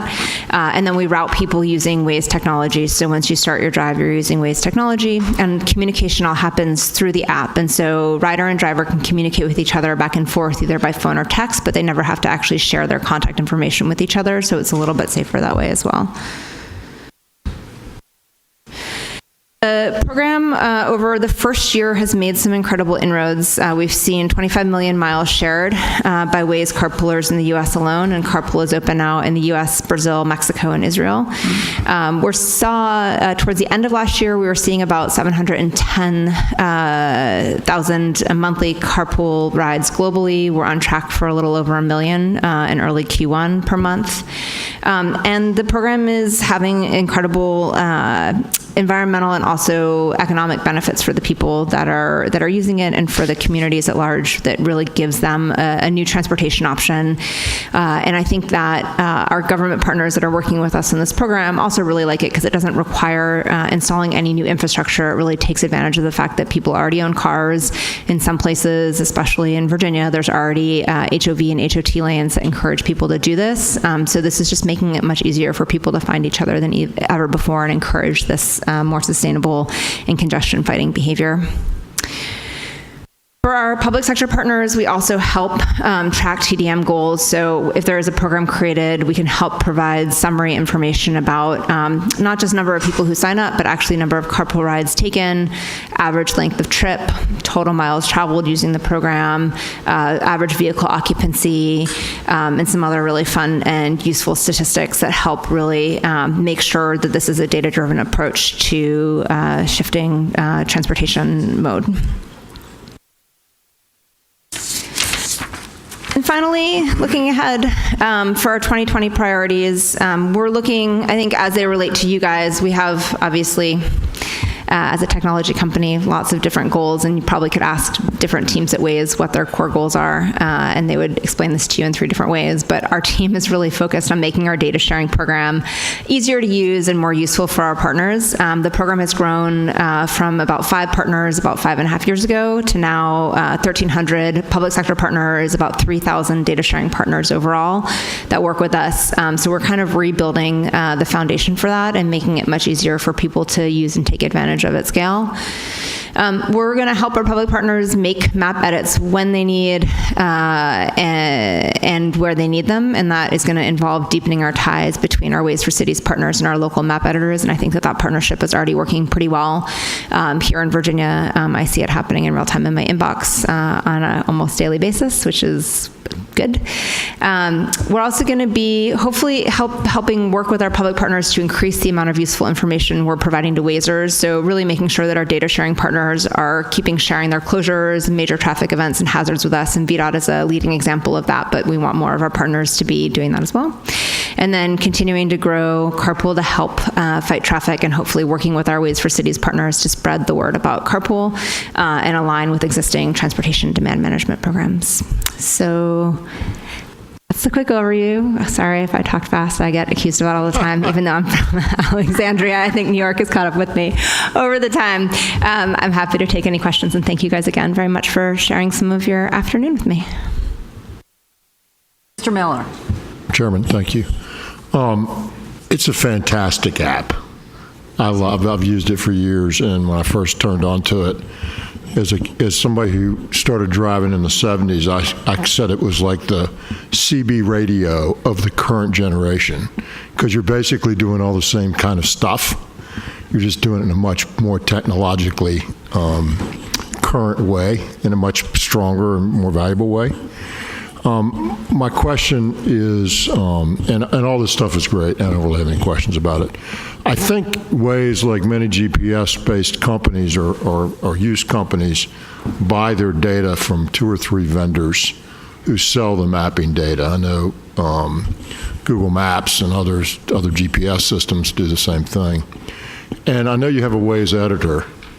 My question is, lots of times on Waze and all these other systems that use the same data, you're showing private roads that are not accessible to the average person. And by that I mean like on my farm.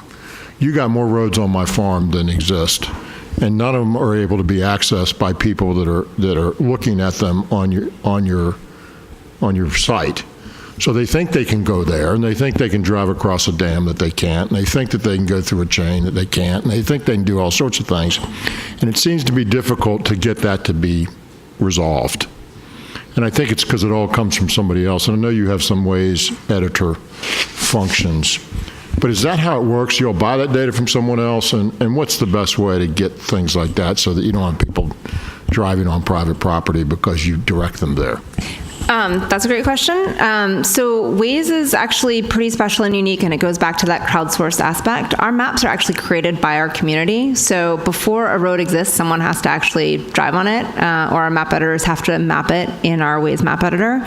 And so we don't buy a source map from anyone. And actually, if you Google around, or I can send you a link, you can look at the sort of history and story of Waze. But it came out of the founder being in Israel and wanting to create his own map, and his own navigation app, and he basically used base maps and then got a threat to be sued by the Israel government because those maps belong to Israel. And so he said, all right, well, if Israel owns these maps, no one owns this information really. Like, we can go out and recreate it, and actually did in the course of a few months, basically with friends, remap all of the roads that existed themselves. So in order to get a road closed, if it's private, I guess I'm happy to talk with you offline and give you my card, and I can connect you with our local map editor.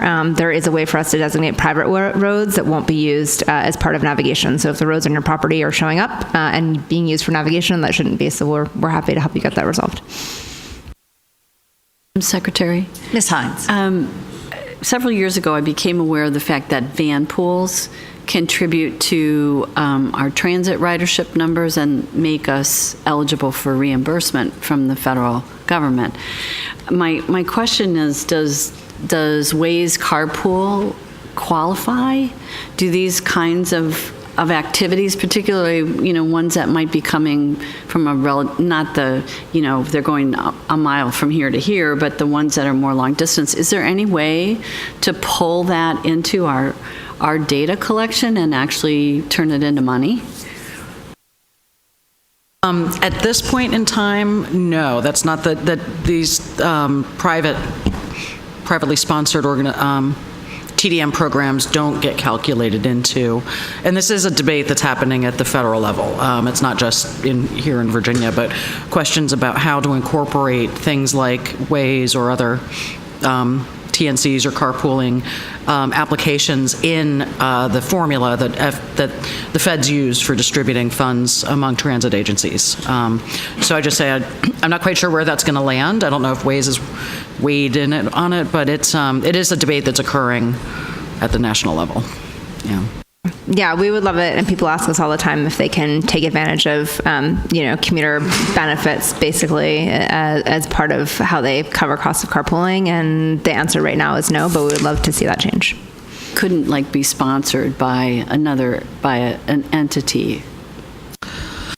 I don't know. I think it's something we can look into and see if there's some opportunities maybe to capture that data and how that would work. So I apologize because I had to step out in the beginning, so please forgive me if you already addressed this. But the questions I get, very much like yours, about how do we let you know, but from a system perspective, if there's an issue with Waze directing drivers through a neighborhood, or that's usually the biggest complaint we get, but sometimes there's even trucks on arterial routes getting stuck. How do we, as a partner, how do we communicate that to you? So that's a good question. I did talk about it a little bit, but the first part for the truck piece, Waze is not intended for commercial navigation for trucking. So part of that is just communicating with trucking operators and letting them know that they should be using their own systems to do that. There are systems that are provided by companies like Garmin and TomTom that are, they incorporate the truck routes into their routing. Some of them do incorporate bridge heights and things like that. We don't actually have separate truck routing directions that are built into ours, so all of our routing assumptions are made based on the idea that this is a private vehicle going. We've made a few modifications over time, specifically for taxis and kind of TNC vehicles, which help sometimes with routing, especially around airports or places where there's special restrictions on where taxis can go, but we're not intended for truck routing. So part of that is just a communication challenge, I think, with the trucking industry for governments to make it clear that Waze is about just for cars? So where you get diverted and yes. Yeah, so for cars and routing, our approach to that is that we route over any available public street, and we only divert when there's significant amounts of traffic so that it would be significantly faster to take someone on a detour route, at which point our algorithm looks at what would be sort of the fastest next way to do that, and we do that to try to distribute traffic more evenly so that people aren't just sitting stuck in traffic, making the traffic problems worse and worse on an arterial or a highway. So that's not our first choice ever, or the algorithm's first choice ever, but we do sort of look at the system of all publicly available roads. So if we were doing work somewhere, Mr. Carey, or something like that, do we let you know that? We can, in our technology today, we can support full lane closures, and so we'll put full lane closures or full road closures into our app. If you're doing partial closures today, our technology does not support that yet. I've heard that it's coming very soon. Everyone really wants it. The engineers have been working on it for a little while to try to make it so that if you guys were to close like 2 lanes of 95 or something, but not the full roadway, that we could represent that more accurately in the map and in our routing. So that is hopefully coming soon in the first half of this year. I'm still waiting for a timeline for that, but if you guys do have a full closure, we put that into the roadways, and we do that, I think, fairly consistently. You guys can correct me if I'm wrong, but I feel like that's been a pretty good process for us. Anything else? Okay, well, we really appreciate you coming. We'll look forward to when the full closure, you can capture the lane closures as well. And because I do think sharing this for safety is really important. Yes, I agree 100%. And thank you guys very much for your partnership and for inviting me here today. Thank you. Thanks. Ladies and gentlemen, would you like to have a 10-minute break before we do Smart Scale? Okay. Well, Mr. Tucker, I'm just setting them up for you. So we'll just take we'll be back here at 3:25.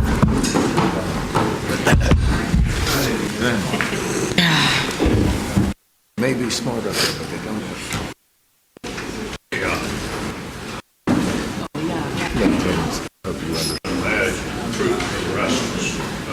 I did. That's a foreign language. They were just all here.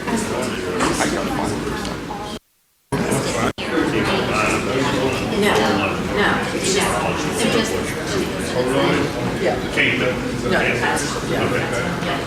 So then that one wouldn't be here.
The other side of the room's out of order. It's the first time all day we've been out of order. This side of the room's never out of Oh order. my goodness. Yeah. There was nobody. You know why, Madam Secretary? welcome. There's nobody over there. I'm just glad I could get here and sort of, Can you tell everybody was just so excited to be here for your presentation today? Of course. Yes. Am I the last presentation for the day? You are going to be the last presentation today. Are you done yet? I'm always standing between you and dinner. It's dangerous. Can't say it. This should be fairly quick. I do want to apologize to the board. In October, I had a slide that said winter is coming. And last night I got woke up by a thunderstorm. So we haven't had much of a winter, at least here in the Richmond area. I'm going to recap some things. This slide here doesn't summarize all the policy changes, but it does summarize the ones that we haven't really gotten much feedback. I don't think there's any real controversy to them. So I'm going to quickly go through that. There's the timeline and schedule. 1 month for the pre-app.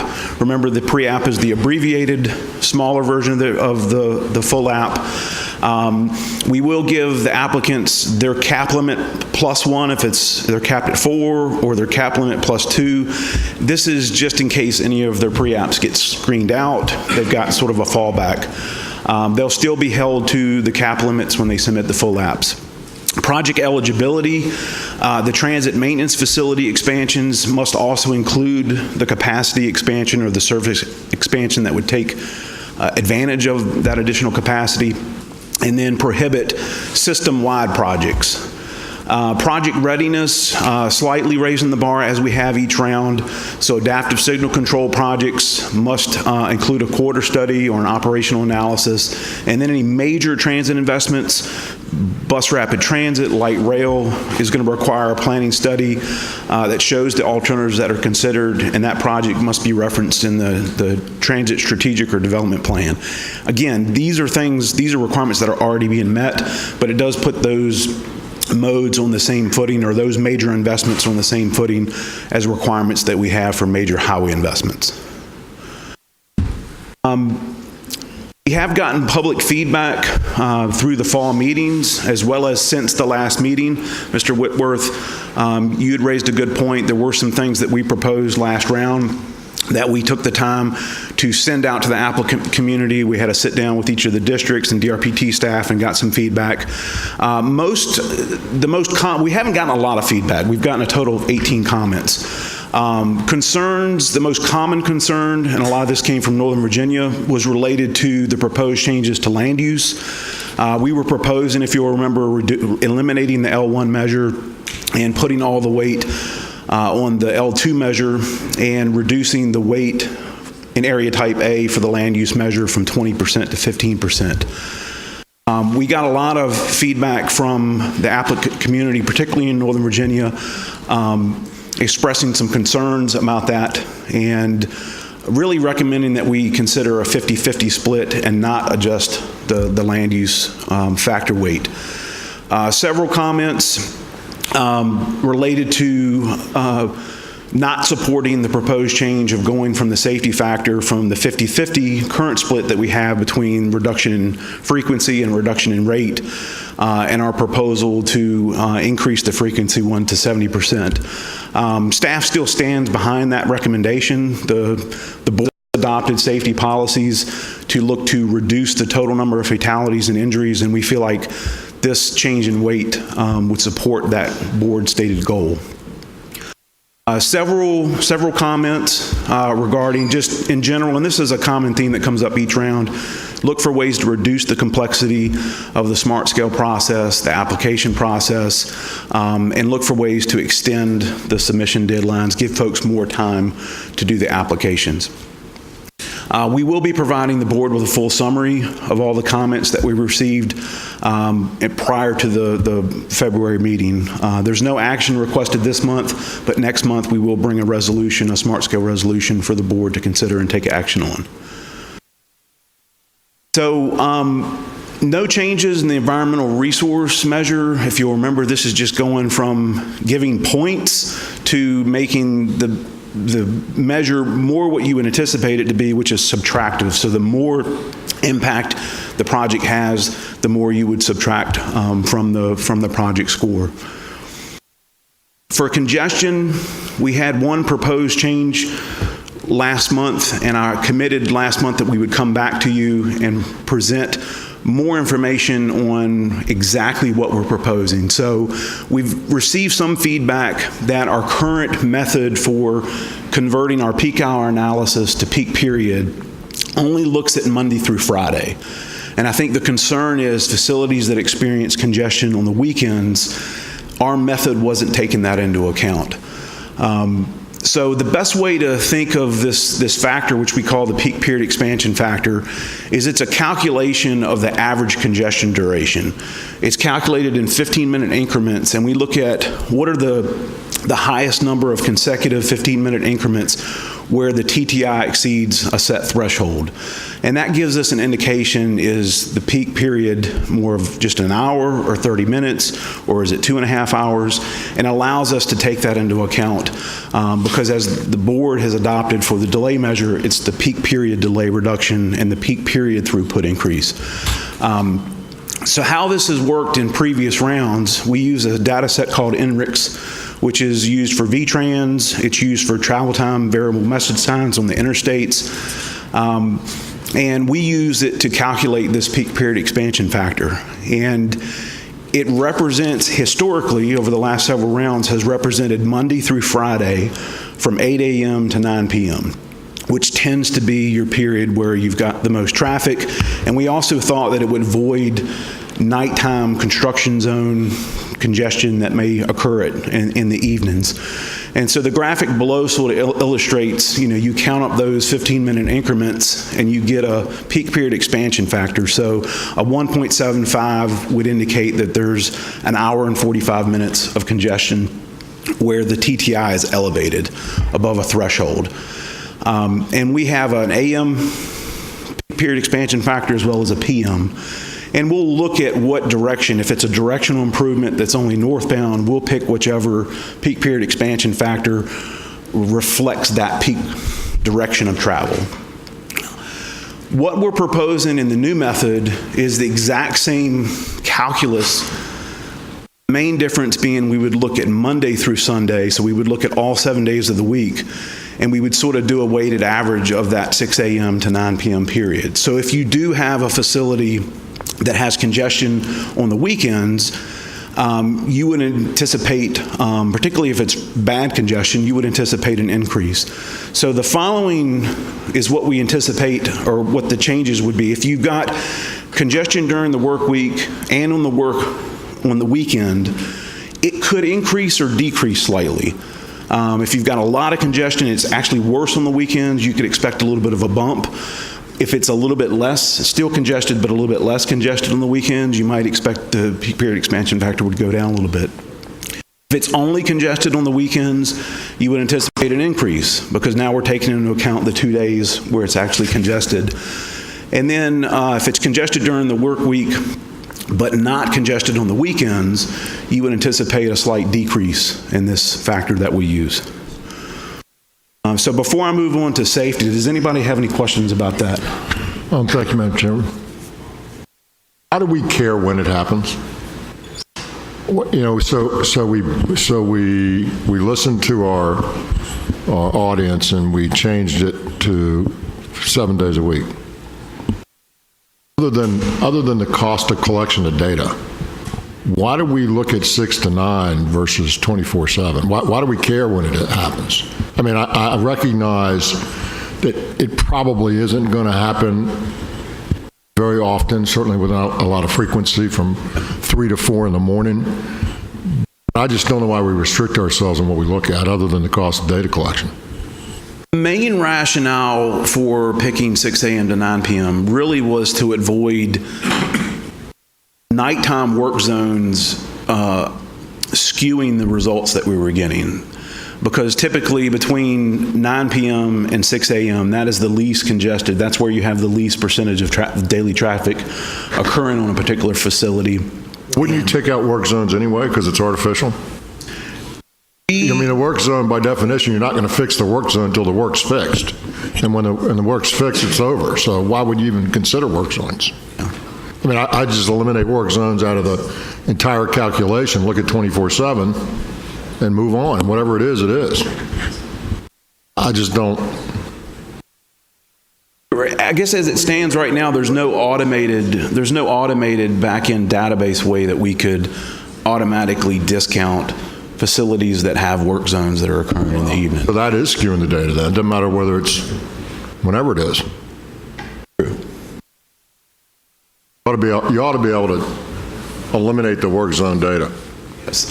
I don't think this is a huge problem because we are looking at the last most frequent year, and you would hope that if we do have a work zone in place, we're not putting in a project to follow up, immediately thereafter. But also, a lot of maintenance activities occur at night. Repaving of interstate, filling potholes. I consider that work zone. Yeah.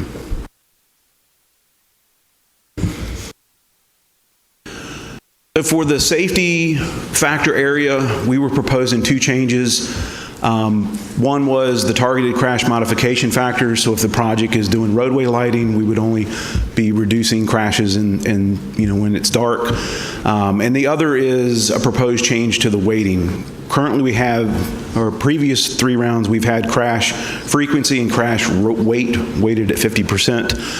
The proposal here to support CTB goals would be to go to a 70-30 split. You will notice the change since the 10th, the change in area type A weight for safety going from 5% to 10%. We were pulling that 5% from the land use measure, and we're no longer making that recommendation. So I've denoted that here on the slide. Economic development sites, this is another area that we talked about, and this is the area where we got additional feedback from the applicant community and from the districts. The floor area ratio cap, I haven't heard any main concerns raised by the applicant community or the board related to that, but the incorporation of the VEDP business ready sites was something that was new in December. We've since gotten some feedback. This is the current weighting process for weighting an economic development site. And this is the changes that were proposed. And I would note that from December, there's one minor modification, which is we still would be adding a point for if a project is a redevelopment of an existing site. But in December, we were only recommending Tier 4 and Tier 5 business-ready sites. Based on our feedback from the districts, the recommendation would be to add Tier 3 sites. That would be more consistent with VTrans. VTrans considers all 3 of those. I would like to also point out that Tier 3, in addition to having the zoning in place, there's a wetland survey with Army Corps approval in the last 5 years. The geotech work's been done, the survey work's been done, and the Phase 1 environmental site assessment's been complete. So it's much more readiness than just zoning, and we thought that was good feedback from the districts, and we would propose including some points there for those sites that are Tier 3. Land use, this was an area we had a lot of discussion last month. This was also an area where we got a lot of feedback from the applicant community, particularly in Northern Virginia. And we've revised our recommendation to, instead of eliminating L1, changing the weight for L1 and L2 to 50-50 and not making any changes to the area type A weighting for land use. I'm just looking at Mr. Kasowitz and Ms. Hines. Good. From Hampton. Yeah, I was going to ask, there's more than land use. Does it affect negatively rural projects at the benefit for more urban projects? Currently, the land use factor area only is applicable to area types A and B, which are your more urban communities throughout Virginia. Thank you. Mr. Dodson, I do believe at some point we should look at land use being a part of all transportation decisions. Because rural communities can have sprawl and different, and make very similar decisions, and creating kind of a multimodal platform and how they use the land. And so anyway, at some point. Yeah, and to Madam Secretary's point, that is likely something that will be coming to the board in round 5 to incorporate ways to incorporate the land use factor area into rural areas. But again, we want to get through this round here, but I do see some value in considering that moving forward.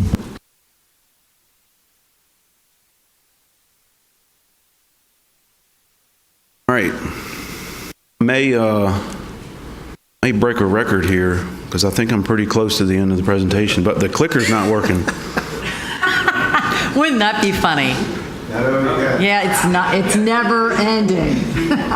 So there are 2 areas. One has formally requested a change. Fredericksburg area MPO has requested changing from area type A to area type B.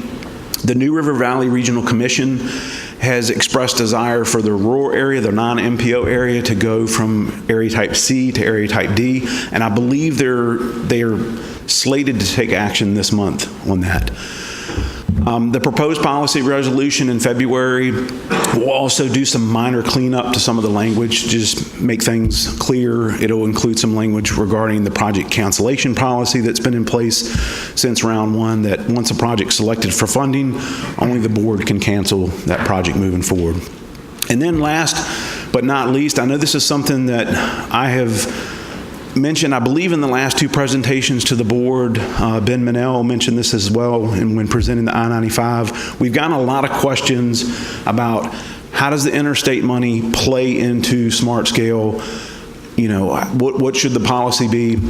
And we've raised that to the board, but we've yet to make a staff recommendation. So for your consideration, again, no action this month, but my recommendation would be that there'd be no change to smart scale policy, that per the current board policy for smart scale, a fully funded project is not eligible for smart scale.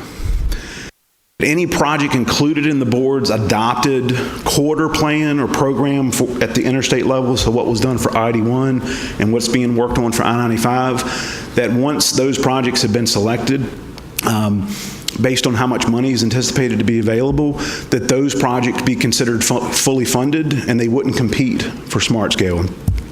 If the project's not included in that and it meets a VTrans need, so if there's a safety need or a ramp extension that needs to be done or an interchange improvement that's meeting a need, but there wasn't enough money for that interstate in the interstate pot for that particular interstate, then that locality or that region could submit that project for consideration in smart scale. I feel like that would probably be the simplest way to handle this moving forward. And I leave that with you for your consideration. And with that, I believe that's my last slide. Chairman, you go back a slide.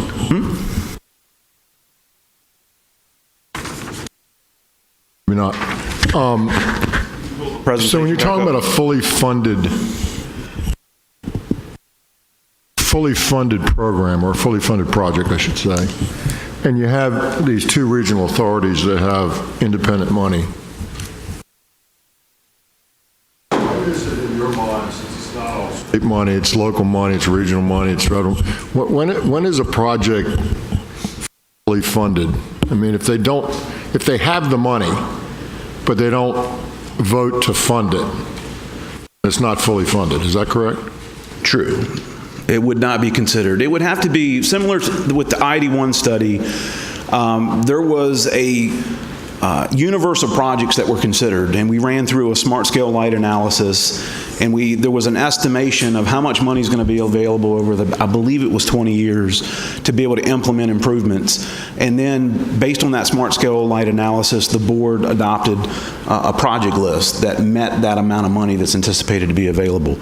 So the thought would be similarly moving forward for I-95 and others, if the board adopts an improvement program or plan for that corridor, then it's a commitment that the revenues are going to be used to get those projects implemented over time. And as such, we would just consider them to be fully funded. And then any project not included that Meta V-Trans need, applicants would, like before, continue to be able to submit those for consideration. What I'm trying to do is get into the nuances as it relates to the regional funding mechanism, so that why would Northern Virginia ever fully fund any project that they thought might get the regional funding project that they thought might be a good score for smart scale? They would just hold that money aside, say we're not going to put that money on this project because we're going to apply for smart scale, and if we get it, then we'll use smart scale money, and if we don't, then we'll take that money and put it back over there. Does that scenario sound plausible to you? Potentially, but I would defer to Mr. Donahue with respect to how the different authorities will work. Particularly, are you referring to the authorities through the new regional transportation authorities and HR TAC? I mean, so I guess my point is, if I was the HR TAC voting member, and I thought a project had potential for smart scale, I'd never fully fund it until after smart scale was decided, and then I would just make a decision there. So it's sort of, Madam Secretary, like your daughter going to college, right? And she applies for a scholarship. And if she gets a scholarship, then you don't pay more. If she doesn't get the scholarship, you do. Was she fully funded or not? Madam Secretary, I've been puzzling a little over this too, although NVTA is a little bit different in this conversation than HR TAC is. But my thinking about the actual amount of money that's available to any corridor is certainly some of the big intersection or, where the roads cross, whatever that. Interchange, thank you. The big interchange projects, or even some of the widening kinds of projects, the price tags of which I have seen, there's not enough money at any moment to sort of fund that out of this 81 residuals, basically, that's going to the others. So the thought I have been having is, and perhaps has more complexity to it than is necessary, but it's like, how do we triage among those to think about ones where some dollars come in from the interstate money that then leverages other money from smart scale or whatever. I mean, we now have Richmond, potentially getting a funding authority as well. So it seems to, I just don't see how you do any of these big interstate projects solely out of the interstate money. It would be like one project every 2 cycles or something.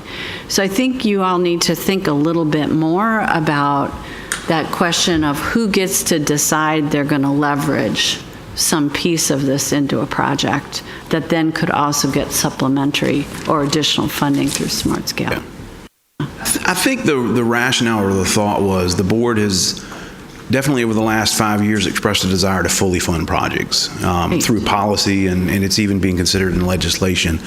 And so we wouldn't want to be in a position where we're necessarily encouraging to put partial money on projects in the hopes that it would compete, and what if it doesn't get funded? Then we're tying up money unnecessarily. So it's really a balancing act, I think, of the board that's making smart scale decisions also leveraging funding prior to those decisions. And so we were trying to look for a way to keep it as clean as possible. And the thought being that this board here has to approve those quarter plans that are being done. This board approved the I-81 quarter plan, the I-95 one here in the next several months, and that once the board's taken action on priorities and that plan is constrained based on the amount of revenues, the thought being, all right, that's the project list that we're going to implement, and as such, those projects should be considered fully funded.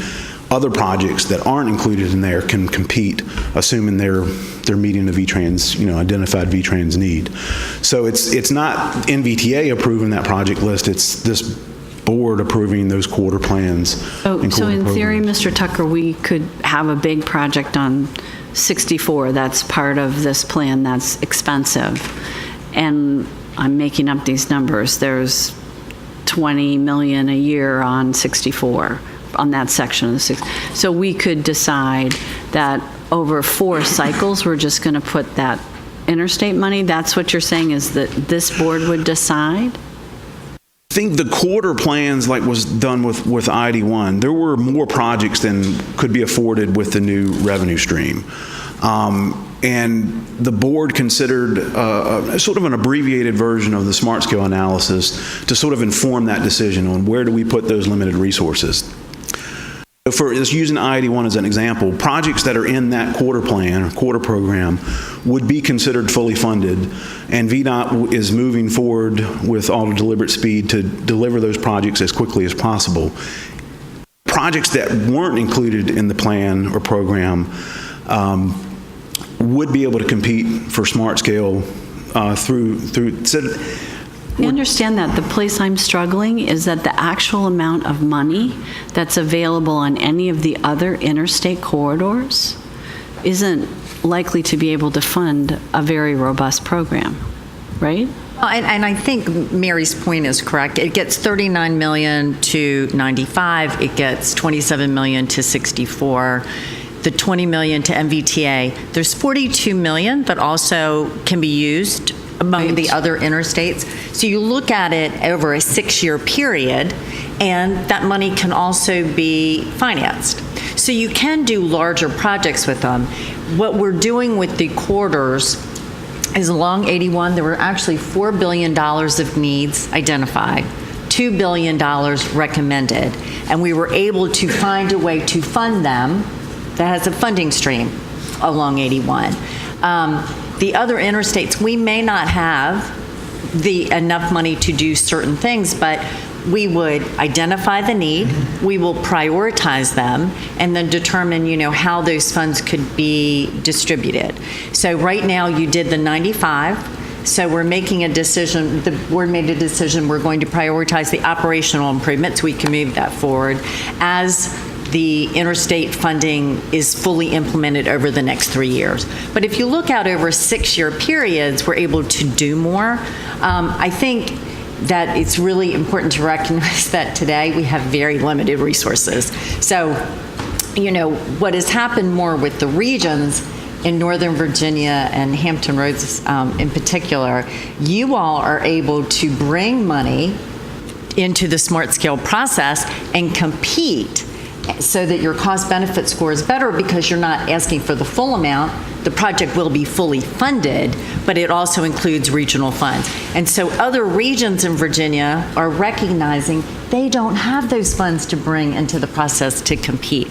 So it would be really great if we had all this money and we could set it aside. What we're really trying to do is leverage every penny we have to fund projects and actually get them done.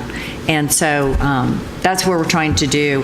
The interstate funding is very limited. It just so happens that the vehicle miles traveled by trucks was certainly the largest portion along 81. And the way it turned out, it actually benefited the other corridors as well. So, Secretary, Ms. Hines, if it pleases the board, we could come back and have a discussion next month after I've had some time to get some additional feedback from y'all on concerns with the staff recommended policy that you see here on the screen. I think it would be great to just write it down with some steps. I think that would really help us all envision how it's supposed to work. I think as the intake period approaches, my sense is the applicant community that are trying to narrow down what projects they're going to submit are just wanting to know, am I going to be able to submit interstate projects? Am I not? Right. And so I think as long as we have closure before March. What is the status of the 64 quarter improvement program? I believe it is getting ready to kick off. Started, right? We've started a number of operational improvement projects on 64 and the other interstates, but for the full corridor plan itself, it's due to start this month.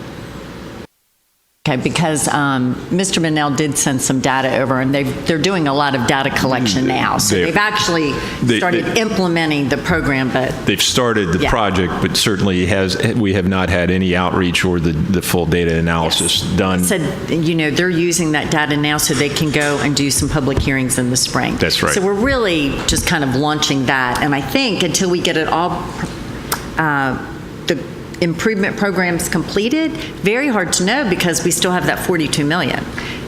Maybe we can bring into the process. Yeah, maybe that's a better message to people is we have 42 million, the board's going to decide how to deploy it, put your projects in, let's see what happens. Anyway, great idea. I guess I just would not want to have us penalize projects or regions or areas for raising their own money or for getting special help because they have special circumstances. So if we institute policies that say, that the corridors can't get this other money because they have their own plan, or if we said, if regions are bringing substantial amounts of money to the table and thus they score better, that they would somehow be disfavored under different policy. To me, that's just doesn't Well, make we're not doing that. No, but we're not doing that. No. There's been a lot of concern about that, but I wouldn't want to. Remember, too, this money is in year one, so it's not even fully implemented. And so, but I do think that's a really good idea. Mr. Whitworth. Chad, first of all, I want to thank you for reaching out to our districts and soliciting their participation in this. Sir. I've heard from my various constituencies, and they appreciated that. And I wanted to make sure I understand. Because of input that you received, there have been some of these proposed changes, is that correct? Yes, there have been modifications since December 10th, based on that feedback that we received. Okay. A couple of things that, and I realize when we are allocating points, it gets to be kind of just discretion. We'll add a point here, you got to take a point from there.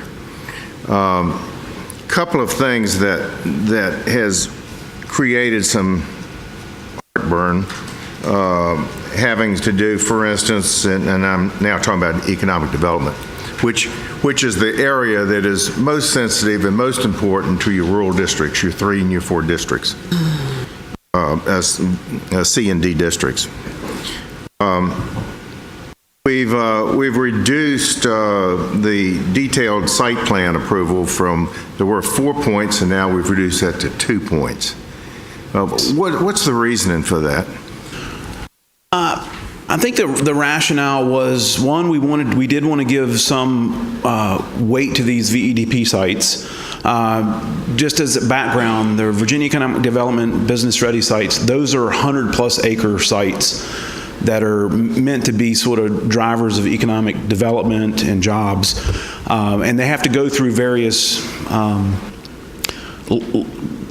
hoops and steps in order to go up the tiering. So, tier 1 is the least prepared, and tier 5 is the most ready for development. So trying to keep the math similar to previous rounds, I think the thought was continuing to have it cap at 5 points and just shifting some of that over to where you're giving some bonus points to those BEDP sites that may benefit from a particular investment. I think the other point is related to redevelopment, and that has come up throughout Virginia. We've gotten questions from rural districts and urban districts regarding are redevelopment sites eligible, and they are eligible. And I think here this would give some weight to developments that are taking advantage of existing infrastructure that's there. It wouldn't be lease sites or anything like that. It would actually be a redevelopment. So we were trying to kind of strike a balance. I think we've gotten feedback, folks are concerned, does redevelopment disproportionately benefit the urban areas? I don't know that that's the case. You know, I see redevelopment occurring throughout Virginia. I do know for the VEDP business ready sites, there isn't one VEDP business ready site in area type A. They're all in area types B, C, and D. So those areas, you know, certainly would get some bump from this, particularly a transportation investment that's going to support a 100+ acre site that could really, you know, contribute to the local and regional economy. Well, Mr. Smith, oh, sorry. sorry, I'm on roll. Mr. Whitworth? It would, you may want to consider, and I throw it up for further discernment, a 50% reduction in that point.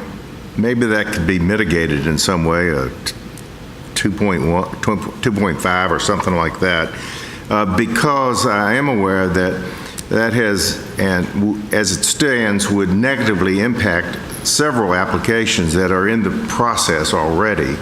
And this is kind of, these changes are being made now within the last 60 days of the closing of the portal.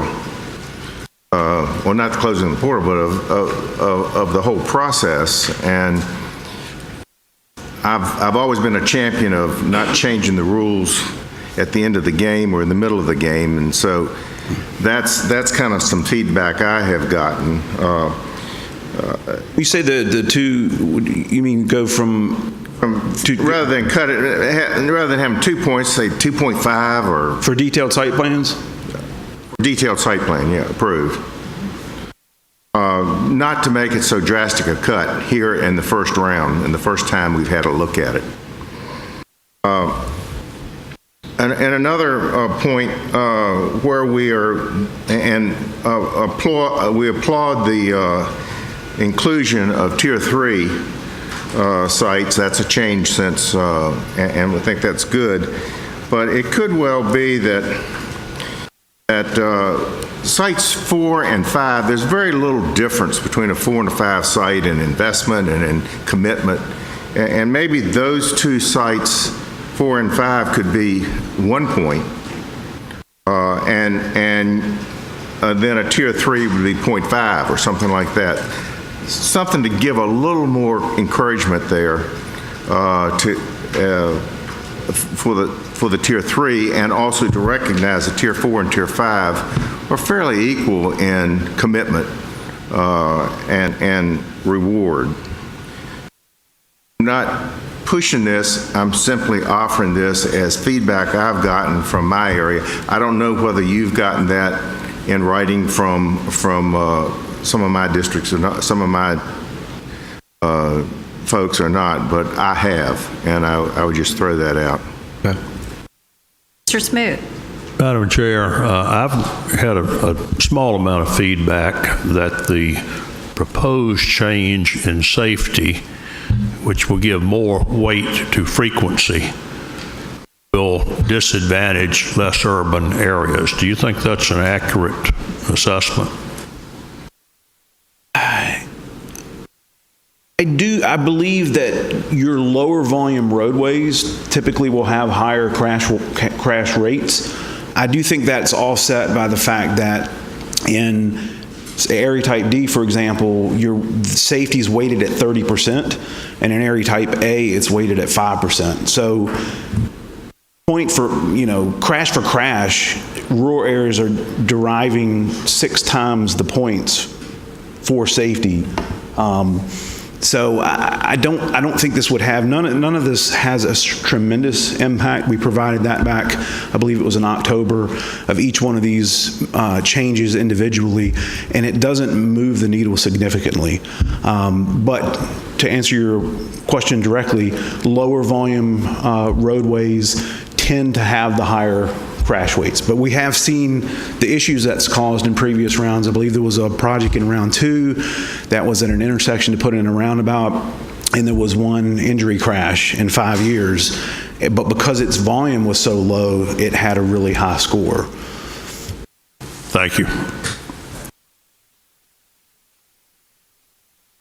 Okay. Well, that concludes the first part of my 3-part presentation. So I'm totally playing with y'all. I am done. Any other questions?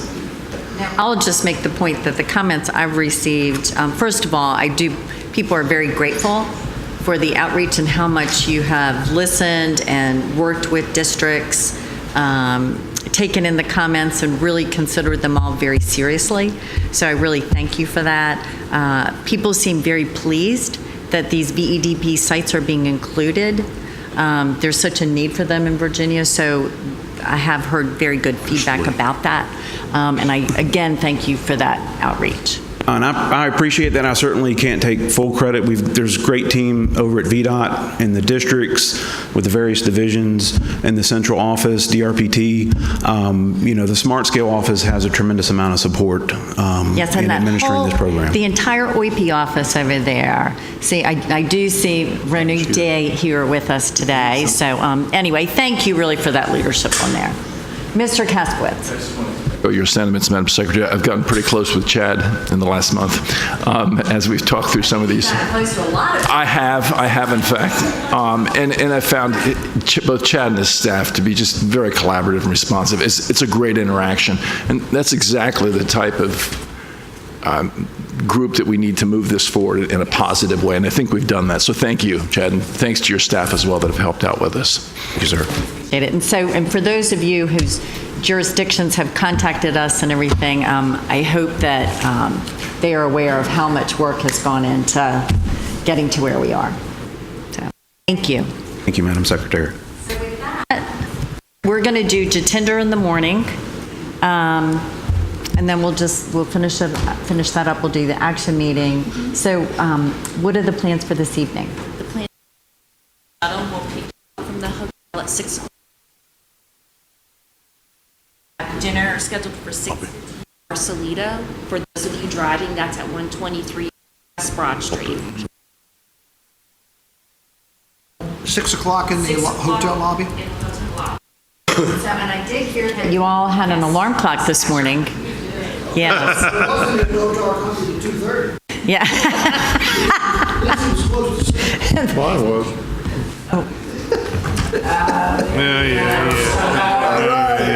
Okay, with that, anything else? Okay, we will stand suspended, and I will see you at 9 o'clock tomorrow morning. Oh, and I will probably see you tonight. Old Johnson. Brings this thing going on over there. Yeah, we don't get